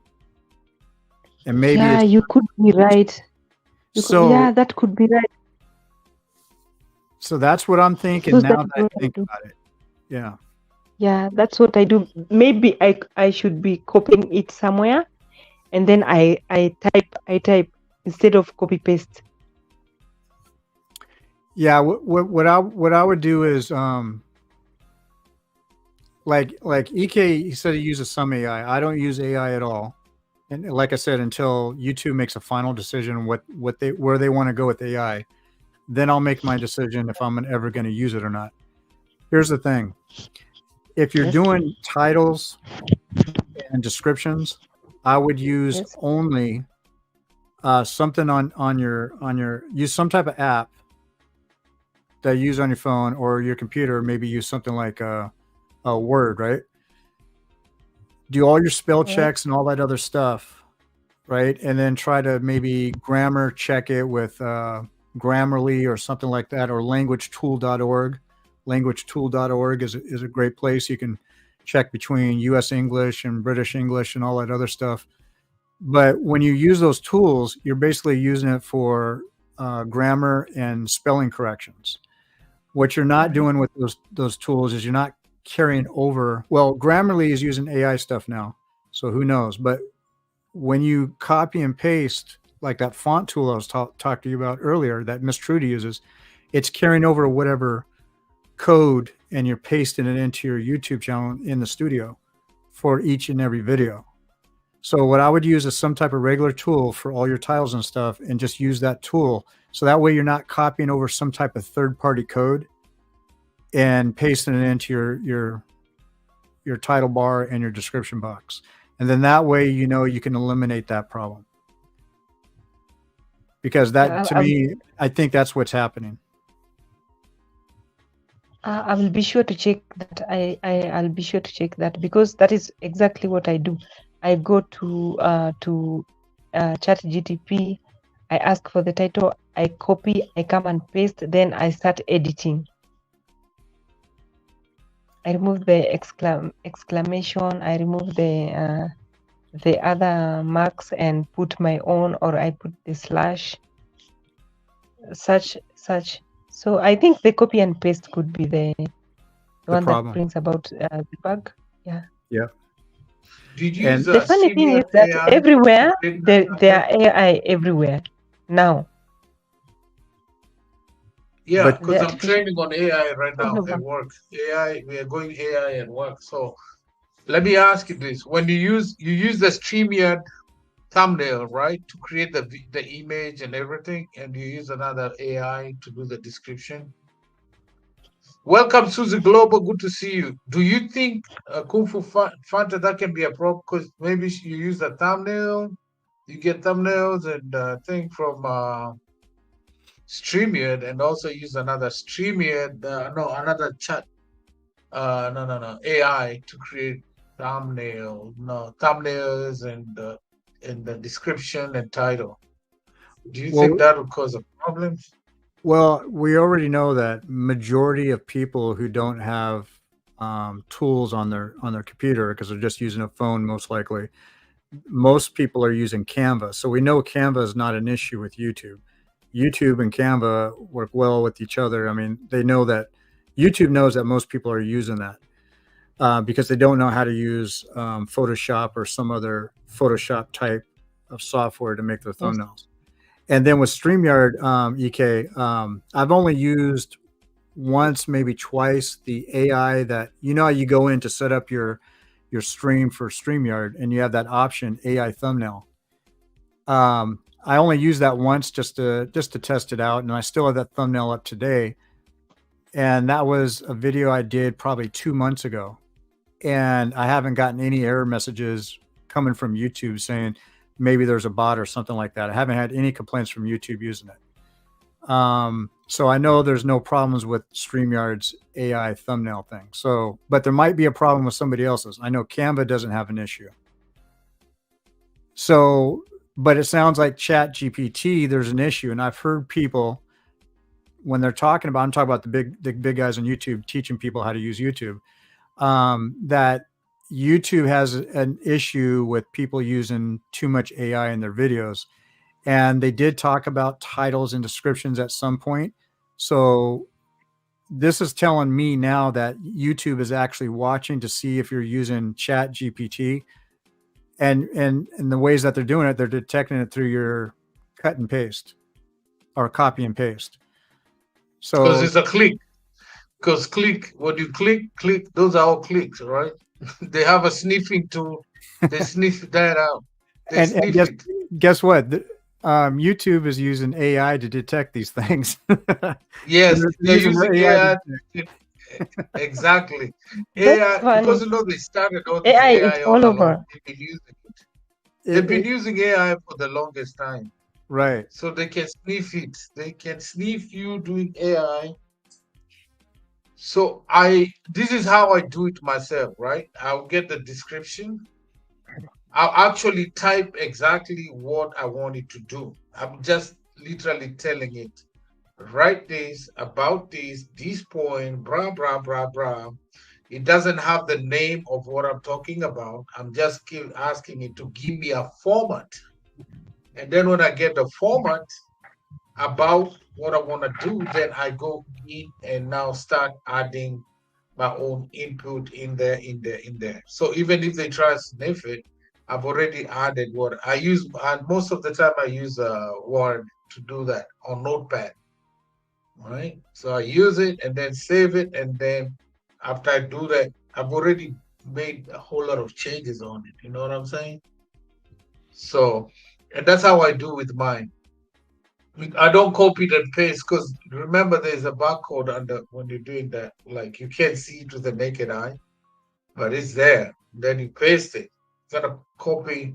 Have you ever copied something from online and you try to on the window? They ask you, do you wanna save it or paste it as the original format or this? That means you're already picking out the format and they are giving you the option.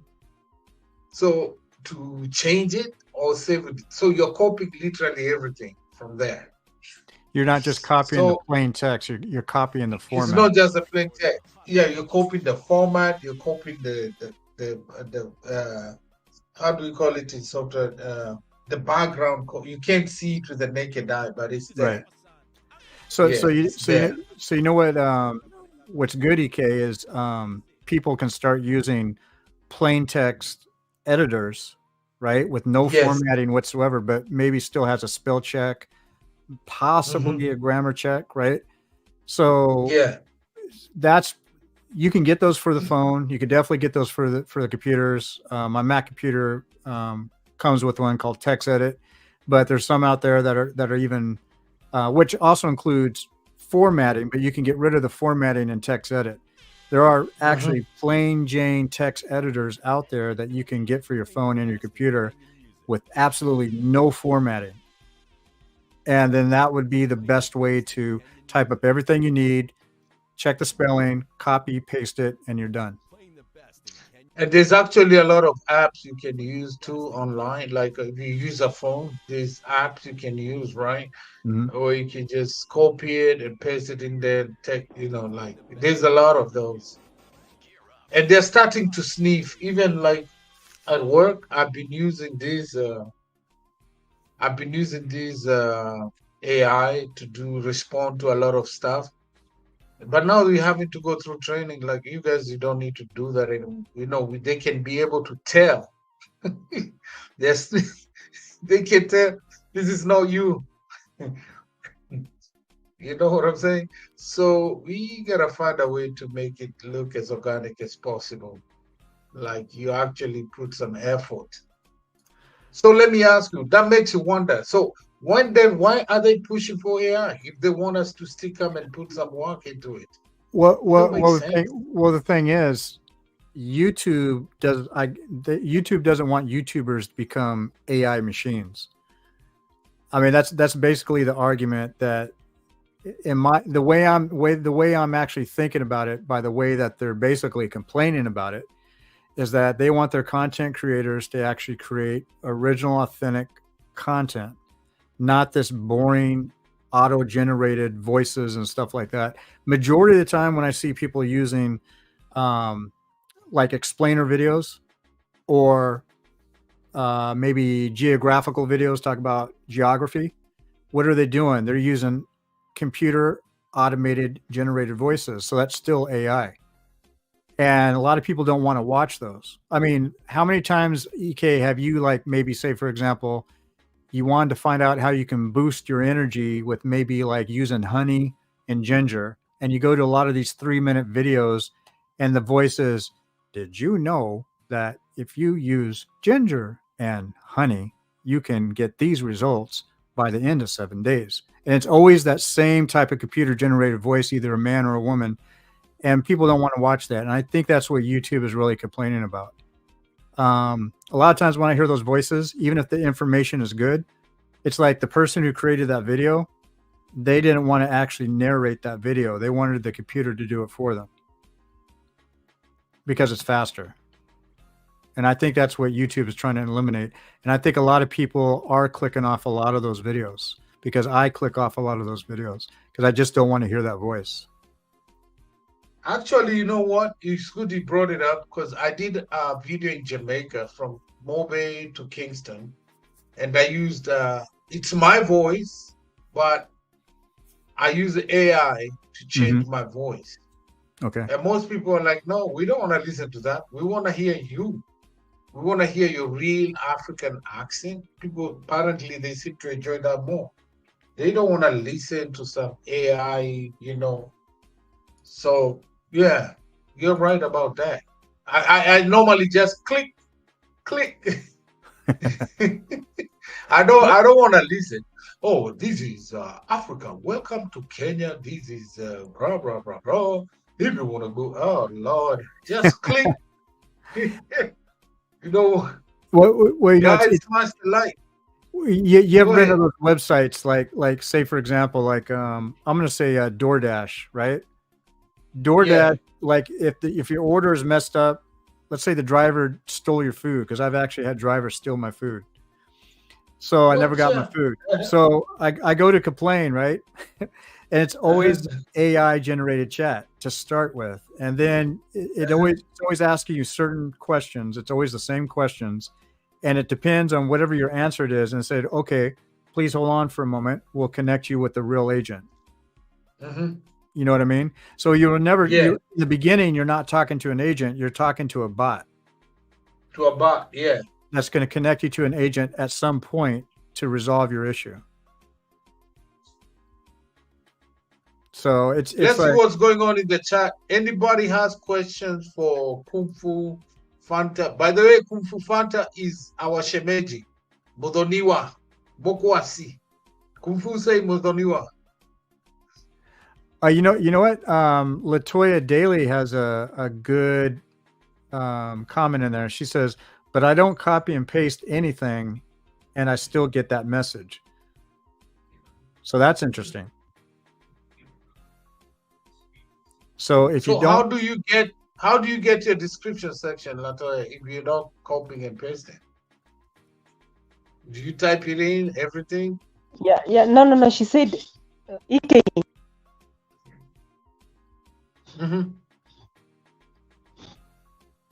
Go ahead. Okay, she said she doesn't use AI. She doesn't use Chat GTP.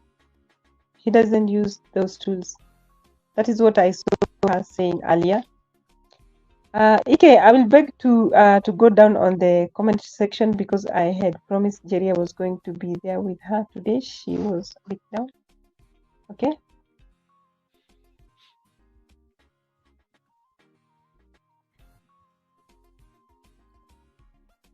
She said there earlier that yes, I got it 2 times. I don't use AI. That is Latoya. She said she got the message twice, but she doesn't use AI. So I don't know how you can. Well, okay. Let's think of it this way: if she's typing everything in, right on, in the video description without ever transferring text from one place to that location. Latoya, are you using anything like maybe emojis? Are you using the built-in emojis, or maybe copy and pasting emojis from somewhere else? Because maybe there's something within those emojis. So since I'm discovering this right now based off my previous experience with the fonts, maybe it's some of the icons that some of us use. Like we can use cell phone icons, of course, the emoji happy face icons, telephone icons. There might be something in that. So if you're using anything like that, please let us know, because that might be something to look out for. Latoya uses a lot of StreamYard AI for her thumbnails.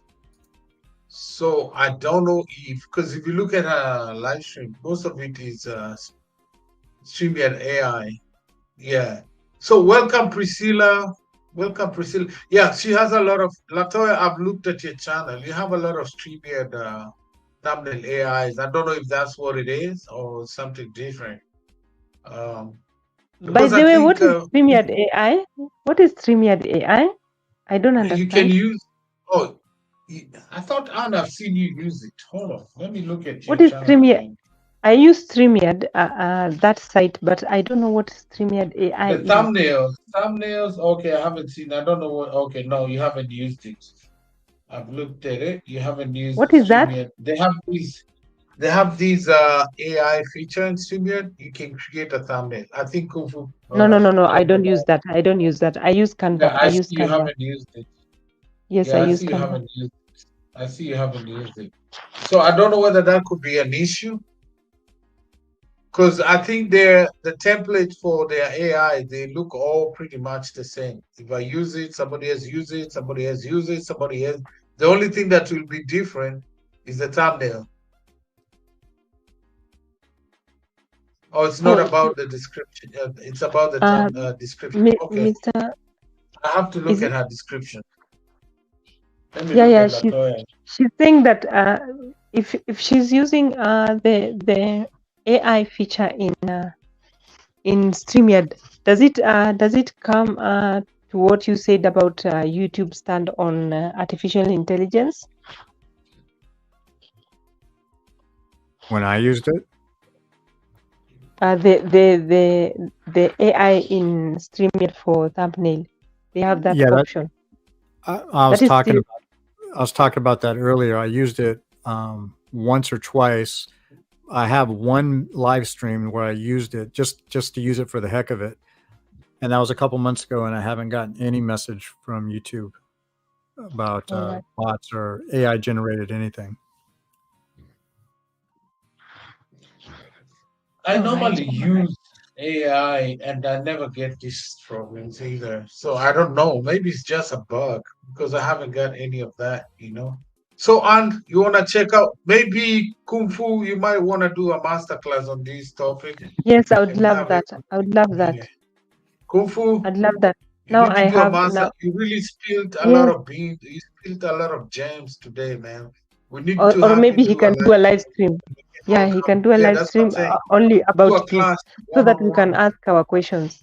Is that okay with you? Yes, do one-on-one Kung Fu. We will all be there. Well, don't hold me to it. Don't hold me to it, because I don't know. See, the thing is, you asked me a question earlier about your your titles and your description box. So Description. Yes. yeah, like for example, I'm at your channel now, and I was asking what was the title. I was actually asking you to repeat the title of one, and I think you For probably today? yeah, I think you were reading off Friday Live Weekend Kickoff Live and Thriving. Is that the one you talked about Yes. earlier? Yes. Okay, and I see that was The 7 one I hours. used the yes, that was in 7 hours ago. Okay, so I see you have 431 views right now, and that was 7 hours ago, and you've got Yes. 1.5, 1,500 subscribers. So let me ask you, was that on your phone or was that on a computer? No, I'm using just my phone. Okay, and when you did that live stream, were you using YouTube But Live?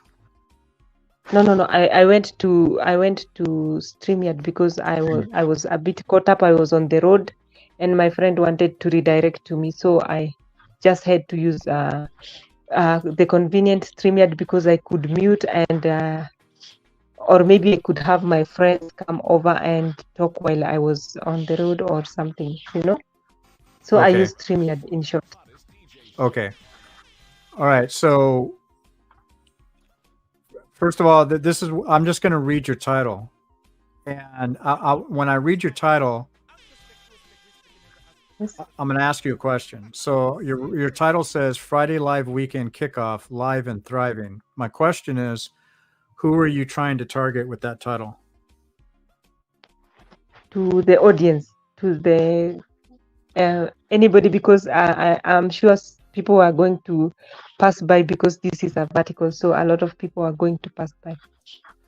Okay, so now when you thought it's for anybody to pass by from where? From your own subscription count, or just anybody out there that is just looking for a live stream with that title? Yes, for everybody. Okay. Everybody. So this is basically what I was talking about earlier. So when I look at but one thing I didn't explain is what I'm going to explain now. When I read Friday Live Weekend Kickoff Live and Thriving, to me, if I'm typing in search words, or I just came on and turned on my YouTube, the thing is, am I looking for that when I come to YouTube? And if I do happen just to run across it, Friday Live Weekend Kickoff, am I thinking American football or UK soccer or what? I don't know what that means. Friday Live Weekend Kickoff. So this is what the experts will be talking about. Your title has to have meaning, your thumbnail has to be catchy, and then your title has to match it. So basically the thumbnail is to attract the eye, and then the title is to get people to click. So when I look at Friday Live Weekend Kickoff, for some people, they might be thinking sports, but your thumbnail doesn't match that. But obviously your live stream wasn't about sports. No. It wasn't about sport at all. Okay, what was it about? About the weekend vibes. We were talking about the weekend, about friendship. Some friends came by. We were just having fun. Okay. So here's the thing. To me, what it would sound like if I was somebody else, like a total stranger, and that's what I heard that this was about. First of all, I wouldn't know who you are, but I might be curious just to come in just to see who you are and see what your vibes are, right? But you're not going to get many people doing that. And I think with the 431 that you got in 7 hours, I think the majority of those people are most likely your subscribers, and maybe a few people just kind of came in.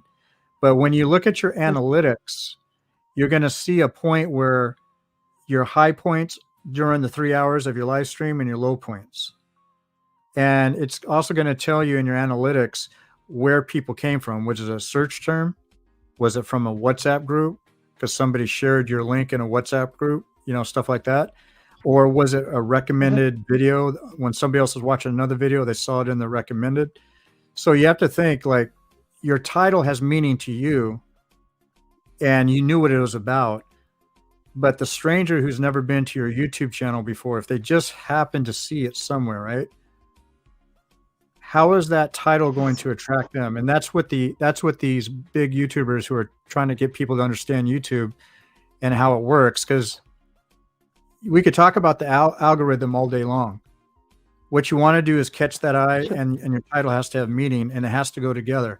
So what they're trying to convey to all of us is that your title really has to have meaning to the person who's looking at it.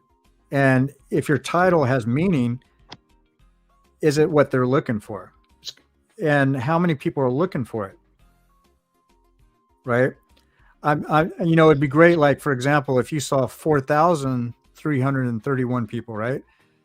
That would be like, whoa, that's amazing for 7 hours. So that means that your title had more meaning if you had that many people who actually came, which goes far beyond your subscriber count, 1,500. So what a lot of people would think when they think about it is that they're looking at this, maybe the title is for your network of friends that you already have, to talk about the weekend and having good vibes and all that other stuff. Because a lot of YouTubers, that's what they do. And then you'll find out that a lot of them are YouTubers or people you gotten to know over time, like a long period of time, who don't have YouTube channels, but they just hang out in certain groups. But your goal, to me, it sounds like you're trying to reach new people, organic new subscribers, right? Yes. Okay. So for that person that you're trying to reach, it's going to be hard for them to relate to the title. For a majority. So it's going to be hard for them. And I'm talking about the people who just might happen to see your title. So you could, like, for example, you could have done something like, you could have picked a trending topic and maybe use some of the keywords in that trending topic to add into that title. So let's just say it was some like carnival in Brazil, Friday night weekend, Brazil, carnival kickoff, live and thriving. That right there most likely would attract a lot more people, and they'll probably hang out. But then when they get to your live stream, they're going to most likely want to be hearing people talking about that topic.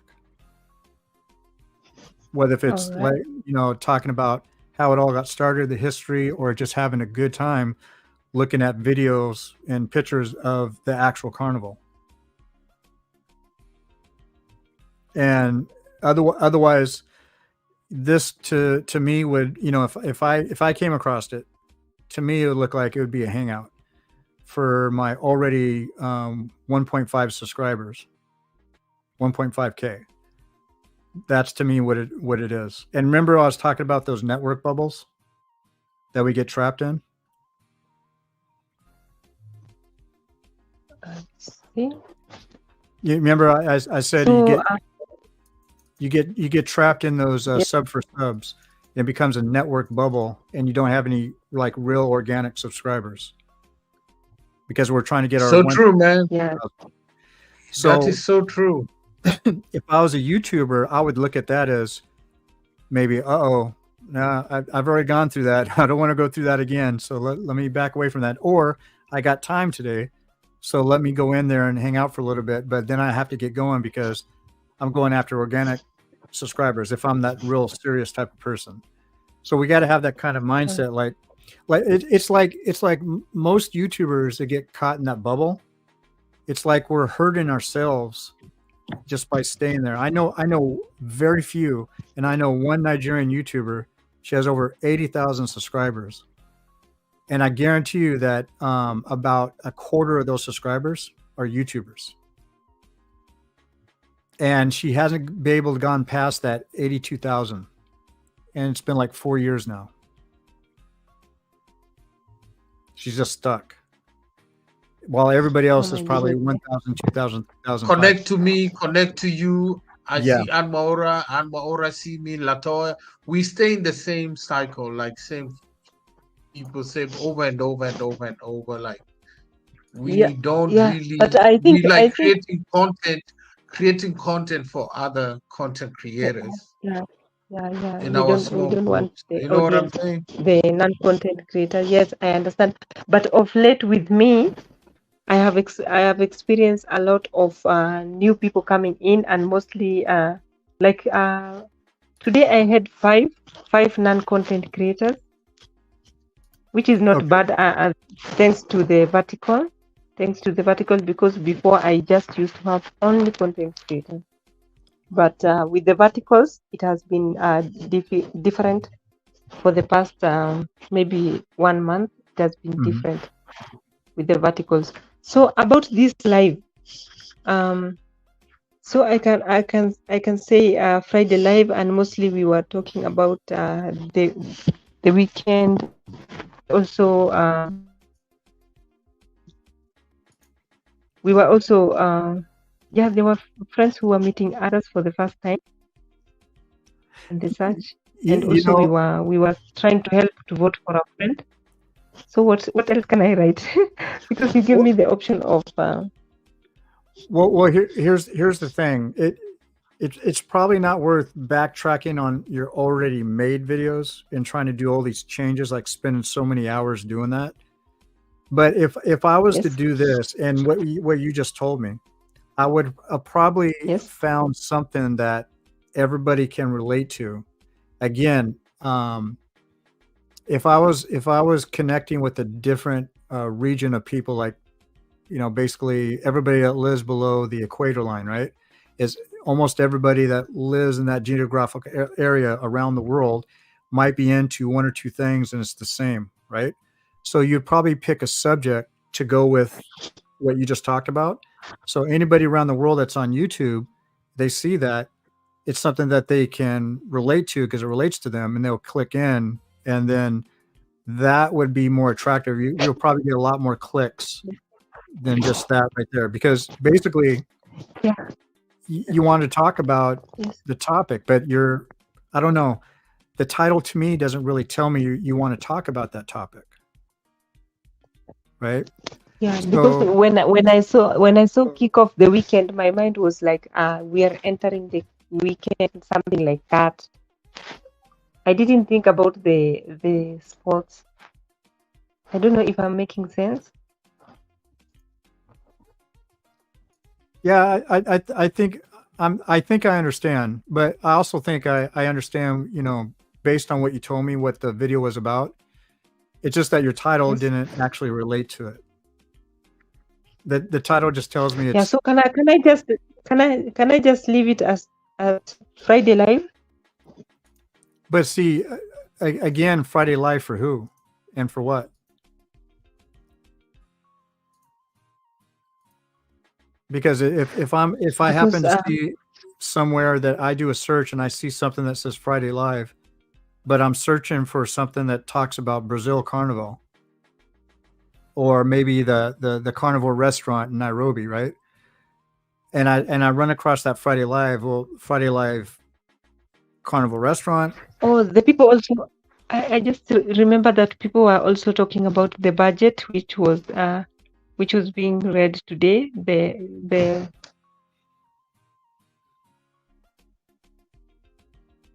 Hey, Andrew Senior TV, I see you in the chat. How you doing?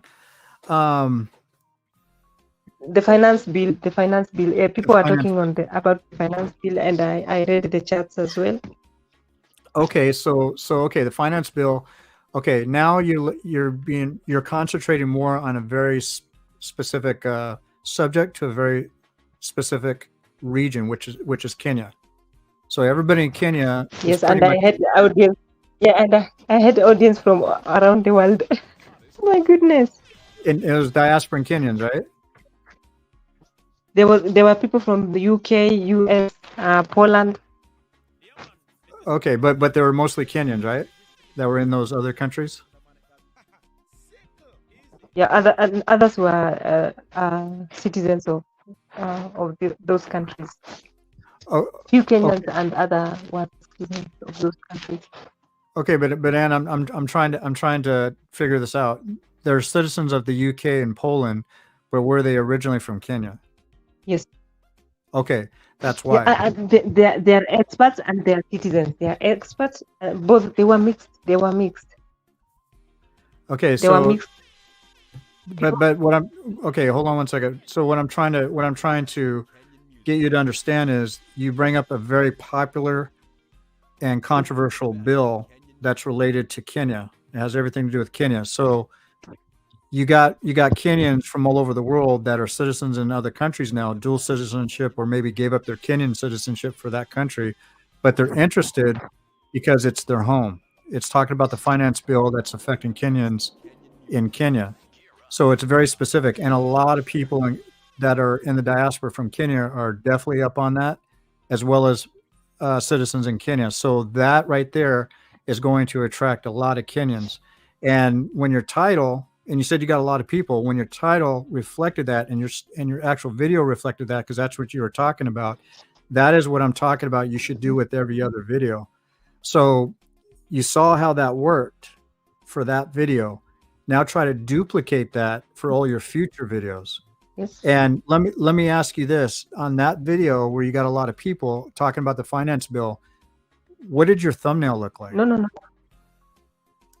No, my thumbnail is just my picture there, and thank God it's Friday. Okay. All right. So thank God it's Friday. And so, but people looked at your title. So your thumbnail, it caught people's eye. And then when they saw the title, and it was Kenyans who saw that title, they were definitely attracted to it, and they definitely wanted to get in on it. So do you see what I'm talking about right there? Yes. Okay. So what I'm saying is that was a successful video for you, or a successful live stream. So now you want to try to take that formula that worked for that live stream and try to carry that over for all your future live streams and pre-recorded videos. All right. You see, because it all relates. Now the photo, really on your thumbnails, you don't need any words whatsoever. You're a Kenyan, and Kenyans usually will probably say, I can tell, a Kenyan when I see them, because there's just a certain look. I've heard Kenyans say that to other Kenyans. So they look at the title, it's about a Kenya finance bill, right? So it's a Kenyan on the photo. The title is about Kenya, and it's a live stream. I'm going in, I'm going to get in on this. So the excitement is already there. They click through, and you got, okay, about how many views did you get on that video? I started to edit it, so I cannot see. I laughed because you said that about my look, and I remember every country that I've been in, all the Ethiopians have been greeting me in Amharic. That's why I laughed. Most Ethiopians think I'm Ethiopian. But okay, so Anne, I would challenge you to think about and cherish that success in that video, and start using the formula that worked in that video, and just try to learn from it and carry it over. Okay. All right. And when you start seeing good results over and over again, you're starting to hone your skills on your thumbnail title, and then your subject matter within the video, pre-recorded or live stream that matches that. That's what people want to be a part of. So there's no clickbaiting or anything like that, because you're actually talking about what the title is talking about. And if people were really excited about that live stream, that means you were engaging in that particular live stream. So now that engagement, that type of energy that you're giving, you want to bring that to all your live streams. All right. Thank you for the compliment. I'm taking that as a compliment, because I know you are you have experience on these streets. Because with the crazy jobs we do, sometimes we don't even have the chance to go to the studio and learn or watch a video properly to the end, So I'm just right. I understand, and I'm still learning pretty much every day. So my learning doesn't stop. But I just want you to take your success that you had, that you noticed, and you probably didn't know how to duplicate it because maybe nobody told you before, but that's what you want to start doing. All right, I will give that. I will put that to practice. So EK, now I want to ask you the question about the Haiti. Let's go back to Haiti. There? Do you have somebody lined up for an interview in Haiti? Or is No, I don't have anybody lined up. Just it's just something that has been troubling me. Like something has been eating me up. I was thinking, is that something that could have been preventable if, because I'm thinking you're showing this guy's location where he stays. Mm-hmm. He's armed. Mm-hmm. He's in the gang, and they're showing the other side of the gang, other gang on the other side. And of course, the police will have him in this. Okay, we know where he is. We know that location. Could be even the other gang, because we don't know who exactly killed him, right? Right. But do you think if his face was blurred, if his location was not disclosed, you think he'll still be around? No, this is just something I'm thinking is like outside the box, you know. Even these other gangs in Trinidad, I'm sure they're in the spotlight. If it's not a clickbait about the arrest of Chris Maslist, all those gangs, I'm sure they're in the police spotlight. Because I remember you said the police were tracking him, right? So if they're tracking Chris, that means they're tracking they will start tracking those other guys. You know what I'm saying? And I bet they can't lawyer up like he did. So my thing was like, okay, do you think if this guy from Haiti, Inspector, if his face was blurred, if his location was not disclosed, like, you know, even where he lives, you think it was something preventable? Because I know, yeah, you got clicks, you got views and all this and this, but at what cost? I don't have anybody to interview, but I'm just okay. Yeah, I mean, to answer your question, it was absolutely preventable. There's no guarantee that the same thing would have happened to that gentleman, even if his face was blurred. But the simple fact that is, it increased his chances of him not being here anymore greatly. Yeah. Because one thing about gangs is that everybody in a gang is a target to somebody else in another gang. Yes. You know what I mean? So true. So the responsibility of the YouTuber that did that, they did not take the responsibility to help protect that person, even if that person is a hardened criminal, right? And they wanted to talk to that person and, you know, tell their story or whatever. Me as a content creator, if I was to actually go ahead and do that, knowing the situation, and they weren't wearing a mask on their face, I would have blurred their face out. Exactly.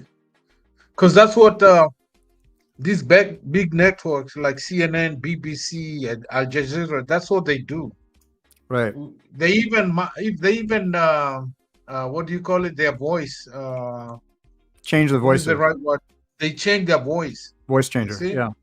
So voice changer. They change their voice. They blur their face, and they don't say location.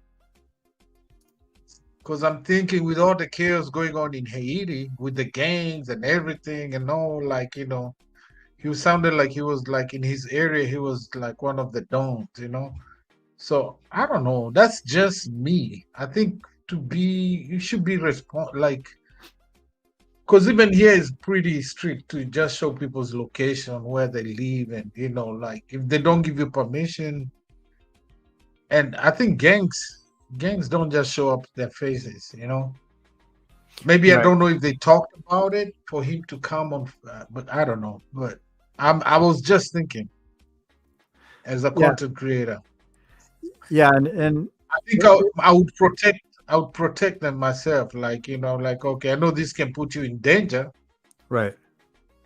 If not the other gangs, the police will mark you. You become a target. Right. Because they know you have an arm. They know where you live. They know your face. Even like Kenya police, there's also check effect. he went to one of the slums in Nairobi, and he's like, I'm hanging out with one of the most notorious gangs here in this area, and he's trying to give me his daughter and connect me. Like, you know, when you put that guy on that, I know the Kenya police. When they see that, I know how Kenya police work. You know, they be looking for him, they be target him, and most of the time he might not make it because now he might not even be a criminal. But YouTubers sometimes we just create things to, you know, for click and the views and all that. Maybe he's not even a criminal, you know. I don't know, man. I Right. think we need to be very careful what we do as content creators. And Because now you branded him.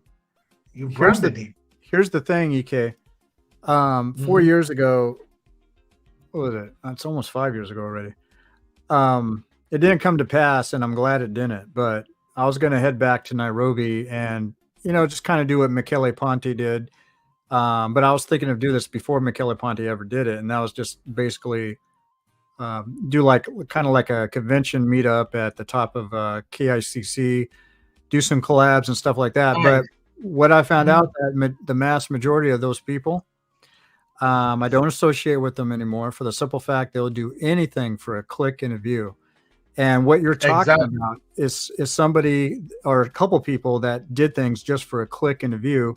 And majority of the time, these people are willing to do anything for a click and a view. They're not even making any money or not good money at all. But they'll still try to do something which might be illegal or might be something that you don't support, right? Or maybe something they don't support, but because it's on YouTube, it's kind of like reminds me of some of the musicians. Well, I'm gonna do, you know, secular music. I'm a Christian, but I'm going to do secular music for about 5 years, make my money, and then go back to Christianity. Got you. You know what I mean? And that's how majority of these YouTubers are. And I'm just like, you know what? It's not even worth it. I'll just do YouTube by myself. Don't do any collabs whatsoever. Or if I do, I'm going to be hyper selective because I'm going to really check them out first. I'm going to vet them like crazy. And even if you vet them like crazy, it's not a guarantee that, you know, after you make a few videos that a year later, they start making videos and like, man, I wish I never did videos with that guy a year prior. Now that I know this. But there's no way to tell that. But here's the thing. You don't need other people to collaborate. And when YouTube was first going with thousands of content creators, majority of those people weren't doing collabs anyway. And again, when you're doing a lot of collabs, what does it tell you? It tells me this, is that too many YouTubers want to do too many things with other YouTubers, which means they're stuck in that network bubble. Not just in live streams, but now actually in pre-recorded videos. And I've seen a lot of dumb things happen in those videos that just make sense. Most of those videos are boring. And it's not going to attract the average organic user, or excuse me, viewer. But still, it's like what I've watched these people be friends with people, do collabs with people, and then later, like, I'm not going to mention who, but this one lady tried to take somebody else's man that they met. You know what I mean? It's just like you start getting into all this weird stuff that even if you weren't a YouTuber, people go through. So now that you're on YouTube, you're going to continue that over. I thought YouTube was supposed to be about content creation. I thought it was supposed to either, you know, be for the love of the hobby of making content because it's something you love to do. And if you're doing it to monetize, then still you want to be good at your craft to entertain people, but not to befriend people and then start making content that doesn't really make sense only but to other YouTubers and not organic subscribers. And then you start becoming enemies with each other and backbiting each other and all this other stuff. Hey, you all can have it. I'm just gonna, you know, I'll help here and there, whatever. And then when they say, oh, hey, Kung Fu, you haven't been around for like 3 or 4 months. Where have you been? Well, I've been busy. I got a real life and I'm working on my channel part-time. So real life outside YouTube. Real life outside YouTube. Right. So I've seen some EK. I'm serious. I've seen some of these people I'm talking about from 2019 till now. They're complaining they ain't got no views. They're complaining that this ain't working, that ain't working, and guess what? All the good advice they ever did get, they didn't use it. They just didn't get it, and that's that's the point where you might want to think that maybe YouTube is not for you, and you should be looking at something else. Or if you made a family on YouTube and it's not working out for you monetarily, just continue, hanging out on YouTube and having that family. But hey, I'd rather go without collabing, because like I said, what I've seen people willing to do for a click and a view, you got women taking all these crazy river baths and stuff like that and doing some most. Get shout out. Shout out. Yeah. And you know what's crazy about those videos? Like some of the ones that are getting like 1 million views, YouTube ain't monetizing them. So it's like they did all that for nothing, right? Yeah, I've seen that a lot, man. A lot of millions of views, but not monetized. Because YouTube won't do it. If they became too provocative in those videos, or showing areas that they're not supposed to be showing, or making suggestive, alluding to what they're going to do, YouTube is not going to monetize that video.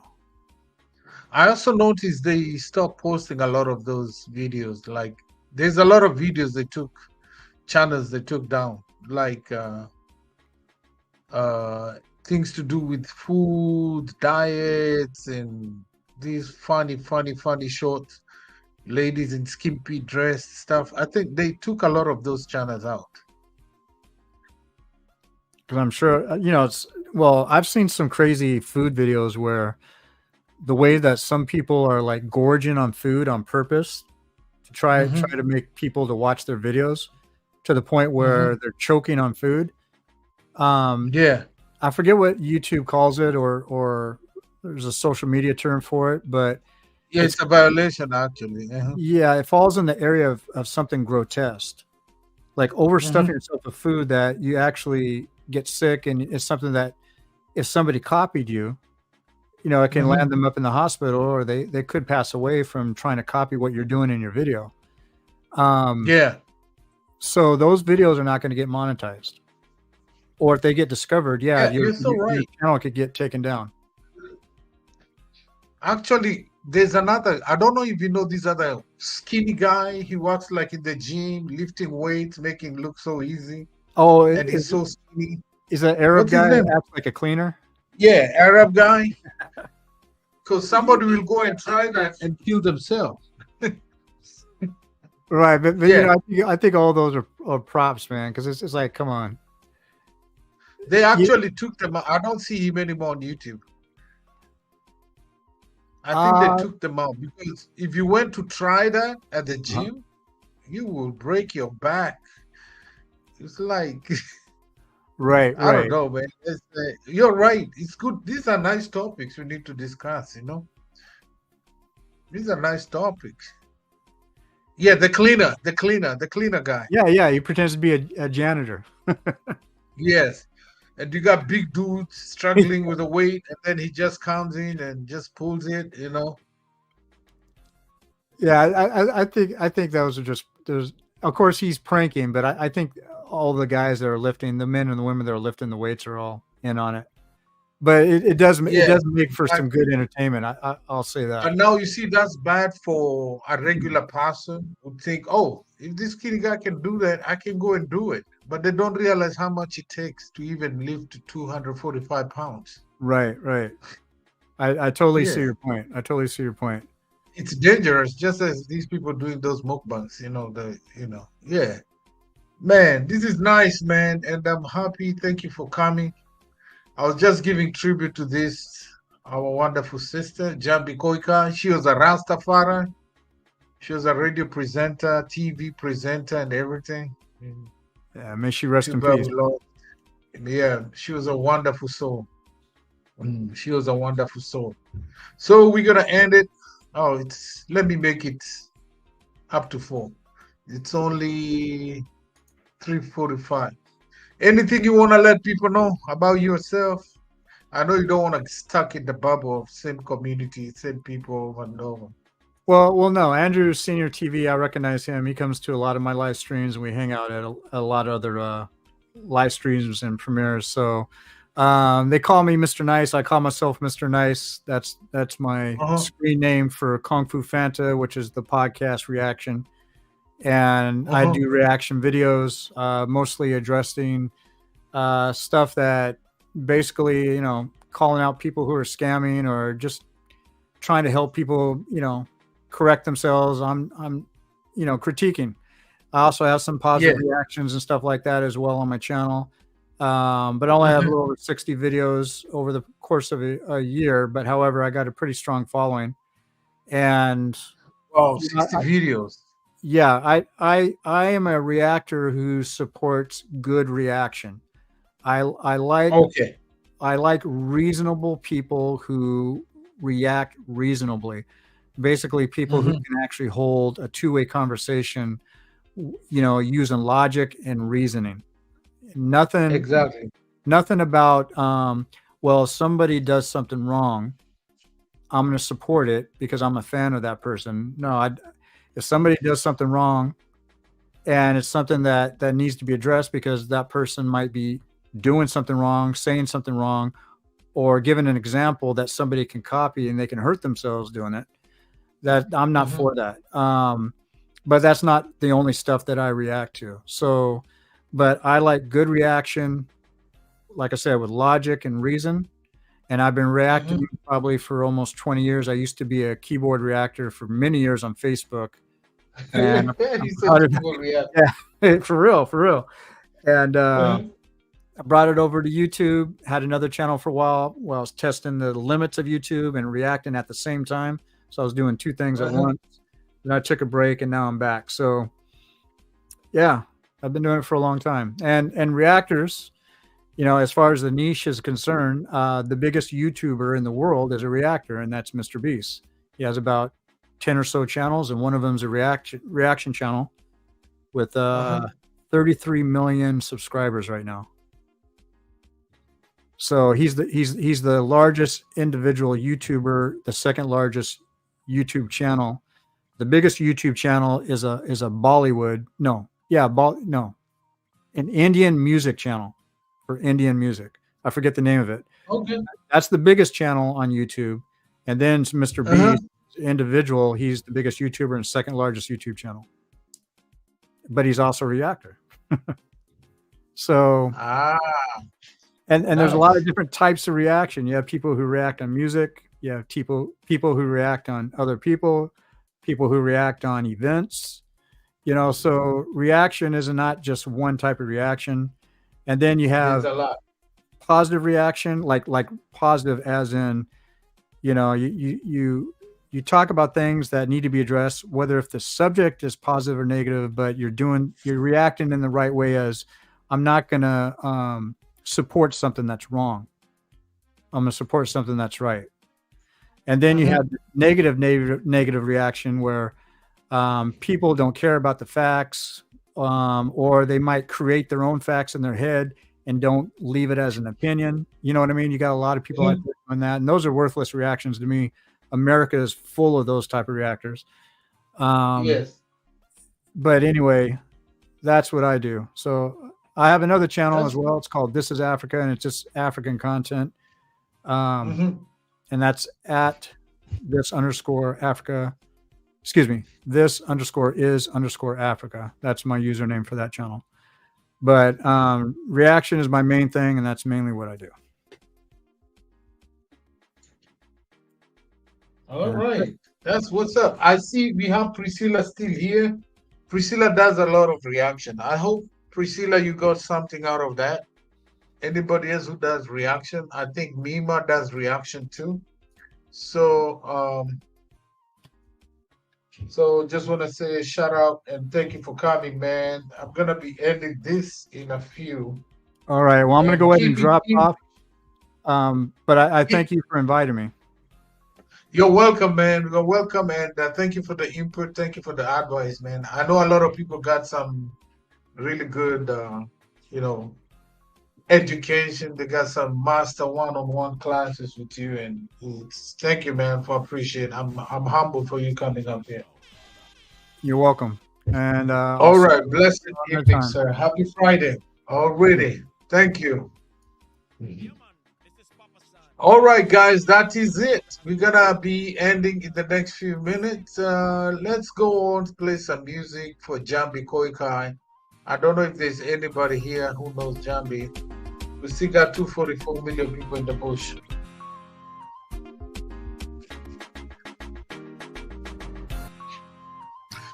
Bless up yourself. This is a special tribute to Jambi Koikai. Wapi Nini, let me know. Special tribute to Jambi Koikai. May her soul rest in peace. Bless up yourself. I'm gonna end it. I'm just gonna make it even. End it at about 4 p.m. Playing the best in Special Kenyan music. tribute, Jambi Koikai, aka Playing Fire the best in Mama. Kenyan music. We got 250 people in the good. Playing the best in Kenya. Playing the best in Kenyan music.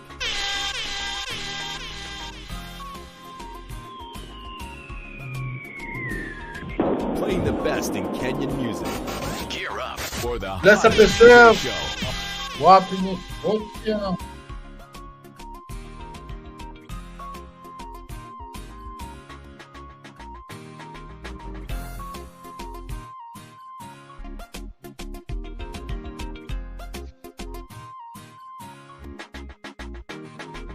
We got 263 million people. Don't forget, smash the like. Rati, Radambos himself. Wapi Nini.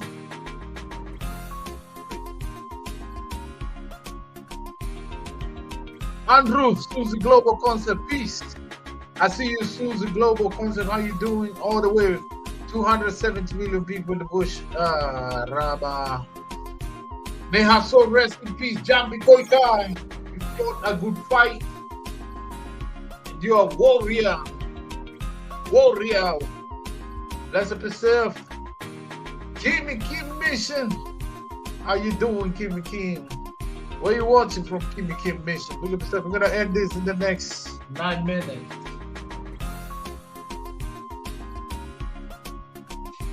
Kwaheri, kwaheri. Kung Fu Fanta, karibu, karibu, karibu, karibu. It's good to have you here. We got 927, 207 people watching. Wanga Lady. Ebu Wanga Lady, chukua hiyo link. Ebu kuja hapa. Ebu kuja tuchapiana Wanga Lady kabla tumalize. Kuja hapa Wanga, wacha kucheza na mimi. Wacha nikutumie. Ebu Wanga Lady kuja. Hujai kuja kwa hii nyumba yangu. Wacha nikutumie link Wanga ukuje. Kidogo tu. Wanga Lady, ndio hiyo link. Ebu kuja hapa kidogo yao. Bless up yourself. Wanga Lady, come here and tell me what you think about Jambi Koikai. I don't know if you remember Jambi Koikai. Tell me no. You know Jambi Koikai. Hebu kuja hapo niambie. Kuja hapo Wanga Lady. Kidogo tu alafu tumalize.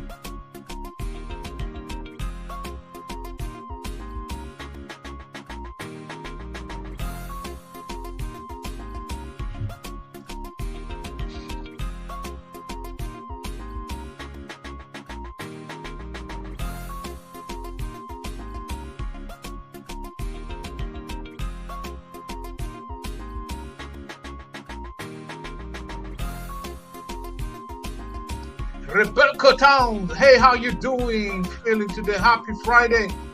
Hey, your link inanileta hapa. Hey, yo, hebu ngoja. Wanga, wait, Wanga, sorry, Wanga, let me send it to. Hey, how you doing? Rebecca Towns, welcome. How you doing? It is Friday, best day of the week, but unfortunately we lost our sister, Jambi Koikai, very popular influencer in Kenya. May her soul rest in peace. Ebu ngoja Wanga tulia. Wanga Lady tuliza hapo, wacha nikutumie sai nayo. We're not gonna stay, we're gonna end in the field. Let me bring Wanga here. I want Wanga to tell me what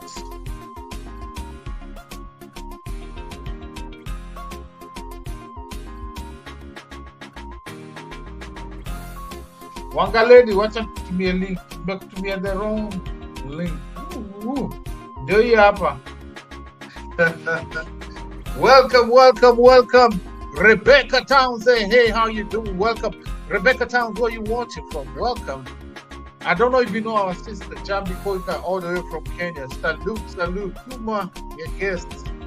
Ndio basi wangram. Karibu. We got how many people got in the building? 259 people. Please, and the lights are not matching, guys. The lights are not matching. Walking in, you let me know where you're watching from. Very special tribute to our sister Jambi Koikai. What's up?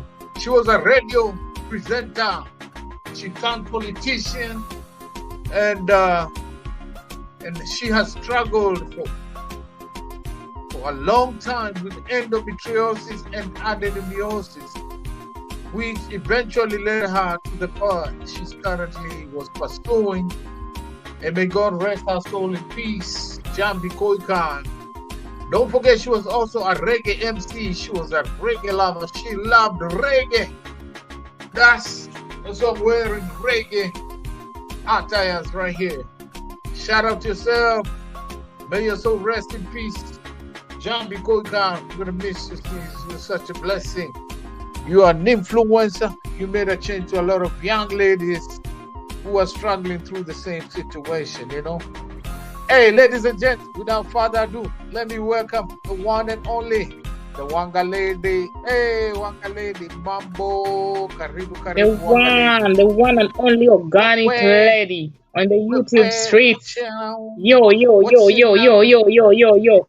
Yo, yo, yo, yo, yo. What's up? What's popping?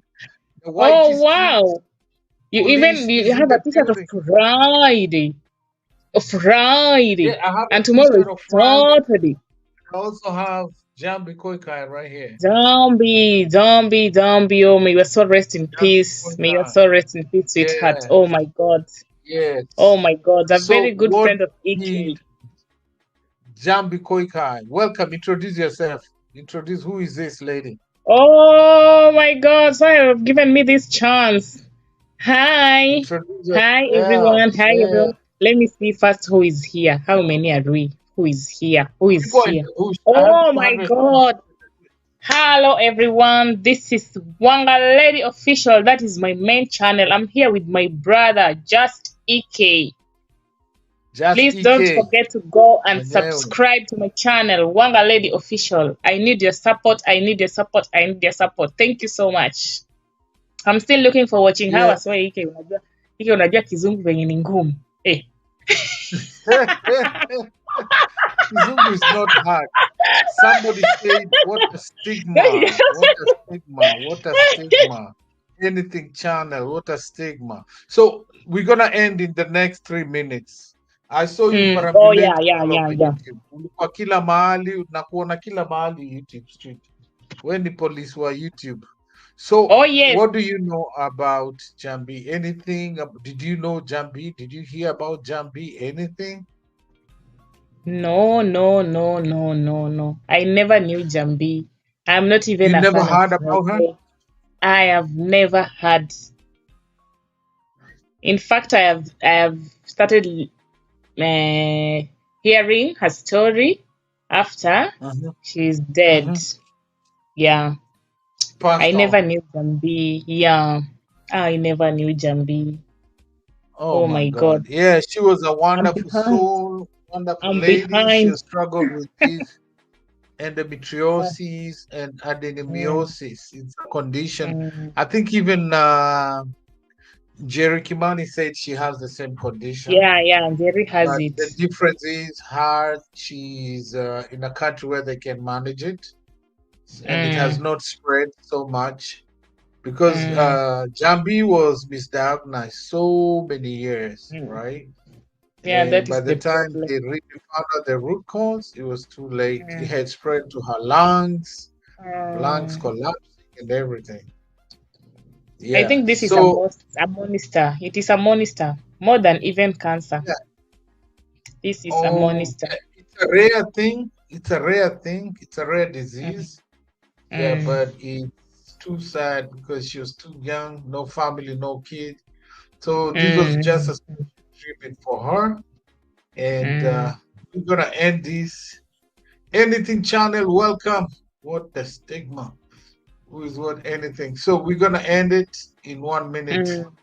So we're No gonna go to that. problem. Oh, you have to end in Thank you 5 for hours. coming. Yeah. Oh my God! And you started 4 hours ago.